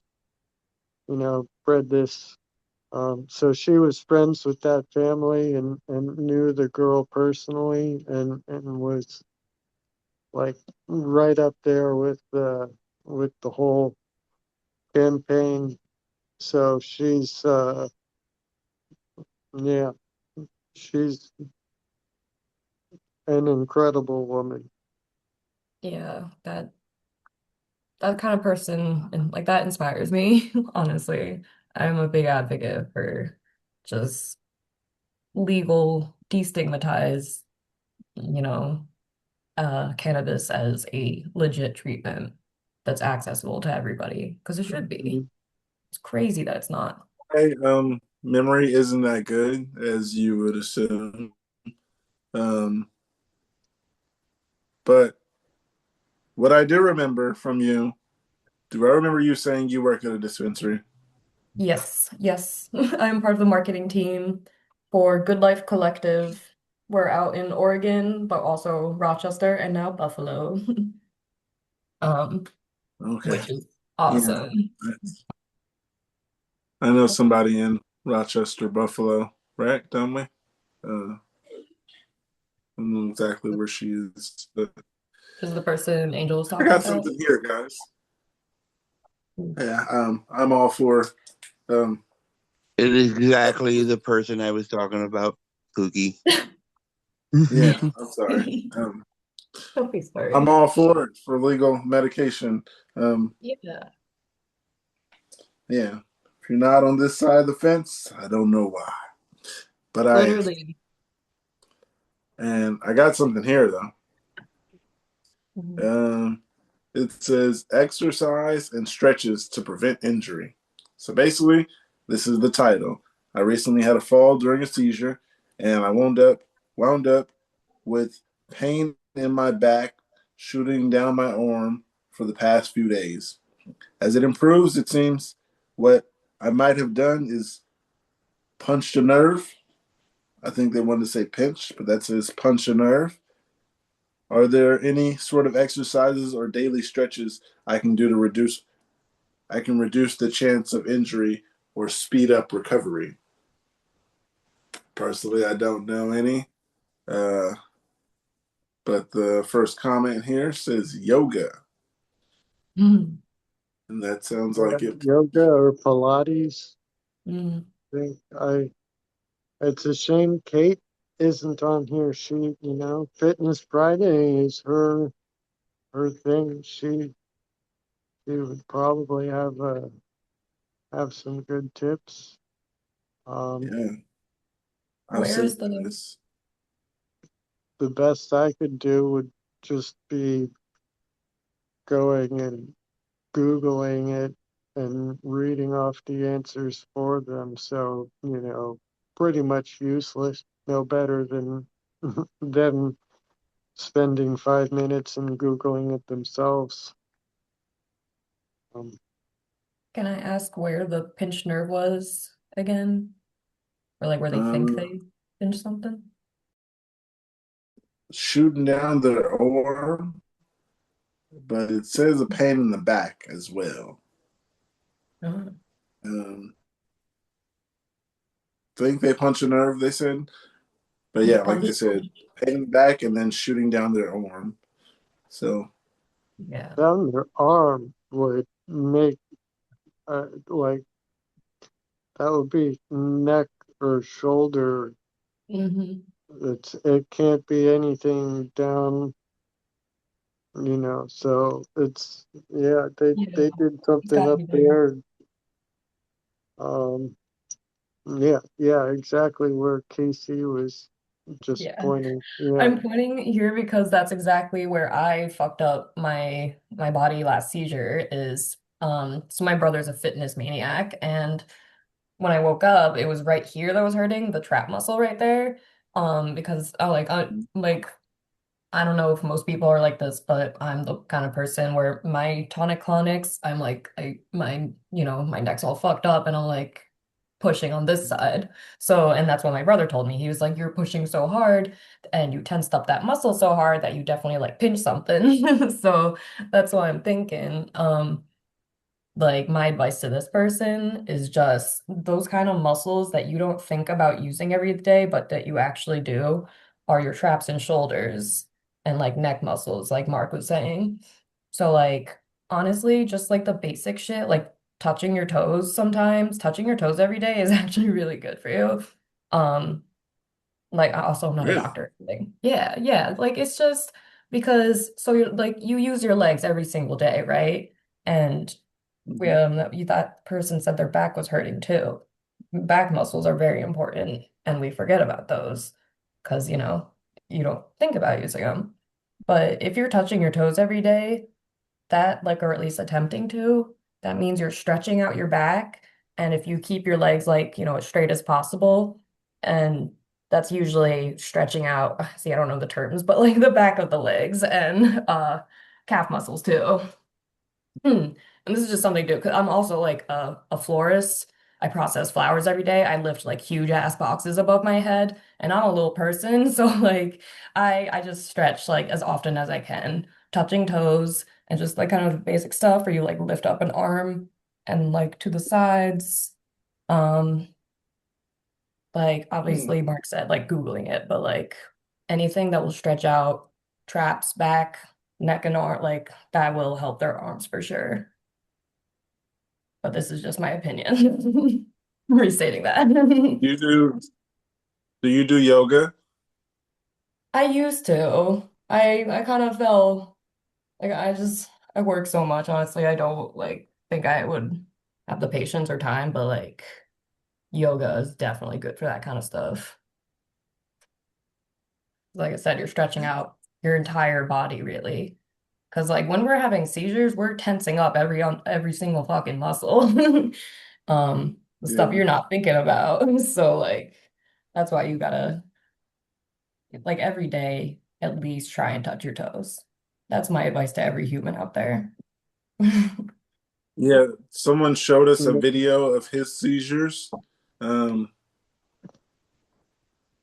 yeah, and it was very um, informative, I guess I can say. I learned a lot because it looked like he was just stretching. Um, I don't know who, if any of you guys were here last time, where that guy was like, uh, it's hard to explain what it looked like. Yeah, let me see if I can explain it or have a video of it. Which one? There's been several seizures on a Zoom meeting. Even you. So, yes, there has been of me. I don't know which day he was on. I think it was Tuesday, where we were talking about a seizure, and he said he would like us to see the picture of him. I don't remember his name, but he said he would join again. What is going on? Yeah, I've been meaning to share my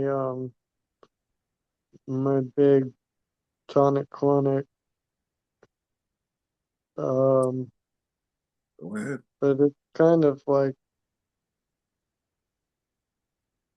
I don't know.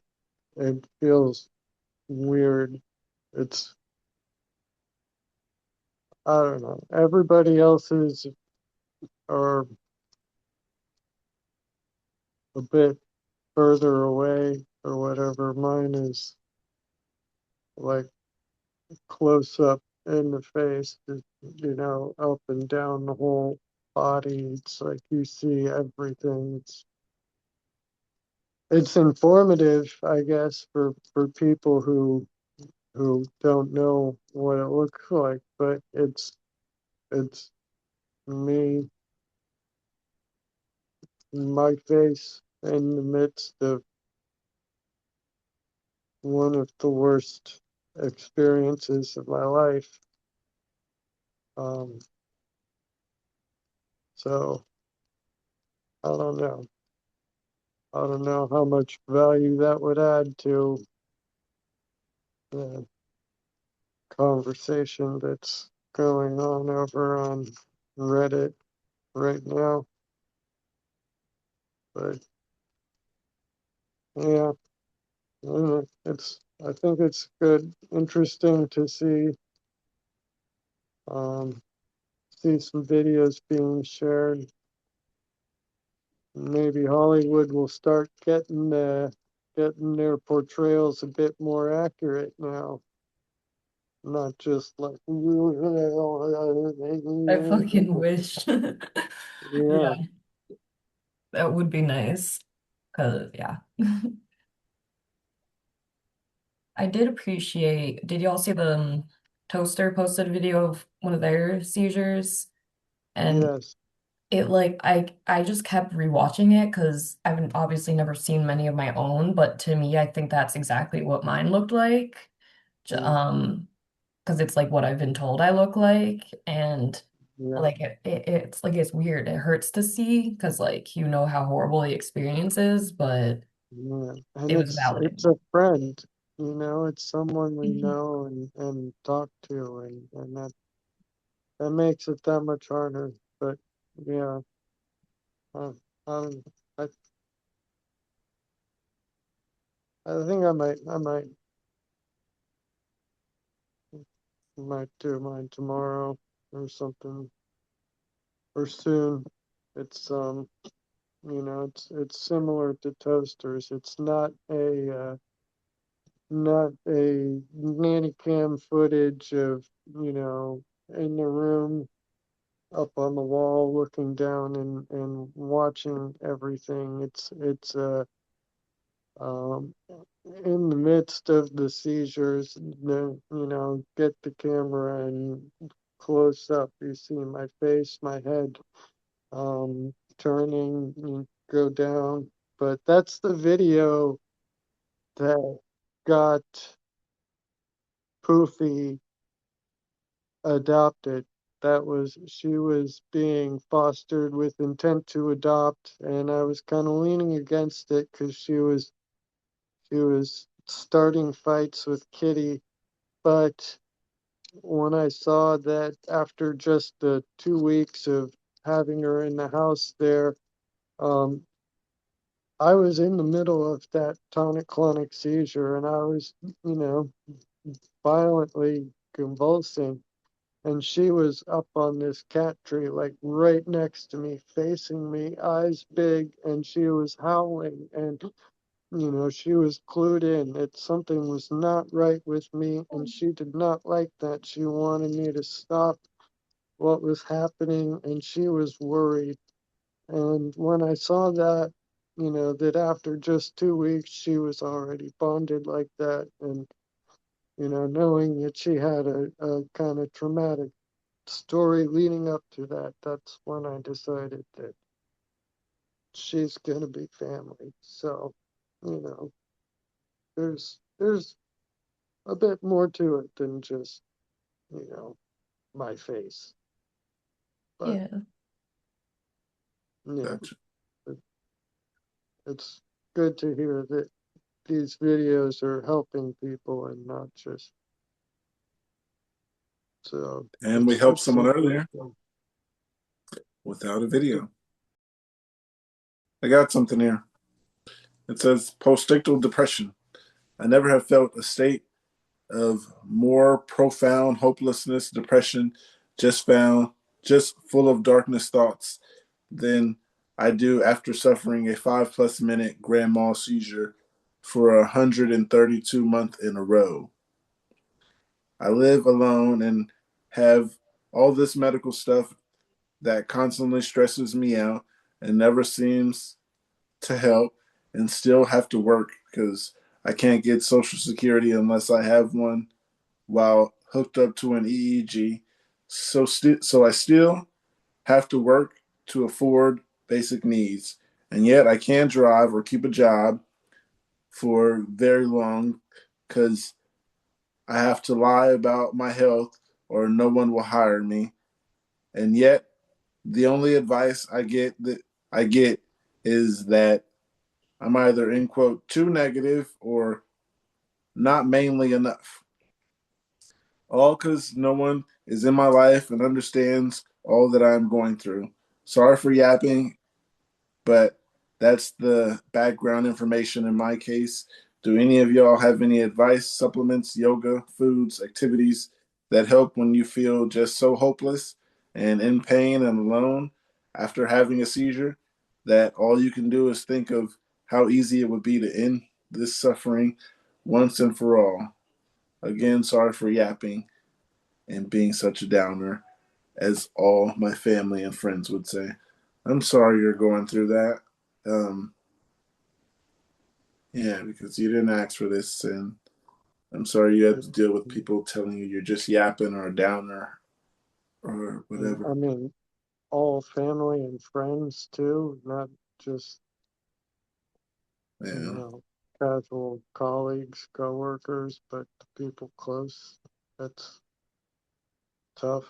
I, I mean, I'm sorry you're going through that. Postnatal depression is big. Um, it's a big deal, and I met a lot of people with epilepsy, and they've said the same thing that their postictal phase is a big deal. And a lot of people won't think that, but those 5+ minute long seizures are not nice. And they yeah, stay. In my case, if it's like 5 minutes of seizing, it's 3 days of recovering before I'm back to baseline, like clarity, functioning. You know, yeah, 2 days of muscle soreness, like I worked out. Um, 5 yeah, minutes for me, 6 minutes, and I'm already going into PTSD because I went through that 6 hour one. yeah. Sorry to hear that, Angel. I remember you telling me that story. Postictal depression is real, and you're not Debbie Downer. Um, I don't want to tell you anything bad about those people who told you that, but I ignore people who say things like that about my epilepsy. And yeah, we have a lot of people who know what we're going through and still don't be as supportive as they could. Um, my mother, she's way, way more supportive than I'd like sometimes. Like I had a seizure Friday, and she's um, really over the shoulder. But I haven't lived with mom in over 10 years, and back living with mom isn't fun like I thought it would be. It's so much when you gotta keep telling them, I'm all right, I'm all right. I don't need help with this, I don't need help with that. Even though I know she's trying to be here to be helpful, sometimes they can get in the way. Try not to tell her that. I just tell her yes and thank you. Um, but yeah, postictal depression can be a little much, especially when you got someone there over your shoulder. Trying to get her off. I'm trying to help her understand what epilepsy is without making her think she has to be right there all day. Here's another comment here. One says, I also get really terribly severe postictal depression episodes. My neuro calls it epileptic dysphoria, and I think she said it's caused by major chemical changes that can happen in the brain in some patients post seizure. I'm lucky I have supportive family and a great therapist and a neuro provider who's helped me understand a lot about these episodes, even just accepting that this one is a normal response from my brain and I may need to, in quote, clear the deck schedule wise I get through it. When I get through it, has helped a lot. I try not to be alone for 24 hours after a big seizure because being around trusted family and friends helps a little. When there's these episodes that come on, they trigger really extreme thoughts about myself and my life and my outlook on things that I have to actively remind myself aren't real and will pass once I'm through with postictal period. When I can, I get takeout or any comfort food on hand, grab a lot of tissues, and give myself a safe place to be miserable until it passes. I've also worked with my therapist on and family on a in quote safety plan for when it gets really severe. It was the only response, and it was really long. That's a really nice response, though. I love the encouragement of self-care. Like literally just order some Yeah, crappy food and get tissues. Sometimes all you can yeah. do. It said gonna be miserable alone. Get some tissues and stuff. I feel you. Hmm. Spend the day by myself. I got something else here. It says, how long after status epilepticus does it take for the body to recover? How long for the body to go back to its previous state, if that's even possible? The first comment I will read says, it can depend for me, sometimes 2 to 7 days. Dramamine is a must because I will have a terrible motion sickness and dizziness. You can buy this at most stores. I go to Walgreens. Please get better and rest. Resting is what makes the recovery faster. I haven't went into status epilepticus yet.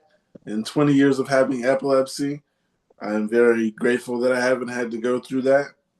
Um, but for those who have, what was recovery like?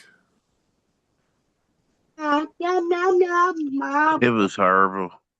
I don't like I said, I go into PTSD. Hey, Jay. And hold on. Your kid is so fucking adorable, but also yes, yes. So adorable. Yeah, sorry, I curse too much. But yeah, He, like he, he wants to read on the camera, but I know the rules, Cookie. It's all right. Give your speech. what Angel said. It's horrible. It's only happened to me once though. I don't think I've. Yeah, it's horrible. It's a real horrible feeling. And each time you go into status, it varies. It can vary on length of the seizure and everything. You're you're really killing your brain cells there. Yeah, they're literally dying, and you feel that when you wake up, when you finally stop. That much I remember. Yeah, I haven't went into status yet. I hope that I don't. But from what I'm hearing, it is bad. Read some more comments. One said I had a full status epilepticus twice, and both episodes started with trips to the hospital to try and stabilize the situation. Heavy sedation for 5 days in almost a coma state, followed by another 3 weeks in hospital for recovery and rest. Did you guys have to stay in the hospital? I never heard that. Yes, they keep you there and charge you for it. Oh. I'm still mad about it, as you can tell. More comments. One says technically never. Every seizure we have leaves damages on our brain. Another comment says, for me, it takes at least a day. My body feels sore and incredibly weak, like a newborn fawn. Nausea and lack of appetite is common too, which is bad considering you need energy to recover properly. Two more. One says depends on the person and severity of the status episode. My 45-minute one took me 3 days. Had to take time off because of it. Last one says, I don't really remember how it felt before, but I'm feeling really good right now. Had a status epilepticus in May due to a substance abuse, and Right now, I'm tapering off Keppra. Haven't had any seizures, so I really hope it is an isolated event. Ultimately, I think it really depends on the person and the duration of the status epilepticus. Got something else here. It says meditating, singing bowls trigger.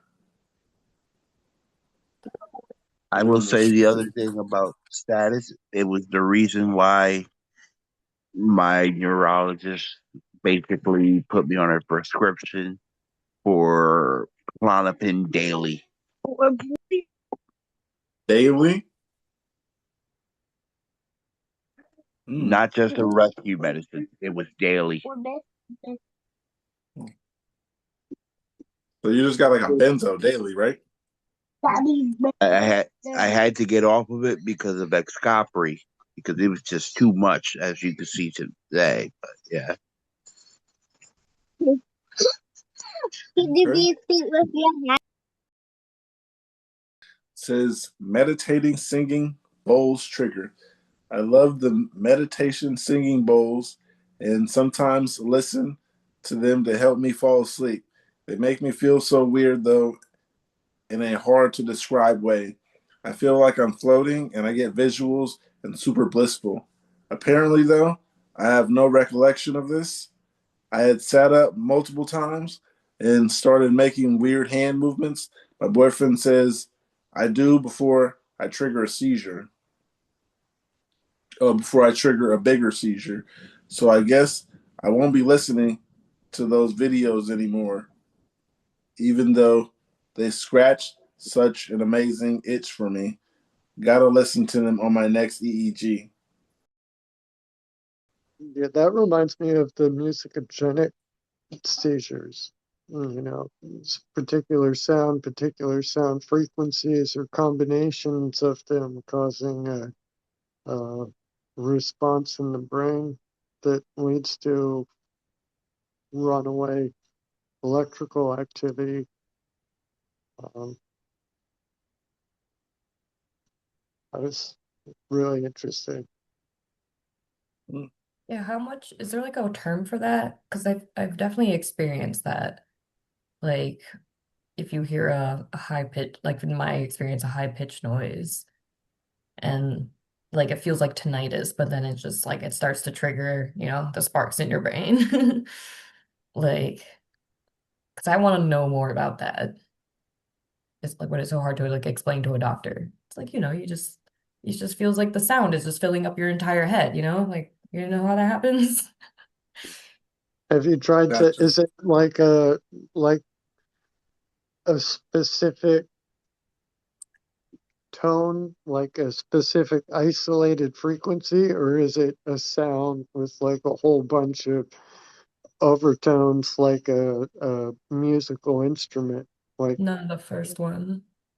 not Like the first one? like the specific tone. Like like Yeah, have you gone and used like an app, like a tone generator app, and tried to figure out, like slide up and down and figure out what specific tone, what specific frequency it is that you're hearing that is triggering this? that's a really good idea. Yeah. Because that could give an indication of what sort of brain waves are being stimulated that might be running away with this whole thing. I don't know. When I went to my neurologist with specific information, like the more specific information I had, the more seriously they took me. Mm, So good advice. using actual scientific uh, units and stuff, you get some extra cred points there with the STEM people. hmm Yeah, I will definitely be doing that. Because my epileptologist, like, he definitely just graduated from the college that runs this like whole epilepsy center, which I'm very grateful for again. Like the fact that I live here is perfect. But he is a man, and I just like have to point out just that like it's not like you can't deny that there is like as a woman or any feminine presenting person, you're usually not taken as seriously sometimes, in my experience, and many, many experiences like mine. Because a lot of the doctors are usually old men. And thankfully, my epileptologist is kind of a young guy. Like, I think he is probably like in his 30s, he's not even that much older than me, but I like to think that he takes me a little seriously. But I will say that when I had a male partner, who would like talk to the doctor for me, that that did fucking help a lot, unfortunately. Um, but using scientific information, I think, is a good idea instead of, being like, Maybe Mhm. having somebody else come in with you might be helpful. Just Mhm. period. I'm a 39-year-old uh cis male, and I go into my neurologist appointments with my mother. And she was the first one to call emergency services for a um, a tonic-clonic seizure. She basically started my whole treatment adventure. I'd been recording my seizures in a log, but they had been diagnosed as just panic attacks and written off, and I kind of knew better, but wasn't in a mind space that really cared about whether they were life-threatening or not. If you get what I mean. Yeah, and you had your mom to So advocate. she, I forgot where I was going with this. Oh, yeah, um, she was like an objective witness to what was happening to me that I was not able to provide to my neurologist on my own, and having those two perspectives um, really seemed to help. Uh, um, but I guess another data point to consider is that I am seeing. I have only ever seen female epileptologists. Now That's that I think amazing. about it, which is interesting. So that might also contribute to my mother's being taken a bit more seriously. But I don't know. I'd like to think that we've at least come a little bit, made a little bit of progress in that respect. But I that's You're that absolutely would right. be my suggestion to scientific units, and maybe bring somebody in with you and see. At the very least, my memory of these appointments and what they had said can be spotty at times. So I call my mother also sometimes my external memory storage with these appointments, because I don't really remember all the time what she said and what the next appointment is going to be for. Um, so um, yeah, some uh, some recent experiences here that might translate over. I don't know. I love that you and Pookie have your mothers to advocate for you and be there for you so well. I mean, my mother's amazing too, so I honestly might have her come visit me for my next appointment. 'Cause Mom's rule. Yeah, if you've got a good mom, you've really yeah. You got you got one, use it. Yeah, Well, no, we're very not lucky. We're like very that, but yeah. yeah. no, yeah. Um, yeah. Let her be a mom. It's true. She loves it. She did walk away during my last seizure because she didn't want to see me like that, which is fair. My brother is the one who took over. Maybe I could bring him. He's the one who takes care. He's taken care of me. Like he's my little brother. He shouldn't have to, but he's actually seen it a couple times. So I think that might also be a good idea. I don't know, but thank you for the advice, guys. Support system is important with this. Yeah. Yeah. Good support system is good with epilepsy because they can be horrible. Yeah. All right, now I have to ask this question. Right What's ahead. in that beautifully wrapped thing that you made a little while ago? I don't know your name, Mr. Doppelganger. Mark. It's Mark's What? doppelganger. Oh, his joint. I'm wondering what's in there. It Oh, looks so nice. It's very well. There is um Mark's been about banished outside. half of it is ice cream candy hybrid, and the other half of it is fruit pops and indica.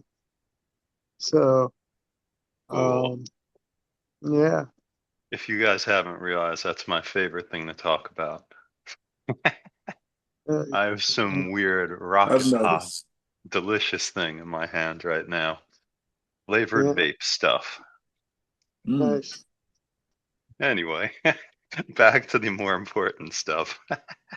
No, weed is very important. Yeah, you guys are doing some very important stuff. Yeah. Cooking I got dinner and something here. smoking weed. I got something here. It says working out again. So I'm just over a month seizure free and I want to start working out again because I've because of the medication I've gained some weight, but I still don't know the exact cause of the seizure because I had no warning that a seizure was about to happen. It just happens and they last around 5 minutes. I'm on medication, but I'm worried about working out and weightlifting in case something happens during the workout. Any tips or any workout suggestions as someone with seizures? I say don't let it hold you back. If you're gonna work out, work out. If it's gonna happen, it's gonna happen. I say take precautions when you do things so you're just not just out there at risk all willy nilly.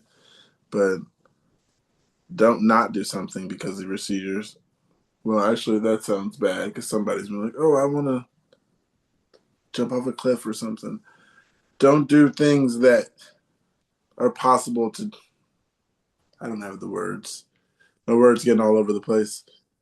Don't take big risks. There you go. Danger. Bad. Yeah. Take precautions when you do things because epilepsy can be unpredictable. Don't drive. Let's go. The only comment here says I do work out sometimes and I get focals, but like I know what my triggering factors. One of them could be heat, so I make sure not to overexert myself.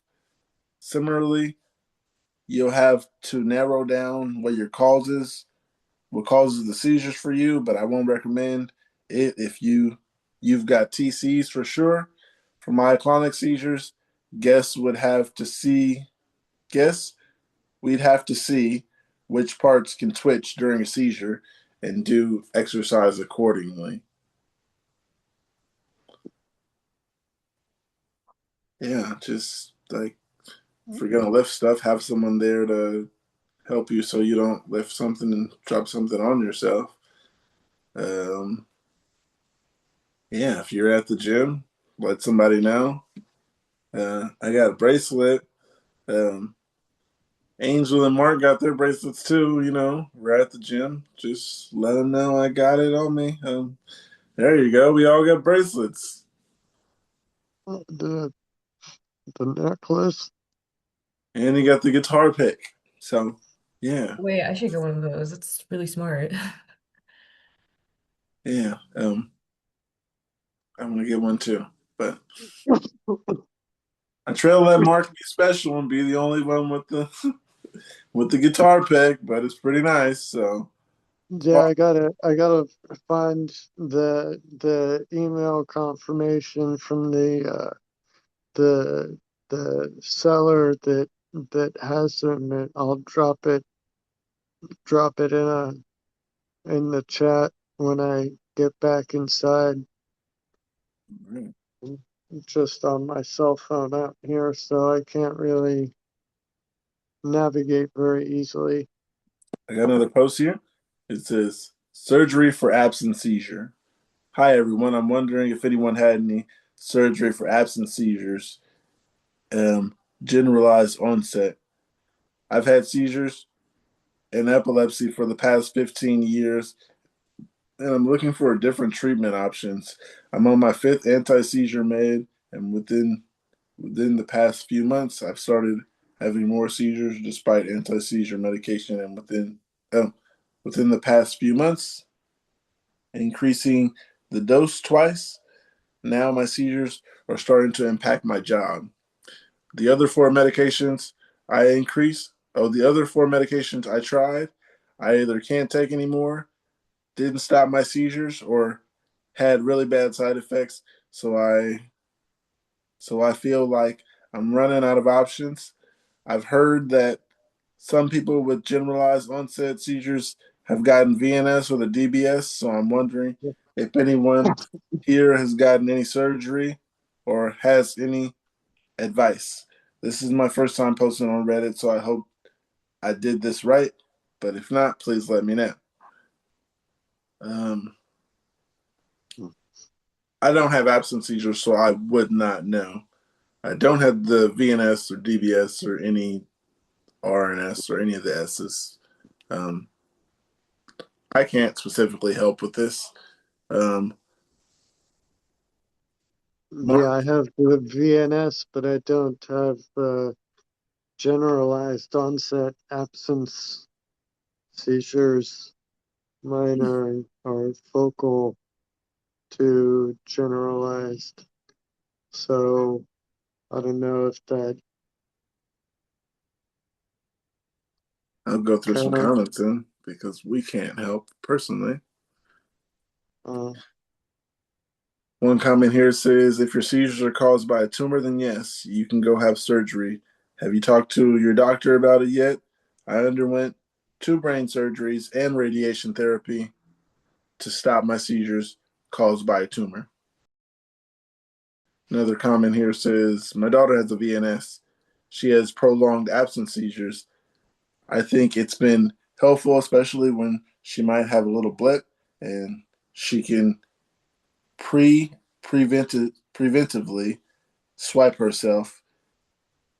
It has definitely helped her with her short term and long term memory loss and recall.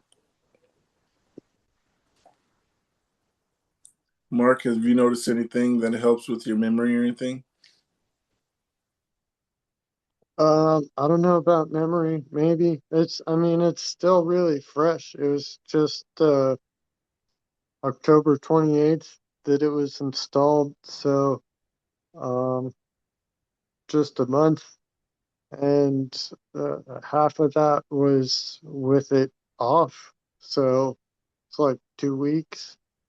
Um, I mean, I'll need a little more time to make a Gotcha. judgment, but it's positive so far.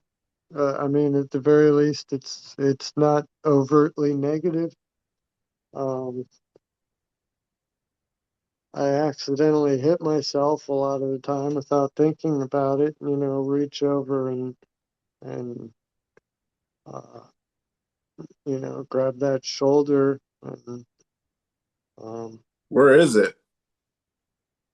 the implant itself is like right, well, here I am in the dark, but it's like right there underneath the collarbone, like right at the.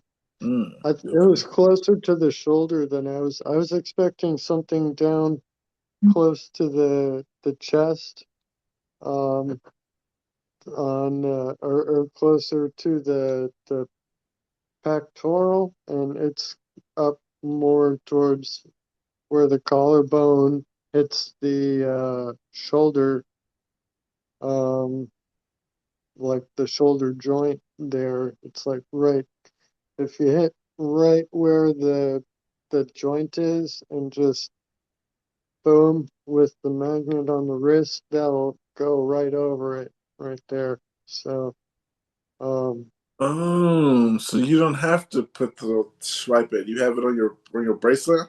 yeah, I'm just wearing it on my wrist here Oh, nice. with my medical alert. So there's one that, or they have uh with a little belt buckle clip, or that has its own little um bracelet whole things or whatever. And just this past Tuesday, I had um my last appointment, and they bumped up the dosage there. And when they did it while they were leaving, the guy just gave me an extra two um of each, two magnets of each type. So I've got another wrist bracelet thing, and another little belt clip. Um, for whatever reason, stash them wherever. Who knows? But better to have them than not need them. Like all the Nasolam refills Yeah. I'm stockpiling. I got like 6 Nasolam refills. So like I've used one, so 11 Nasolam uh nose jolt doses. Um, yeah, I don't know. Maybe I've got a touch of the hoarder in me. Okay. I got something here. It says, not sleeping. Who'd have thought? So, yeah, what is this not sleeping thing all about anyway?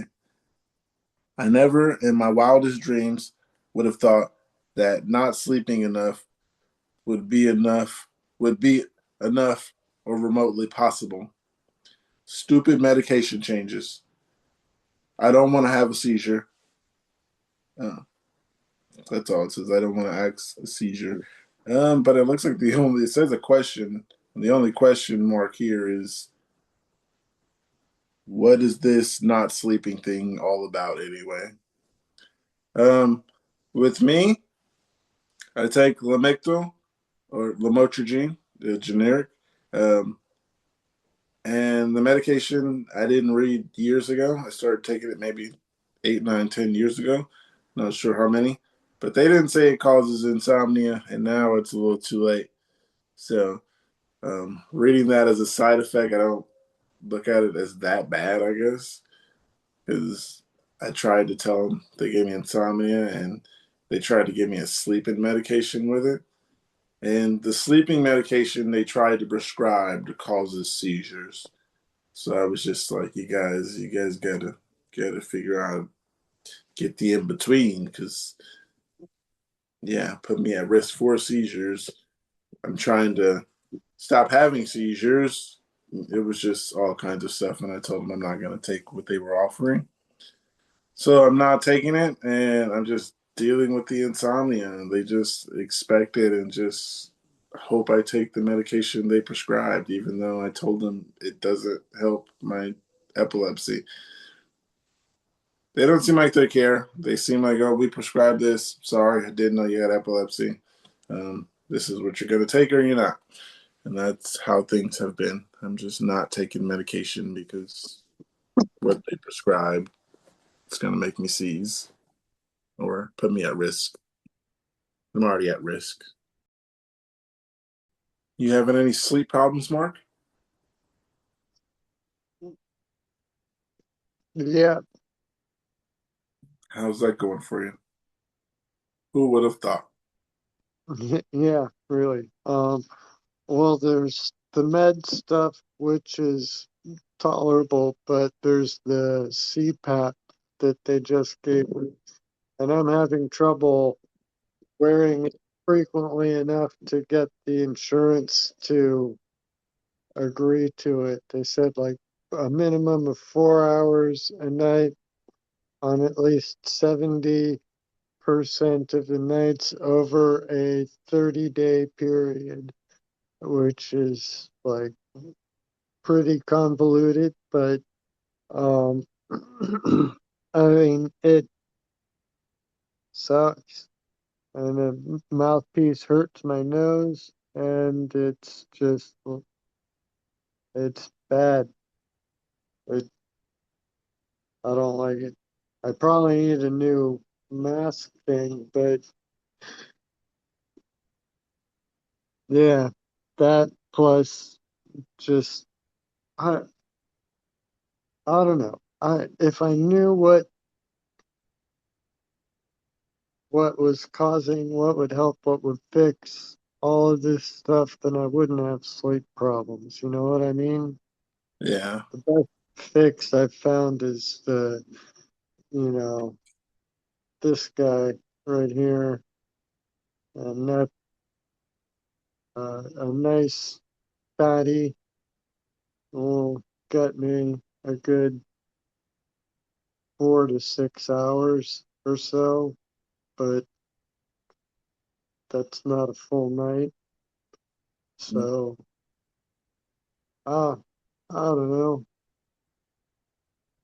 patch together enough 1.5, 2 hour blocks, and you got something resembling a good night's sleep, sort of. Yeah. Yeah, that's what helps me sleep. So can't say it doesn't work because it is. And when I don't, I'm up. So there's no argument there. Uh, yeah. Like I said, they tried to give me something for insomnia, and it was hydroxyzine, and it causes seizures. And I asked my primary, I'm like, you gave me something that causes seizures. And then he's like, well, there's not many options out there right now. What And I, about the Lyrica? What about asking about Lyrica? Because I mean, that helps with seizures to the point that it's actually prescribed as an adjunct seizure medication, and it has improved my sleep quality and sleep cycle um, every step up um, that I've gone, according to my Fitbit. Um, for whatever that's worth. Definitely not a medical device, but it's given me a better score. And saying that I'm getting more hours of sleep each time they increase the dosage of the Lyrica. So, um, not prescribed as a sleep aid, but it it's prescribed as a seizure medication, and it definitely causes drowsiness. So I don't know, just a thought. I like it, not like recreationally like it, but Um, there are some people, apparently it's the drowsiness is enough that some people use it to like come down at the end of a rave, like take a big dose of it. Not recommended, just because that's not smart. But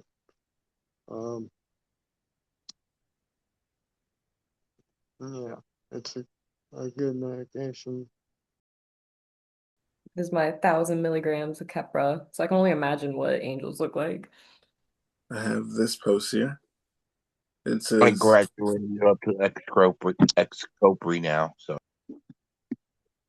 "Oh, you leveled up, huh?" I got something. Says, "I'm confused. EEG came back normal and doctor says it's PNES. My 30-minute EEG came back normal. My epileptologist says it's PNES and is telling me to go to a psychiatrist, so I'm confused. I've been having focal-like seizure episodes for 6 months now, near daily. They happen even when I'm completely relaxed and having a good time. One of the first ones I got was when I was on vacation chilling with my friends in the sun. My episodes are usually triggered by flashing lights, but also come out of nowhere sometimes. Before the episode hits, I constantly get a wave of dizziness and feeling, in quote, off. Sometimes the dizziness comes with a visual and olfactory hallucinations, an extreme, unusual sense of fear and or nonsensical, garbled thoughts. This stage lasts a few seconds. Then the episode hits and I just go blank. My eyes blink. Sometimes my mouth makes a weird watery sound like chewing or puckering. Um, and sometimes the fingers on my right hand twitch or curl in a rhythmic pattern. I am aware during the episodes, but my ability to talk and do simple tasks is limited if I can do any at all. This stage lasts for 1 to 5 minutes. After the episode, I usually feel exhausted, disorientated, the struggle, and the struggle to remember much. Sometimes I struggle to move my right arm at all, and the right side of my face is numb. This stage lasts for maybe 5 to 10 minutes. Does this sound like PNES to anyone? It sounds like a stroke. I'm sorry. I had a stroke and it was hard to move my left arm. Um, and everything numb is still kind of bouncing back. Like my right three toes are kind of bouncing back. And actually, the pinky toe is working lately. I can feel it. But the middle toe and the that wouldn't be index finger because it's a toe. Um, Basically, on my right foot, my middle toe and my index toe, it would be basically. No, that'd be more the ring finger, right? This one. I don't know which toe it'd No, be. that's the index, the one closest to the thumb toe. There you go. So yeah, those toes are still numb, and that's because I had a stroke, so I know. And parts of your body aren't numb and stuff, and your face is numb. I didn't get a lot of the face numb. It came and went really fast. Um, yeah, I was glad that my face started moving really fast after the second day because it was really scary. I thought I was gonna have my face movement, and I thought I was gonna have loss of arm and hand and all that because I couldn't feel my arm. I'm blessed.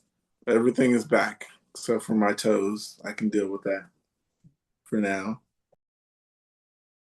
I don't exactly know how PNES goes to say it is or isn't PNES, but I'm just saying that sounds like a stroke. Um, and that's from someone who had a stroke. Um, I haven't had PNES to know what it's like. Can anybody explain? I can't explain thoroughly or in detail except to say that a lot of people hear psychogenic, non-epileptic, and they think,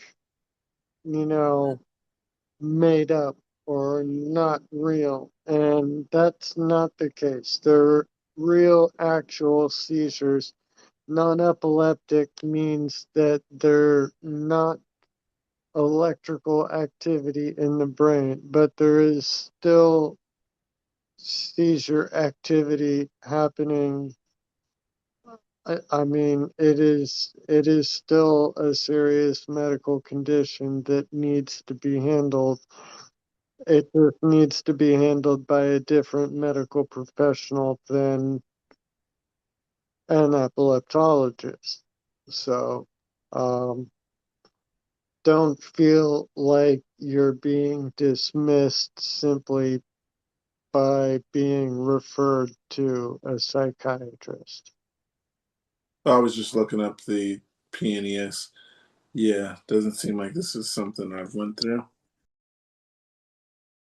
It says PNES is also known as functional seizures or psychogenic seizures, are episodes that mimic the appearance of epileptic seizures but do not involve the abnormal electrical discharges in the brain typical of epilepsy. Instead, are a physical manifestation of psychological distress or trauma. So would be similar to like stress-induced seizures, I say?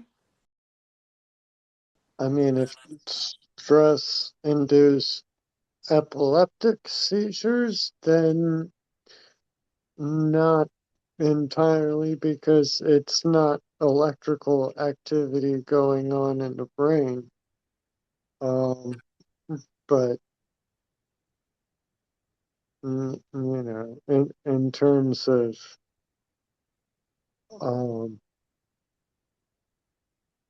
triggering circumstances, or that's not. I don't know. I got a few comments here. One says, my first neuro did not take me seriously about my symptoms. When I got a 30-minute EEG and it came back normal. So I decided to get a second opinion with a new and current neurologist. My new neurologist was floored that little to no testing was done on me. She is my current neurologist, ordered an MRI with and without contrast and a 72-hour EEG, and referred to a specialist that I'm still on a waiting list for. My MRI showed I had MTS, and that's why I was having focal seizures. I think it's different for everyone, and if you feel like it's misdiagnosis, then I would recommend getting a second opinion. It is a little tricky since you saw a specialist and was given that DX morale of a story. So, story is don't stop advocating for yourself. Another comment here says, the way my daughter's doctor described PNES was the meds don't work at all because it's psychiatric disorder and the person has control over it. Are they still letting you drive? So I asked a few questions. Can she drive then? What controls does she have? How do we get them to stop? She was sent to a second EEG and they found abnormal results and had to concede that they are actually seizures. Get a second opinion? Did they attempt to set one off in the office? Because they should. Have a friend take a video next time too. It won't need commentary or to be taken up close, just to calm down. just to calm the video where you can see what's going on. So someone there with you is a good idea for some people. A few more comments. One says 30 minutes isn't enough to look for activity unless they induce. I had multiple 30-minute EEGs that came back normal, and I was told it was a psychological problem and that I needed therapy. I didn't buy it. I did my research and demanded they do a week study. After months of begging, they caved and did a week study. Saw my seizure activity, and then I finally got diagnosed. Got one here. It says, "How do you stop worrying about what's next?" Hi, everyone. I have TLE. It was 6 years of being misdiagnosed until about 3 years ago. I had 2 tonic-clonics back to back. I haven't had any since, but did have a few partials. After that, they were substantially better than what I was having. It was a 2-second blip of maybe deja vu versus a minute of being confused. Not like trauma dump, but I have been living a constant state of anxiety since. Every single day, I worry that today is going to be the day I have a seizure. If I get a 6 to 7 hours of sleep, the whole next day, I'm spent worrying if it's going to happen. Yes, I am considering therapy. I'm sleep the whole next day. I'm spent worrying that it's gonna happen again. Yes, I am considering therapy. I'm looking for advice on how to better handle this worry. I tell myself it's been 3 years. Yes, I know they can come back out of nowhere, which I think and worry what's gonna happen. I'm tired of living my life constantly worrying. I feel like the past 3 years have been a blur. How do you stop worrying about what's next? You can't worry yourself. I Yeah, just told us I have can't. epilepsy. You got to not worry about it because if you do, it's going to happen regardless you worry about it or not. So try not to worry yourself because worry can also cause a seizure. Literally that. If you stress about it, you're just more likely to cause a stress triggered seizure. Yeah. So I I try not to worry about it because worrying about it can be worse than the seizure. Yeah, just yeah. try to not be worried. Worry isn't going to help, unfortunately. I want to say this person's feelings are very valid though. And Yeah, if you hear like sounds in the background, I'm sorry. There's this like feral cat that I've been feeding. I let her in my apartment um to like eat occasionally, so it's like this scratching sound. So anyway, we don't hear anything at all. okay, good. Okay, sorry. She's just a very loud eater. But what I was trying to say is their feelings are very valid because I do understand that paranoia and that stress. Like I just want to say that's also something I like you still feel. And like I said, I just like you and me, Pookie, we just had one recently. So it's like regardless, it's gonna happen. So you can't worry. Yeah, Just be prepared is my advice. Just yeah, have rescue meds on you if you have them. yeah. One comment here says CBT really helped me get out of this mindset that you're experiencing. Just something that works for me and feeling more at ease with the body. One here says, I'm a 69-year-old male. I've been married for 38 years. Diagnosed 2 years ago after having a grand mal in the emergency room with my wife watching. She then watched me get loaded onto a helicopter. I went 1 year without anything else happening. After that, it happened once a month with partials. I am currently celebrating 10 weeks seizure free. I am so thankful that I was able to live in an adventurous and normal life until then. My struggles are now a new adventure. My wife is my hero. I hope you have a hero too. Right, because my mom is my hero. Freaking superhero, man. Moms are the best. Yeah. Angel, do you how do you It'll stop mess worrying somebody up about for what's you, next? right? Say that again. Your mom. I said your mom would knock somebody out for you. Uh, Hopefully. Um, I'd assume she would, just because of, I'm her son. So, got one here that says meeting people. How fun is that? Says, hey y'all, I was wondering how to deal with introducing yourselves and telling other people that you're sick. Sometimes when I meet someone I know I'm gonna spend time with them or get closer to, I feel like it's important for them to know that I have epilepsy.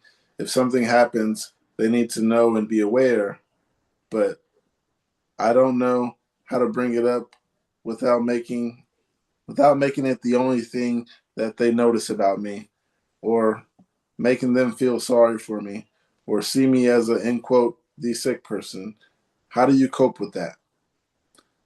Um, for me personally, I like people to know because I don't want to be in a situation where nobody knows and I get hurt because nobody knows and I didn't tell anyone and now I'm hurt and broken arm and stuff because I fell and nobody knew I had seizures and thought I was overdosing and all that stuff.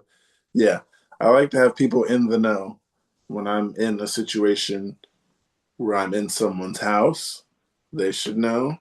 Um, in someone's car, stuff like that. When I'm hanging out with someone, if I'm going to their house or I'm going into anywhere where they are, what's the word, liable for me, yeah, that's when I let people know. I'd rather people not be afraid when things happen and know what's going on. Um, Yeah. I like to make sure coworkers know as well.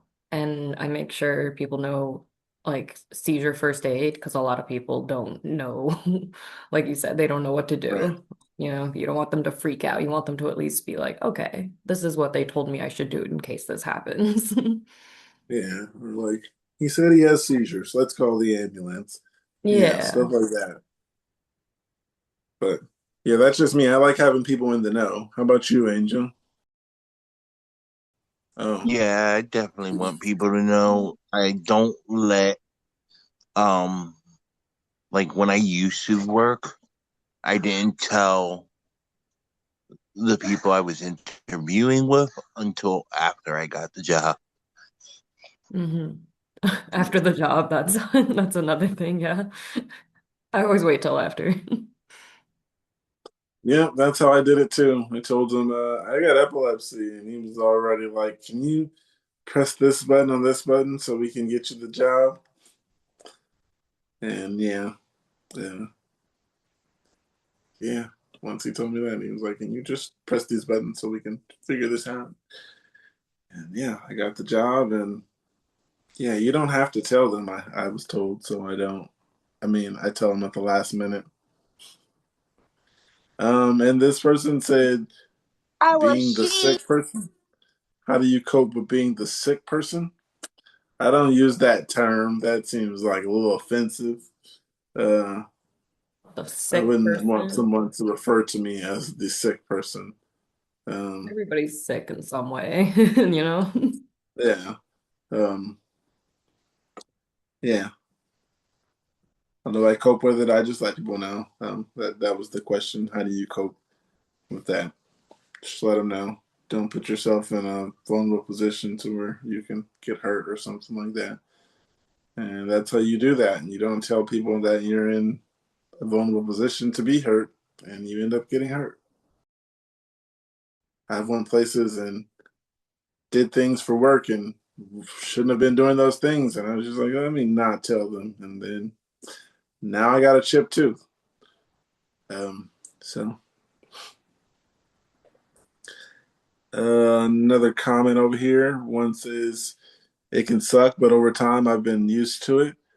I just try to show that I don't think of it as a big deal anymore because it's just my life, and hope they pick up on that energy in moments where they look at me with pity or say, in quote, I'm sorry. I just accept what they say, and they probably don't have much exposure to disabled people and mean well. If they are a weirdo or rude, this has really happened to me. I know that they are not someone I want to be around.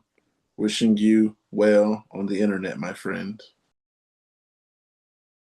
Another comment says I bought a medical bracelet from Amazon and with the word epilepsy printed on it, wave it around enough, and most people will eventually ask about it or quietly get that picture. Um, Mine says epilepsy on it, and I got it from Amazon, like the person said. I don't know about waving it around. Yeah, once I'm having a seizure, it's too late. Waving it isn't an option. Another comment here says, I'm not sick, I have a disability. Another comment here says, it can be difficult, especially with typical reaction to panic. Most people's idea of epilepsy is what you see in movies and medical dramas, black and white. I was also diagnosed as a kid and are the complete opposite of what you see in the media. So I tend to be pretty casual and end up having to repeat. It's not what you think it is. It can be exhausting, but you just have to get used to it over time. That's something that says side What effects. was Right? the question you just had? Ever explain what something to what and they not get it? You ever explain epilepsy to someone and they still don't get it? That piercer who refused to do my industrial because of um the um mention of epilepsy as the reason that I was getting the piercing done, like a symbolic middle finger to the condition after getting the VNS implant. And she was like, do you have epilepsy? And I was like, yeah. And she uh, refused to pierce me unless I got a doctor's note. And I mean, first she asked, when was the last seizure? And I foolishly answered her honestly. I said, well, I'd had one just not last night, but the night before. Um, I mean, nocturnal seizures are not a danger to her, but whatever. And she was like, well, when was your last tonic They're a clonic? danger And for you, I Jeff. was like, January 17th, 2022. Um, what medications are you on? I'm like, what the hell? But I told her I took clonazepam, to, you know, um, because this is, uh, I have agoraphobia as well. I don't leave the house often. This is a big deal coming, being here, just getting here, and, I'm sedated for, any potential anything. And all I have is focal aware seizures. So worst that could happen is I sit here while you're doing it, and I've never had a tonic clonic while medicated, and this, that, and the other. And she would have none of it. She said, I used to be a nurse. So she knew best, right? Um, I don't know. I don't. So she said she would not pierce me unless I got a doctor's note and had gone at least a minimum of 3 weeks without having a seizure. So I told her, if you refuse to go, to pierce me, 3 weeks, I told her you're effectively flat out refusing to serve me by that policy of 3 weeks. She was like, well, okay. And that That is was so that. rude. I'm sorry. Sent me out the door. So, And then she pierced you? no, No, she refused. she Straight refused. up, like She sent discriminated me, against you she basically sent because me you're out the door. Yeah, I told her that policy, that 3 weeks that she made up for, whatever reason, that's effectively refusing, flat out refusing to serve me. And she's like, well, I'm sorry. That's, so it is as if it is what it is, and her hands are tied by this policy. But she was making it up on the spot. So, and a doctor's note. I mean, my primary care physician was literally across the parking lot from her. But she used to be a nurse. He said, so she knows. that type of person.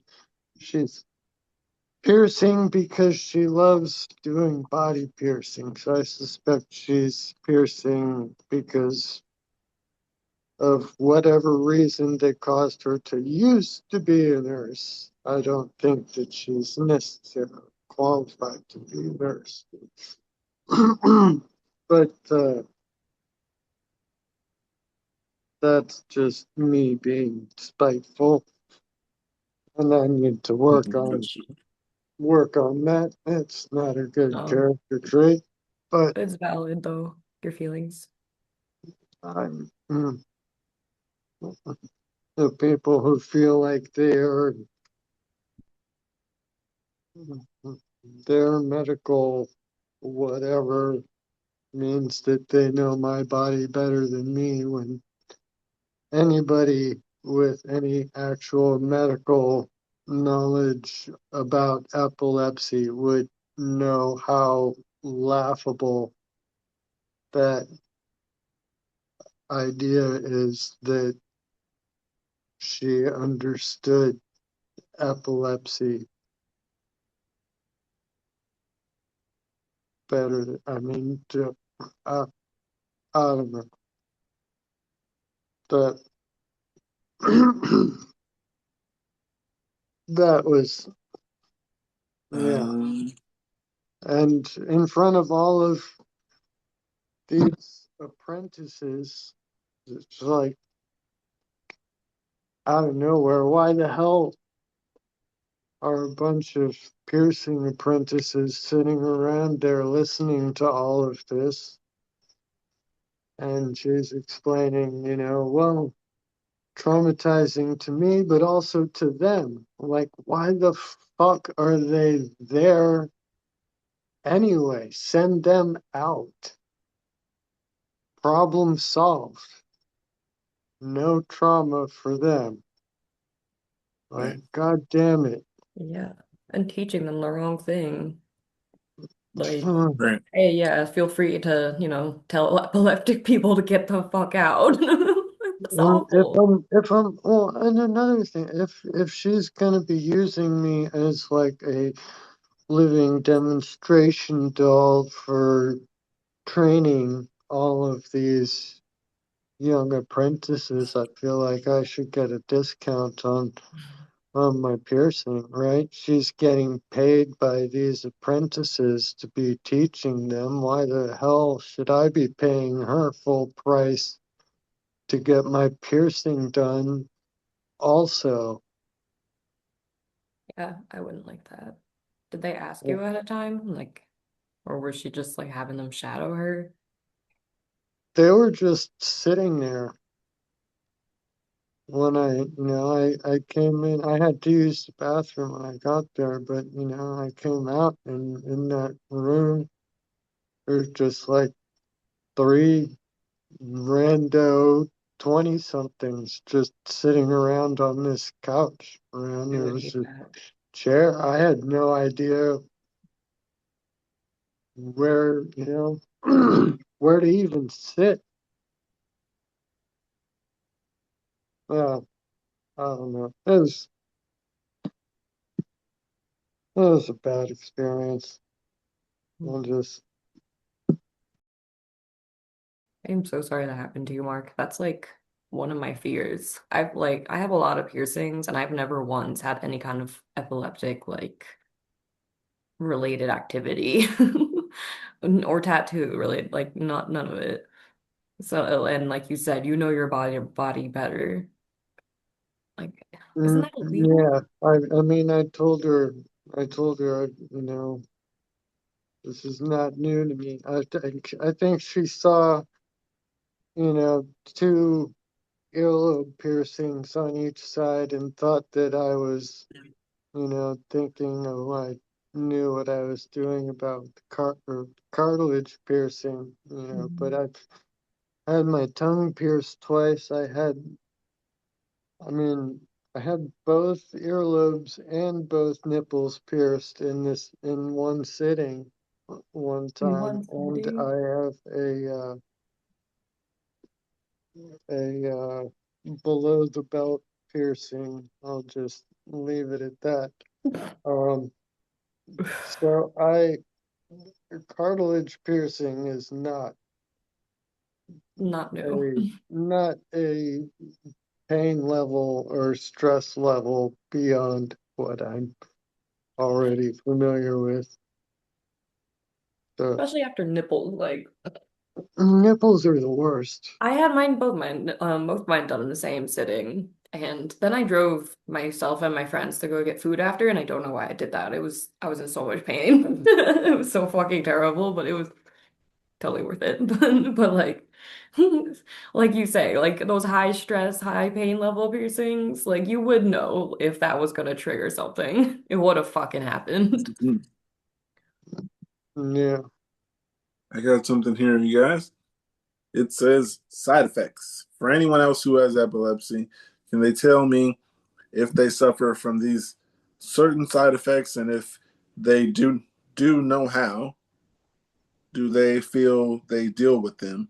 Fatigue, feeling shaky, jerky, daydreaming, blurred vision. Sometimes I can't even talk after a seizure. I've been epileptic for over 20 years and I still struggle with them.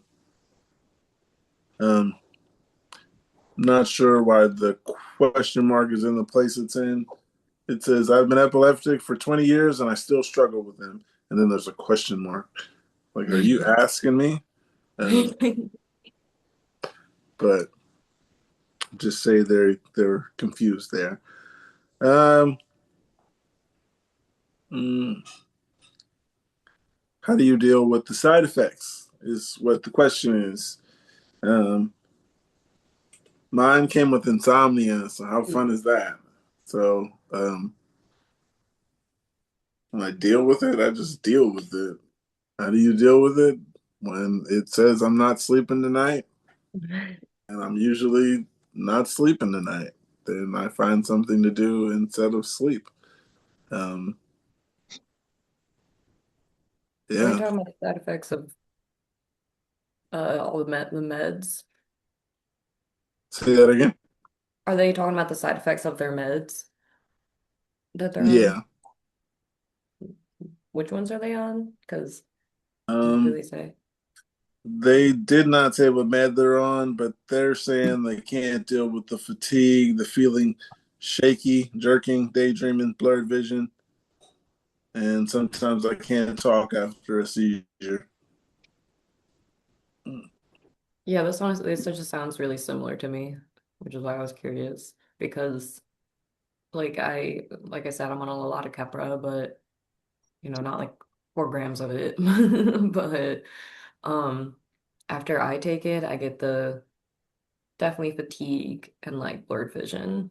which is not great. But it's also like I have the opposite of you. Like I sleep constantly. Like I don't have any kept rage or anything. I just am sleeping all the time. I sleep entire days away if I'm not working and it's my day off. Like today, I just sleep the entire day. Like last time, I forget who last time I was here, but I don't know. Someone and I were talking about how we just are, addicted to caffeine because it's kind of necessary to get through the day at this point, and we should not feel bad about it. Got another post here, and it's very interesting because it says, "Is getting in quote too much sleep a trigger for you?"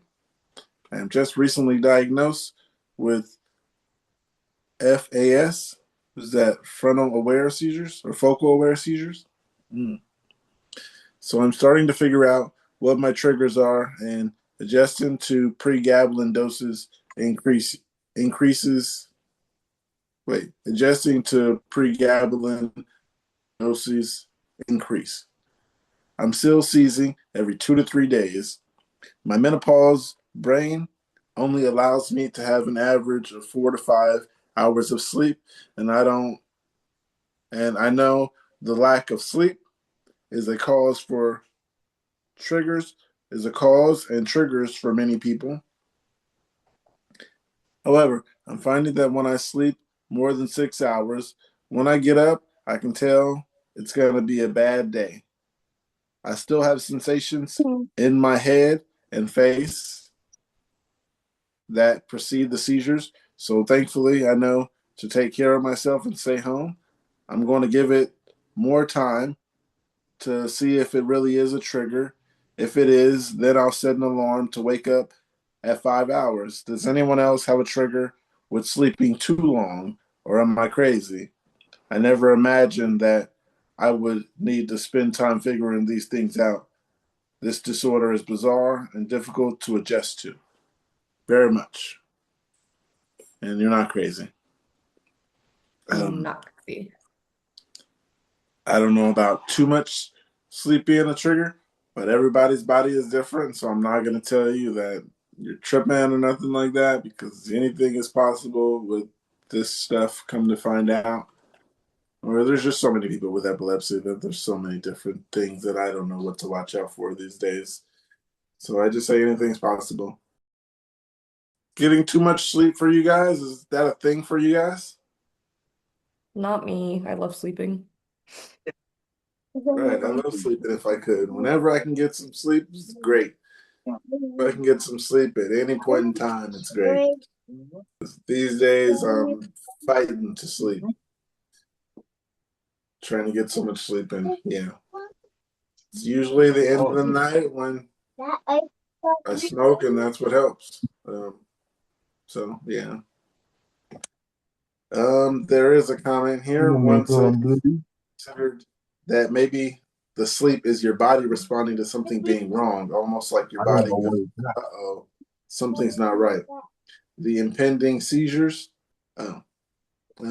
This one says, basically, sleep is a symptom of the seizures, not the seizures being a symptom of the increased sleep.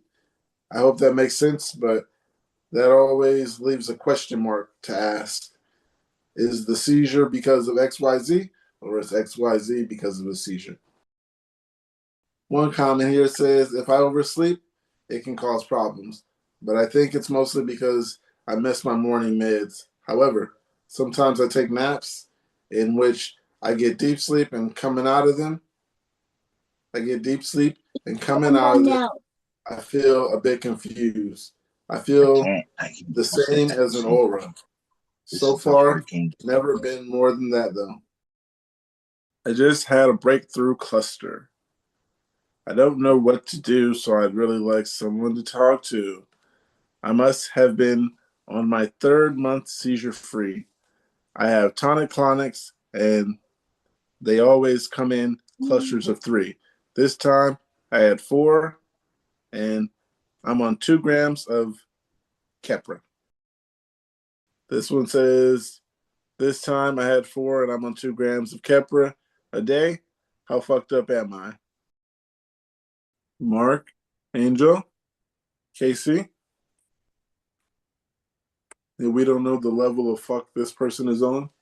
Yeah, I don't know. Somewhere between um not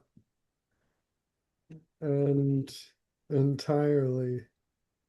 So this person, there is hope. Yeah. It's There, just a breakthrough, it's just a cluster, Literally regular day what? stuff. You survive it. Yeah. A There's cluster. always hope, but when those breakthroughs happens, it's always comes with a vengeance. Yeah.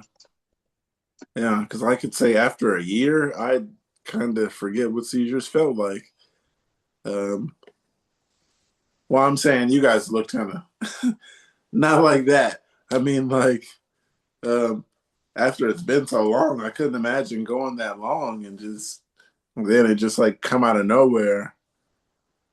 It really freaking suck. I want to get to Kev status. What? I I'm want to get sorry. to Kev status. Oh, I thought you said you want to get to status. I was like, made me itch. That's something you want? No, Kev status. I don't Yeah. want status again. Yeah. Kev's been what? Seizure free 7 years. I think he said 6. I think he said going on 7. I got something here though. Kitty It is says telling for me it's bedtime. the med Bedtime. telling you it's bedtime. Kitty. I love your cat. Stick with me real quick. One more post. One more. It says, Yeah. how bad is your memory loss? For those with temporal lobe epilepsy specifically, do you suffer from short-term memory loss? My seizures are well controlled with medication, thankfully, but my short-term memory is absolutely non-existent. It's gotten to the point that if I watch a TV show, I can't remember what the last week's episode was about by the time the next one airs, and it's so frustrating. ETA. How many of you are on Lamictal? I take both. I wasn't aware memory loss was such a common side effect. My neurologist loosely warned me about it, but I wasn't expecting it to be like this bad. The question was, how bad is your memory loss? Is it It's like long pretty term or bad. short term? My short term is pretty good. My long term is pretty good. My short term is there is no short term. Got you. And the crazy thing about it is I have horrible short term memory, but these short term memories, they come back when I don't need them. They come back next week and I'll be like, oh, remember when you're thinking about this? And it has nothing to do with I'll be thinking about that point. I mean, at certain moments or whatever. Yeah. Memories are there when I don't need them. But long term, I can remember my childhood. I can remember growing up, going to school, this, and that. And yeah, pretty much people can ask me questions from my childhood. I can go back and yeah, I remember this. I have nice stories and stuff. But yeah, I can't tell you what I had for breakfast and yeah, what I watched first when the TV came on and all that stuff. Won't remember. I'm the opposite of that, I think. Or You have good like, memory? no, like I have terrible, like the long term, Oh, like, well, I don't know. I don't know what it depends. Like I'll forget conversations. Maybe that is that short term? Or like yeah, telling that'd be someone something I just told them, basically. Is that short term? yeah, my short term is gone, as in I can get a notification and I can swipe it on accident, and I'm like, oh, what notification did I just swipe right on? I didn't mean to send that away. So now I'm Mm, looking for each notification at the icon, trying to figure out if that was the one I just swiped left on. That's how bad I am. got you. Um, Yeah, if I receive a text message and I read it and something happens and I don't like respond or think about or whatever that text message that I just read, it's just gone into oblivion, and I am never going to reply to that person. I just will not remember it, you know, and that's made some people angry at me in the past. So, um, yeah, I don't know whether to attribute that to um, epilepsy and epilepsy memory or to ADHD, because uh, both of them kind of plausibly could explain the results. ADHD medications have helped with some things, but they've made me more scattered in some other ways in the past. And I don't know, when it comes to that particular metric of replying to a text message that I've read, it seems like a wash. So, um, I don't know. I definitely noticed that the I think if given that it would be a wash, I think that that would more likely point to epilepsy being the memory issue, the underlying memory issue over that period. So, yeah, there's some rambling for you. Mhm. Fine with me. Yeah, Um, it does make sense though. yeah, that's what I was gonna say. Everything that teaches me something, it's good. I like learning. Um, some of the comments here. One says, I used to have an amazing memory. Now I can barely recall yesterday.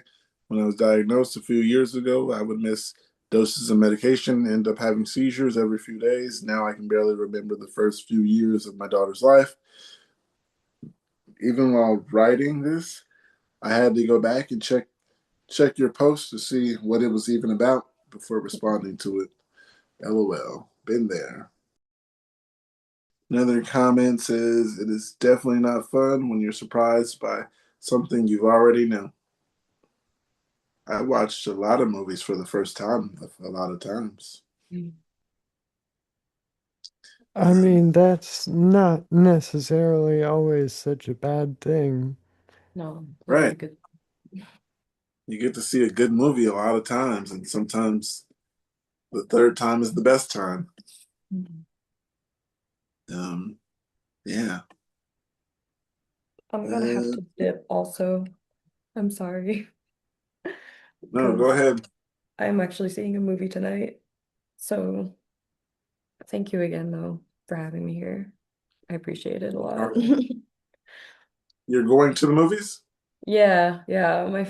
My friends are taking me to see the second Five Nights at Freddy's movie because it's really bad, apparently. So, we're gonna, get high in the parking lot and just make fun of it. So these are my plans. Gotcha. That sounds like fun. And yeah, it's Have gonna, fun, stay safe, and yes, of Are you going course. to the drive-in? No, welcome oh, back that'd be nice. anytime. I haven't been to a drive-in in forever. Like, you gotta find those. They're usually Man, those are fun. anyway, but no. It I Support depends saw if you in local. one like Jersey. 15 years ago up in Montana somewhere, like in the middle of nowhere. See, it's always in the middle of nowhere, yeah. Or somewhere really like pretty. Montana sounds nice. You I think need in Jersey someplace there's dark some. though, and that's the problem. You can't go close to any actual customer base because anywhere that has people is gonna have light, and that's gonna mess up the the movie. And the experience and the noise, not to mention. I live in the Yeah, center of a city. It's so annoying. But yeah, that being said, thank you again, guys. yeah. Yeah, Hey, thank you for coming. of course. Yeah, It's thank you been for a coming. pleasure. Yeah. See Yeah. you next time. Yes, I'll try and hop on again. I just wanted to check in and say hi to see you guys Hey, real quick. I've been only made it to work a couple days this week. I've been having issues with my pancreas, which then leads to not being able to keep my seizure meds down, and then having issues with that. And it's been a shitty week, but I just wanted to at least say say hi because seeing you guys cheers me up. hey man, So does it cheer you up anymore to know I had a seizure and I broke my dick? you wait, I don't even want to repeat what I think you said. You what? Yeah, man. Freaking How broke it, bro. I heard it Allegedly, wait, too, and I was are like, you are "What?" you are you are you joking? Are you just fucking with me or hey, like oh no, I'm serious.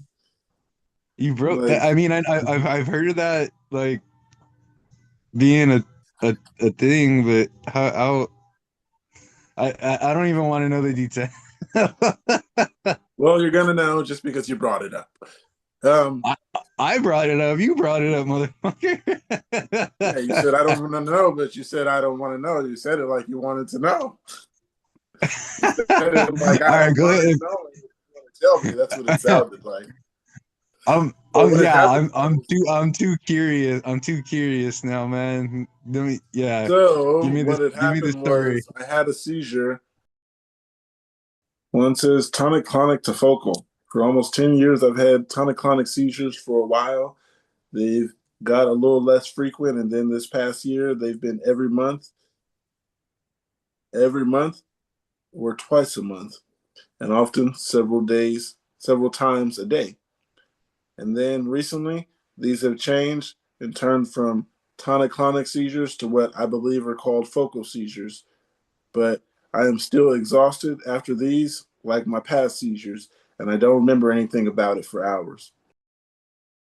Has this had happened to anyone before, and did it last? At first, I thought maybe my seizures were less intense, so it was better, but they're also happening more often, so I'm unsure. I have plans to get a VNS implant soon, so I'm hopefully that could help also, but I'm not sure what part of my brain my seizures are coming from. My question is, has that happened to anyone before yet? Personally, me no. I'm the opposite. I'm focal to bilateral, basically focal to tonic-clonic. Yeah, I was thinking that too, that I'm kind of the opposite. I can't 100% relate to that.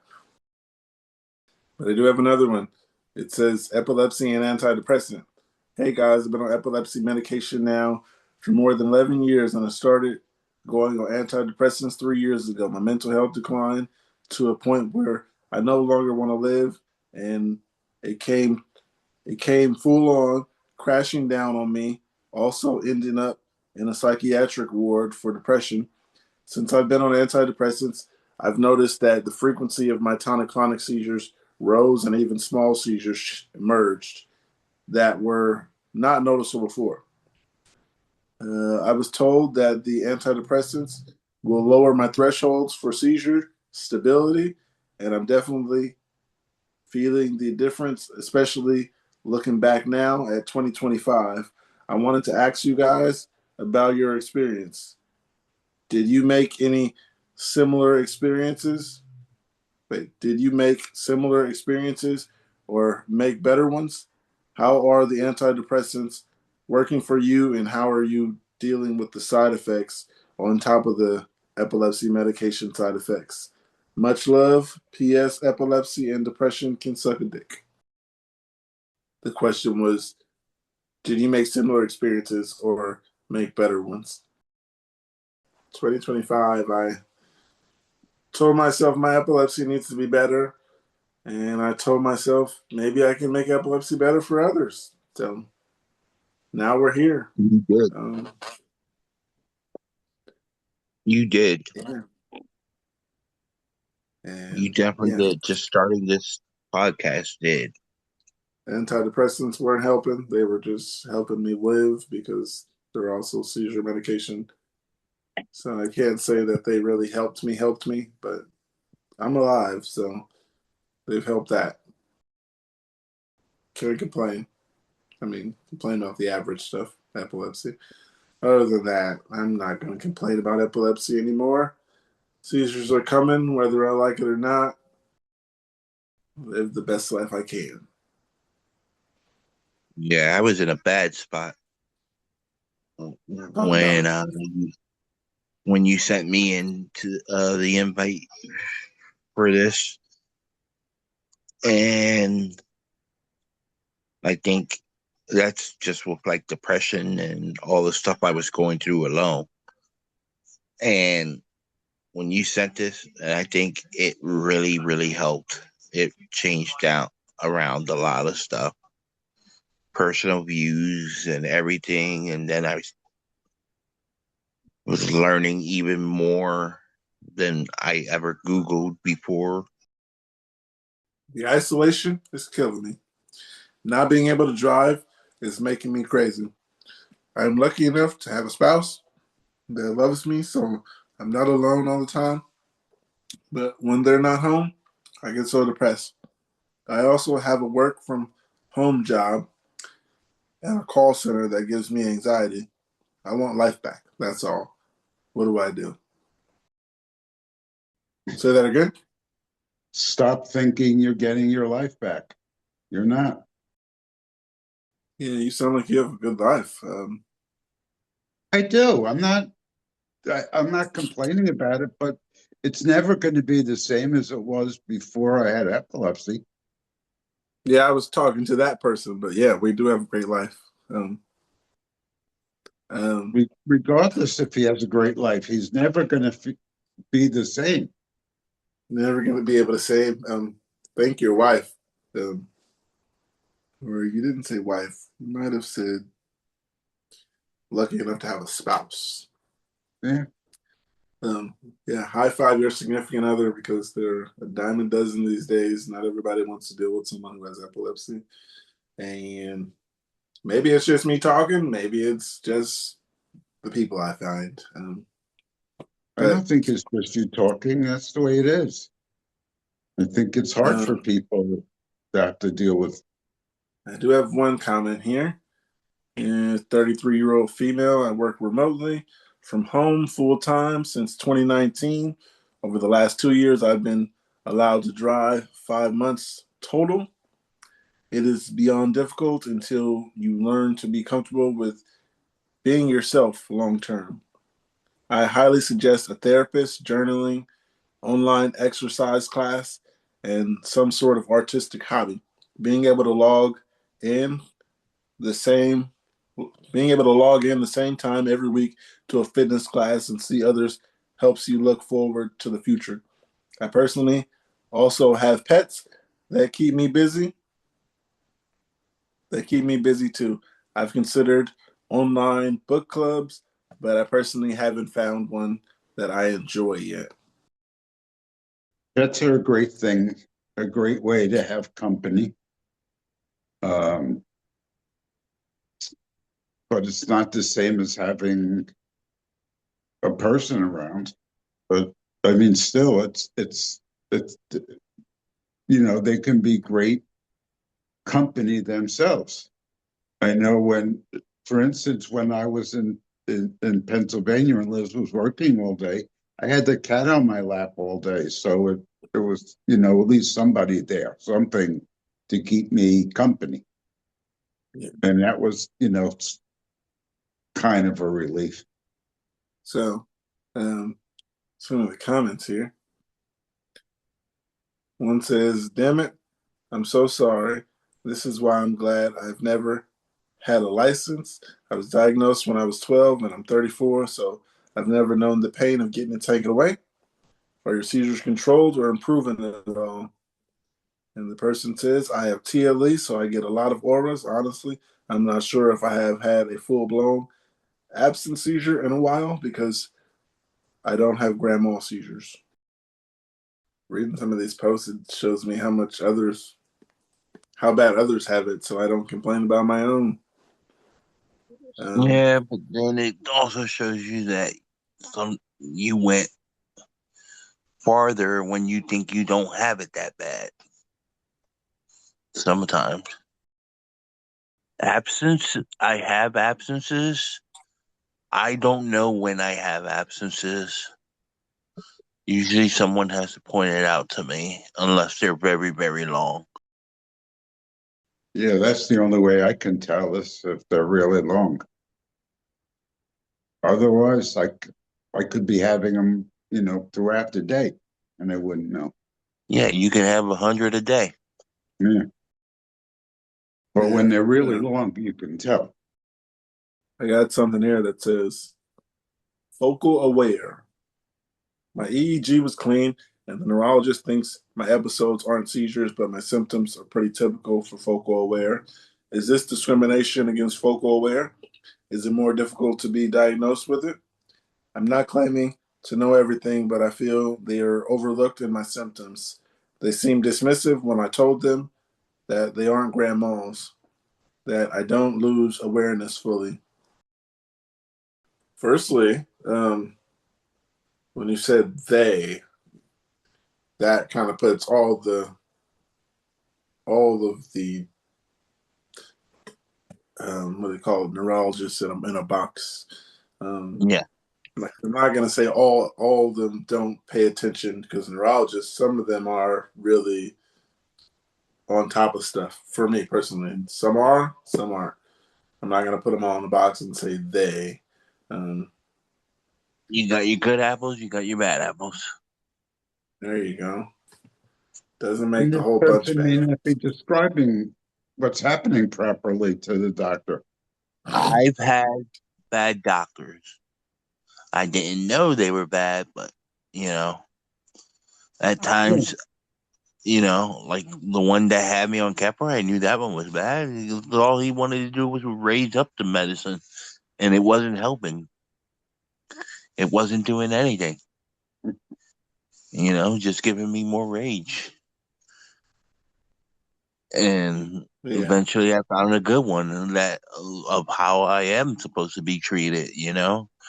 I get to You work with my doctor. I get to show him the info. I get to show him like all these things. When we were talking, in fact, when we were talking about taking me off of medications, it was a long talk. Even the yeah. talk of excopry was like, okay, look, there's this medicine. Here's the ups and downs of it and stuff like that. And this was a what turned into a 3-hour appointment, basically. Um, Here's the ups and downs of it. And at the end, it wasn't, I'm prescribing it to you. It was, do you want to take it? You know? That's a good doctor. Yeah. Yeah, I was going to say, I like those doctors, the ones that say, do you want to take this? Right. You want to take that? Yeah, Yeah, it's those always, do ones. you want to try this? He Yeah, was the because she one said, that I was going to say my current neurologist is the one that found out my absence seizures. We can't prove it, but um looking back at ODEGs and stuff, I might have been having absences far before my grand mal started. I think I might have had a couple absent, like ones too, where other people noticed, and I just thought it was like, oh my, I was just out of it, like my medication, and I was just having a bad day. on Yeah, it. when But they now go, that, after, talking to all you guys and realizing what, exactly how different people react for different type of seizures, I think that it might have been that um I had one day specifically when I was at work, and I went from being outside on the play area with the kids, and I remember that, and then being back in the office, the office for the school, area in the I don't know what you want to call it, the room where, in the kids come in if they're not feeling well or something like that. I remember laying on the bed, and then the other one of the other teachers that was outside, they had told my mom, um, basically they're like, yeah, we saw him talking to some kids, and then all of a sudden he just kind of like froze up and he didn't move for a while, and then we had to kind of talk him into coming back to the office, and we had to walk him over there. And so now, kind of, putting two and two, I just thought it was like, oh, my meds are messing with me. But now putting two and two together after listening to all of your guys' stories, and what happened that day, what other people had seen that day, I think it was, yeah, a smaller seizure. It was one of my grandma ones, which I is weird to me because that's the only type I've had is grand mal. I haven't had any, like, focal, or just, whatever term you want to call them, just being off base, out of touch for the moment. I hadn't had those before, but now that, looking back, I'm like, wait, was that moment one? Was that time when I had one? It Yeah, it's interesting to think back now on certain times, what you had, or what think might have been one or something. Yeah. Sorry. Don't apologize. Yeah, here goes some comments. One says, I had an EEG, 3 or 4 MRIs before they found anything. I did have 2 tonics and ended up in the ER also. Another one says, I don't know where you are, but I would tell you to change your doctor. Another comment here says, I have plain EEG also, but my SMU stay without meds was loaded with seizure activity, even without actual focal aware happening yet. And then I did have a focal aware leading to tonic-clonic. In my second EMU stay, I had a multiple focal aware. Another comment, it says, I've had focal awares for a while. They built up to petite mals over time. Have your seizures went from one point to worse? Because I feel like mine's have went from when I learned. I feel like once I started learning things about epilepsy, I think I might have been having this wandering off way longer than I thought I was. And I don't know if that's like a thing that changes with time, or is it just something I'm just noticing. I thought of that too. Like, am I just now noticing wandering off? Because I've had some times where I'm just really confused. But yeah, just like James was saying, that I'm just now figuring out some stuff and thinking some other stuff might have happened before I started paying attention.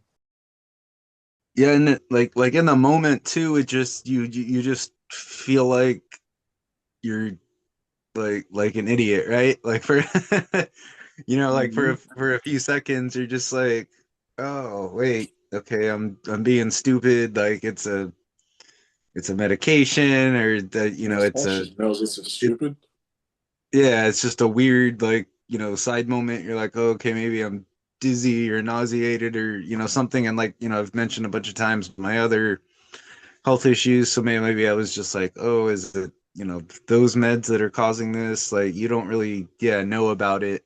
But then when you look back on it, you're like, okay, now I know what it was. Like, or you know, you're pretty sure you know what it was. Obviously, there's no way to prove, you know, what happened, you know, 11 years ago or something like that. But yeah, that's just kind of the way you, yeah, you figure it out. Like I said, you put two and two together and you got it. I got something here. It says, I'm always tired. Hi, I'm a female. I was diagnosed with partial epilepsy last October. Right after my 19th birthday, my doctor prescribed me Trileptal, 600 milligrams twice a day, and by far, I feel it's working. Before getting diagnosed, I had tremors in my hands and full body jerks. Now they happen less frequently, and I haven't had a full seizure since the beginning of November. Um, the thing is, some weeks I am just tired, like every day. I can't get out of bed. I feel like my brain goes static. And every time I try to create a new thought, it gets blocked if that makes sense. I get dizzy and I can't remember anything. My doctor warned me of these side effects, but he said that it will go away eventually. But I have been taking this drug for 2 months now and I still feel very tired like week one. Is this normal? Or is my body slowly adapting to this drug? Sorry if this is poorly written English. English isn't my first language. Okay, okay. Um, it's That's only been essentially, how long did they say it was? 2 months. Um, yeah, you got to give it some time. You can't give up on it already. Um, Forgot what they said it was. I remember it was some trileptal, oxycarbazepine. Haven't taken that, but I got some. I was told to take it once upon a time. I can't remember when or by who, but I didn't. Um, and yeah, the person says it's working well. Uh,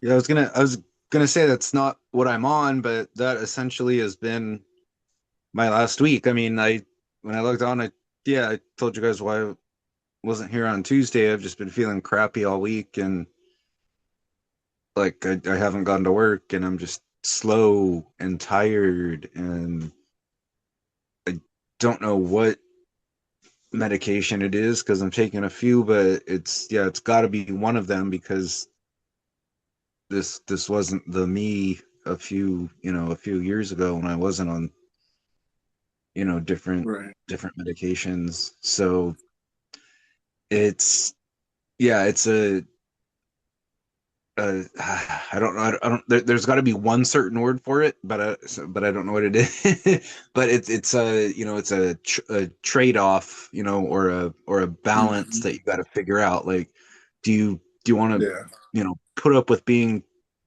a little tired, or do you want to have seizures every few days and be you know sore and Yeah. have If you watch, bruising and if you watch different the first things like episode, what. if you watch the first episode, the first time I did this, Mm, there was a guy on here who said, um, "Would you have rather be happy and not having seizures? No. Would you rather be miserable and not having seizures, or happy and having seizures?" And I was like, "That is a good way to put it. yeah, You're gonna be yeah, because happy not to." So that's what it is. I mean, I take the Kepra right now. I take the Vimpat.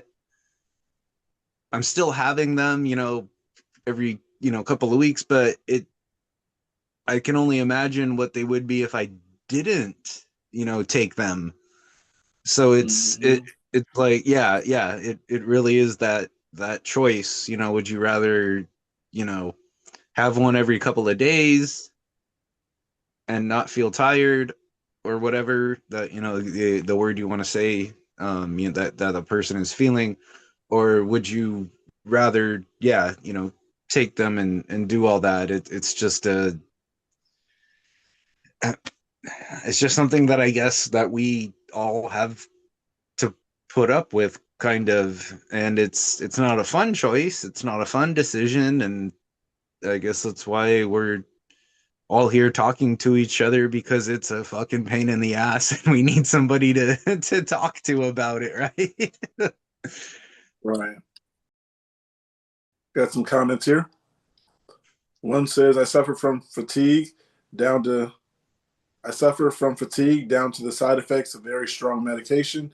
Not a day goes by when I don't need a few hours of sleep in the afternoon. I can never stay up later than a certain time either.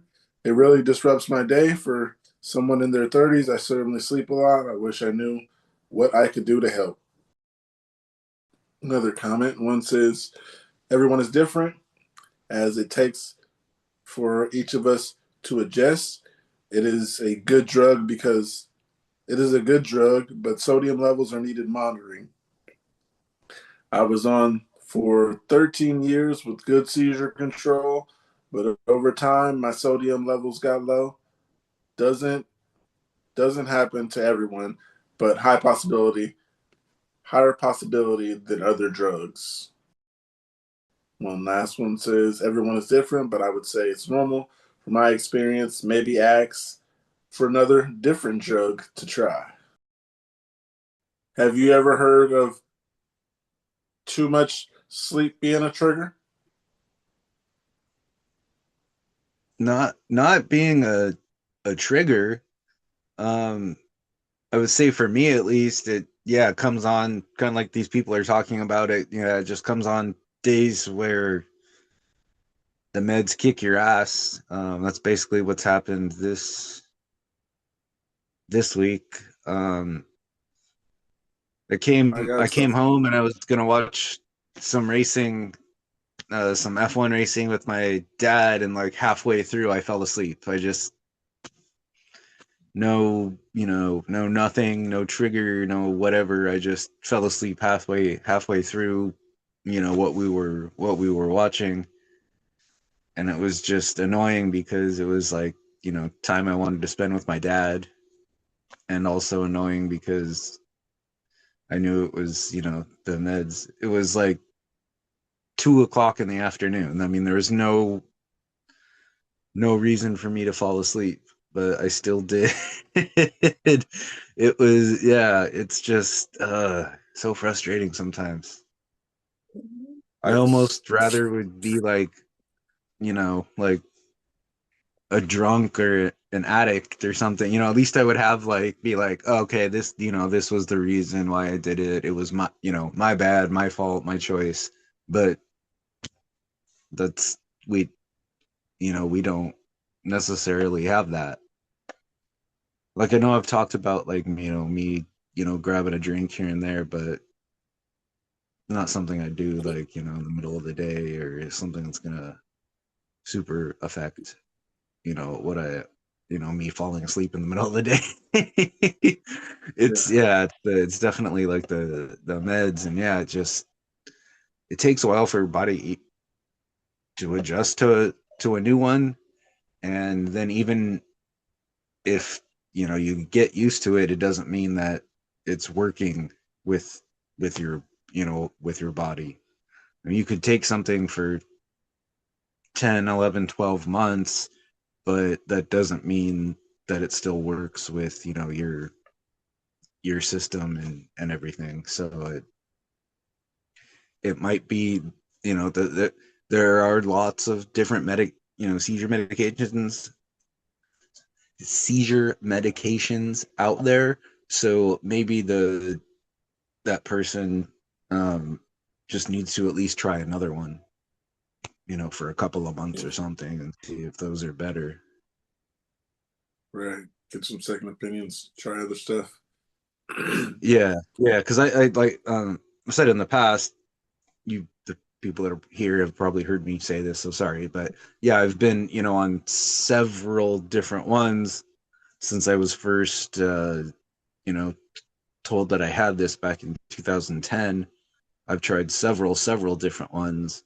So there's plenty of different, different meds to take out there. So if this one isn't working and they worded it so it sounds like it was just like their first one, so definitely try a couple of others at least to see if something works out a little bit better with their body's system. Mm-hmm. You can always go back.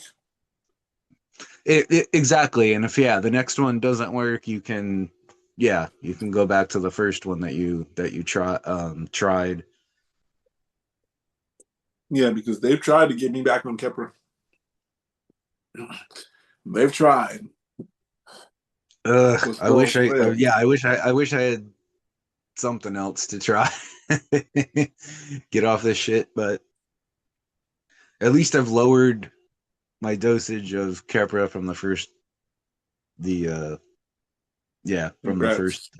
first one. Yeah, it was 3,000, now it's 2,000. Still a stupidly high amount, but lower, I guess. I should look at it. It's now 4,000. Wait, what was that? Did you say 4? Yeah, at least it's now 4,000.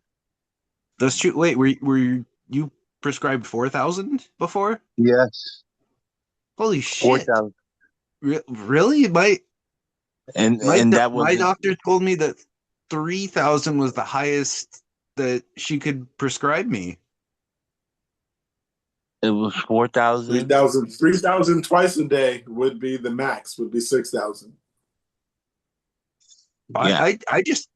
They just gave it to me once a day, but okay, so maybe I guess at one time it was 3,000. I don't know. I've been told different weird shit from Kaiser, like over the years. Like when I had ER visits, 15 years ago, they told The me only person I know that took more than me is Kate. And Kate, I think she said she maxed out at 6,000 at one point. Cookie, you remember, right? Wow. Yeah. Kate was the only person I knew that was higher, that ever said something that was a higher dose than mine. And I was on 4,000 of Keppra and 500 on Lamictal at the same time. Damn, 500 well, obviously, but 500 a day, was that at one time or split up? Split up in the day, but it's still like 250 in the morning, 250 at night. Yeah. That's still a ton. Yeah, that's what, but I was just wondering if it was at once or not, because the when I take my Keppra, excuse me, when I take my Keppra, it's generally like within an hour or right before I go to bed, so that way when it does kind of kick in, I'm already asleep and it's not really super affecting, but it's still in my system to help everything. So taking it like a couple times a day or just that amount is kind of surprising to me. I suggested to KC earlier, if Keppra is really bugging you, there are other meds. I tried Vinpat right after the Keppra, right? Basically, I raged out on my pre-neurologist and I had to look for a new one. And the first med he gave me was Vinpat, and it was much, much better. I'm on Vimpat, like also. I'm on both. And then they did a Briviac combo. I was on Lamictal, Before? Briviac is a version of Kepra, basically, that without the rage and all that stuff. Oh, okay. Yeah, I was on a like Lamictal before, and basically I was like, I think this one's fine. I want to stay on this one. Like, give me the Vimpat as well. And then they took me off the Lamictal and then put me on Kepra as well as the Vimpat. And I was just like, dude, I'm literally asking you to keep me on this one, and I don't want this other one because I had taken Kepra when I You first have to started be having assertive. seizures back in 2005. So like, yeah, 20 years ago, and it was like I only took it for a few months and they took me off of it because it completely didn't work. So I'm like, why are you prescribing me this again? It's just been a giant, big, merry-go-round, a giant circle of all this stuff, and that's why I get so grumpy about stuff sometimes.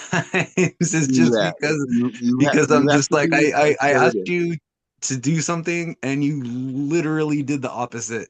That doesn't sound like a good doctor to me, because they Yeah. have to work with you and they have to listen to you, and you know they can tell you this is against my wish or whatever and stuff, but they still have to listen to you because Y- you're the yeah, boss, and that's the basically. thing too is I guess I should put my foot down at some point, but the thing is while still technically it's the same medical place. It's Kaiser. I don't know if you guys have that out there in Philly or if you've heard of that or whatever.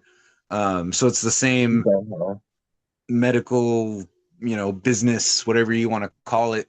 But I've had several neurologists like over time. So each time I get like, I have a different one, I just kind of like, okay, have like say this is my situation, let's do this. So I give them, a new shot at it, and then I get on a different medication or, a different dosage and deal with it. So I keep thinking I'm like, oh, this will be great and this will change. This will be awesome. This will be, blah blah blah each time. And so each time that happens and then things don't get better. So I guess it is my fault for not just, Yeah, putting you have to. putting my foot down and saying, shut the fuck up and listen to me, motherfucker. Like, You have to do it I need to do that one day, in a nice probably. way, but yeah, you have to do it.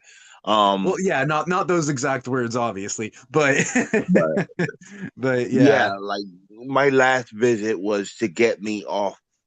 I knew my basically my battle plan is, because I was on 5 medications again, and I'm like, this is way too much. And two, just for epilepsy, not for. yes, nothing, Damn, nothing, five different nothing that else. wow. Yeah, that is way And that's I'm yeah, like, over the this is top it this seems. this is way too much. This is way too much. Yeah. Look at Andrea. She's on 4 currently, and I said I have to get myself back down. I can probably handle 2, you know, and I worked my way back down. We knew the risky one. I talked with my neurologist. We knew the risky one was going to be the Clonopin. We knew what could happen. Yeah, that Getting one off of did it. not work for me at all. It was probably like a decade ago, but yeah, it was only like 6 months or so that I was on it, and yeah, that one was not friendly to my system. It, it's not friendly. When I was telling Annie about Excopri, and stuff. And what I researched about it, it's like Excopri doesn't play well with others. Yeah. And the benzos are the big ones because Pookie knows. Pookie knows how many times I fell asleep on a podcast. And it wasn't just a podcast I was sleeping on. I was sleeping all day. He was getting good sleep. Angel Yeah. was legit the last person there every time. But I was sleeping all day with those two alone. And I'm like, I got to, because I'm a dad. I'm a dad, you know? I got to take care of my kid. I can't be fighting for my kid and I'm not going to be able to be like up for her. And today was a big example of that. It's like, you know, I took a Klonopin for emergency use, but I didn't have that energy to play with her tonight or do stuff like. And that was the big reason why I wanted off the Klonopin if I'm going to be on the Excopri. And the Excopri is the miracle drug, you know? Yeah, definitely doesn't play. Yeah, none of the seizure drugs really play well with others, which is why, you know, I've mentioned in the past I prescribed, and I, you know, once in a while take morphine when my pancreas is acting up, and I absolutely hate taking it. You know, like for maybe an hour or so, it kind of feels, you know, relaxing and nice for that first hour. But then the next, you know, rest of the day and the next day and everything is absolutely miserable because I just have a headache, I have nausea, I, you know, sometimes I throw up because I'm so dizzy and everything. It's just they don't work like well together. Like I have several prescription bottles of the I don't know if I should say it, but of the morphine, just, you know, sitting here because I never take them because that's literally my last resort because of how shitty it'll make me feel, you know, for the next 24 hours after. I'll smoke, I'll take an edible, I'll, you know, I would rather do 100 of those before taking before taking like pain medication because they just don't work, you know, they don't work well together. And So it's, you yeah. have like spare, you have spare morphine sitting around. Yep, I do, and I've been asked multiple times by many people to yeah, I'm you know, just yeah, I'm just sell here. them for a little bit, but yes, I do have extra. We'll say. They gave you Um, the syringe, like you can shoot yourself with it. oh no, it's in pill form. Oh, okay. They're in pill form, but yeah, I just, you know, I especially over the last couple of years, they've gotten so strict with the I guess laws and prescribing it that I make sure I refill it each month when I'm supposed to, because if I let it go too long, then they'll be like, "Oh, you don't use it. Do you actually need it?" And this and this. So I just make sure I refill it every time I'm supposed to make sure that, you know, like my prescription doesn't get taken away, because like I said, there are, or, you know, like how I've been feeling this last week, there are times when I actually truly do need a few to, you know, have the, you know, the pain go away and everything. So I make sure that I keep up on it, But yeah, overall, I have we'll just say, yeah, and a couple of extra months worth of the prescription. Gotcha. I I'll know leave what it you at mean. that. I know what you're talking about. Wink, wink. If it becomes a very serious issue for you, let me know. It will not. But I do have a post here, you guys. Had it. I had morphine when I dislocated with shoulder, and that was it. Hey, Chris is here. My guy. Yo. You see what I mean, man? You hearing? See, every time the other people like new on the hour, see, it just the energy just comes back. What up, fellas? Chris the Great. What up, Chris? Been a I minute, got a post Hoopy. here. You're right on time. It says, is it common for PCPs or psychiatrists to prescribe seizure meds before a neurology appointment? Hey, everyone. I'm wondering if anyone has experience with this. I've had one grand mal seizure, two tonic-clonics, and now have been having what I think are focal impaired awareness seizures, auras, twitching spells, sensory distortions, electrical feelings without loss of consciousness. My neurologist appointment isn't until April, and I'm struggling to wait that long. The episodes happen almost every day and fuck with my life a lot. Work, relationships, mental health, etc. I know certain anti-seizure meds overlap with mental health treatment.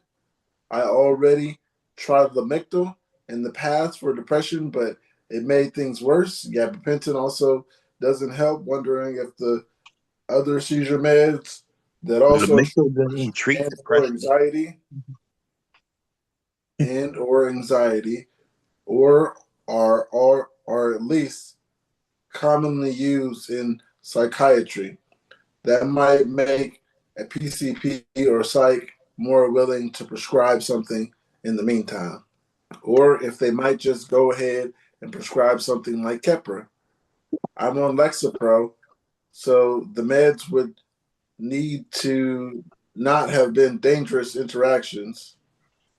I'm obviously planning to talk to my PCP soon, but I'd love to hear experiences before I go in. Waiting until April feels really hard given how frequent these episodes have become. Thanks in advance. I think I can answer this, definitely. My personal one, I would say, is depends on how good you know your primary care physician. Yeah. To wait to know like what they can and cannot work in, because I've been with my PCP for so long. I know he works just with like And that's a good thing, and he knows, in my opinion. If I've your been seeing. primary care and your psychiatrist know you better that long, that they believe that, yeah, you're really suffering from epilepsy and you still haven't been diagnosed, yes, they can write those prescriptions. Yeah, Is it common is the question? I don't know, but I know I did that. kind of miss the question. Is it common for PCPs or psychiatrists to prescribe seizure meds before a neurology appointment? Oh yeah. Yes, it's possible. It's definitely it will prescribed. happen. I was prescribed Dilatin before I even saw my first neurologist. Yeah, well actually no, I did see a neurologist before I was here. One thing so it's kind of a random thing, but the last neurologist I saw, I was like, is there a chance I could get like a marijuana license just so it could be legal, even though I live in New Hampshire? And she told me, oh, you can find it cheaper somewhere. It's like, I don't need it cheap. I need it legal. Yeah, you just need it in general. Like, it's not like you're doing it, yeah, for fun. You're doing it to try and help yourself. Yeah. And I actually started smoking again probably 2, 3 weeks ago, and I'm hoping it helps by drinking, but it has definitely helped with some fatigue and just how much I fucking work. It does help with I don't, I mean, obviously everybody's different, but just to give you some like upward hope or whatever, it has helped with my uh amount of drinking. Um because usually I'll do that and I'll just get like the relaxing feeling, chill out for a few hours or whatever, and just not even think about the other stuff. So um yeah, I I hope appreciate that. I hope that helps for you, because it has a little bit. And because sorry, I'm in California, so it's easy yeah, to just run up, run up the street. Well, not literally. It's you still a few can miles probably away. go to a gas station and be like, "Hey, give me that for whatever."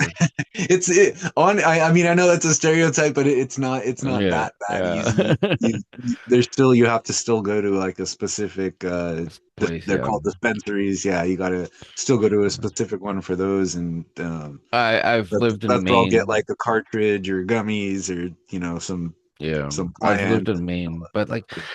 the fact that where I live right now in New Hampshire, every fucking state's like, yeah, let's just do it for fun, for lack of a better term, right there. But in New Hampshire, Yeah, it's yeah, I know, legal, yeah, I know. illegal. I- Chris, Dang. you can look up a I don't know how I did it before, but you can look up a basically all the doctors who because my previous when I asked him, he wasn't certified to write prescriptions for Yeah, marijuana, but you can look up doctors in the state who are certified to basically give you that ID, hmm like say, yeah, he needs it. but then even though I would, especially where I live,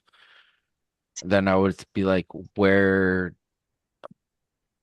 what is the Yeah, word? where would you go The to smell. even get some after getting the license for that, like in your I state? mean, I got You someone have to who go I to a can, dispensary. yeah, it's a sensory. It's basically someone that I know who has a car, and I'll be like, hey, I know you go there. What's up? But do you You're have do you you're have to closer to drive, like? Boston than I was. I no, I don't drive. I surrendered my license when my Or yeah, seizures yeah, came yeah. No, back. like yeah, none of us drive really, but Yeah. like how far would you have to go to go to a place that sells it, where you could walk in and be like, oh yeah, I want these and I want this, and like how far would you have to go to like an actual place versus some guy on a street corner? I I know mean, it's not that bad. it's not a guy from a street corner, but it is someone who can go that 20 No, minutes. yeah. Oh, okay, okay. I was just wondering, what it's, I've been to Virginia and Chicago and New York, a Drove. couple of times and everything, but that was long, long time ago, not right. Yeah. But So I was just yeah, it wondering. was. I My think there was a. ex-wife drove from Philadelphia to Boston just so we can get And how how Yeah, how far of a distance is that? Like what, a couple hundred miles, or total maybe drive the map in my eight head is hours. off. But 8 hours, you said? Total drive from and back.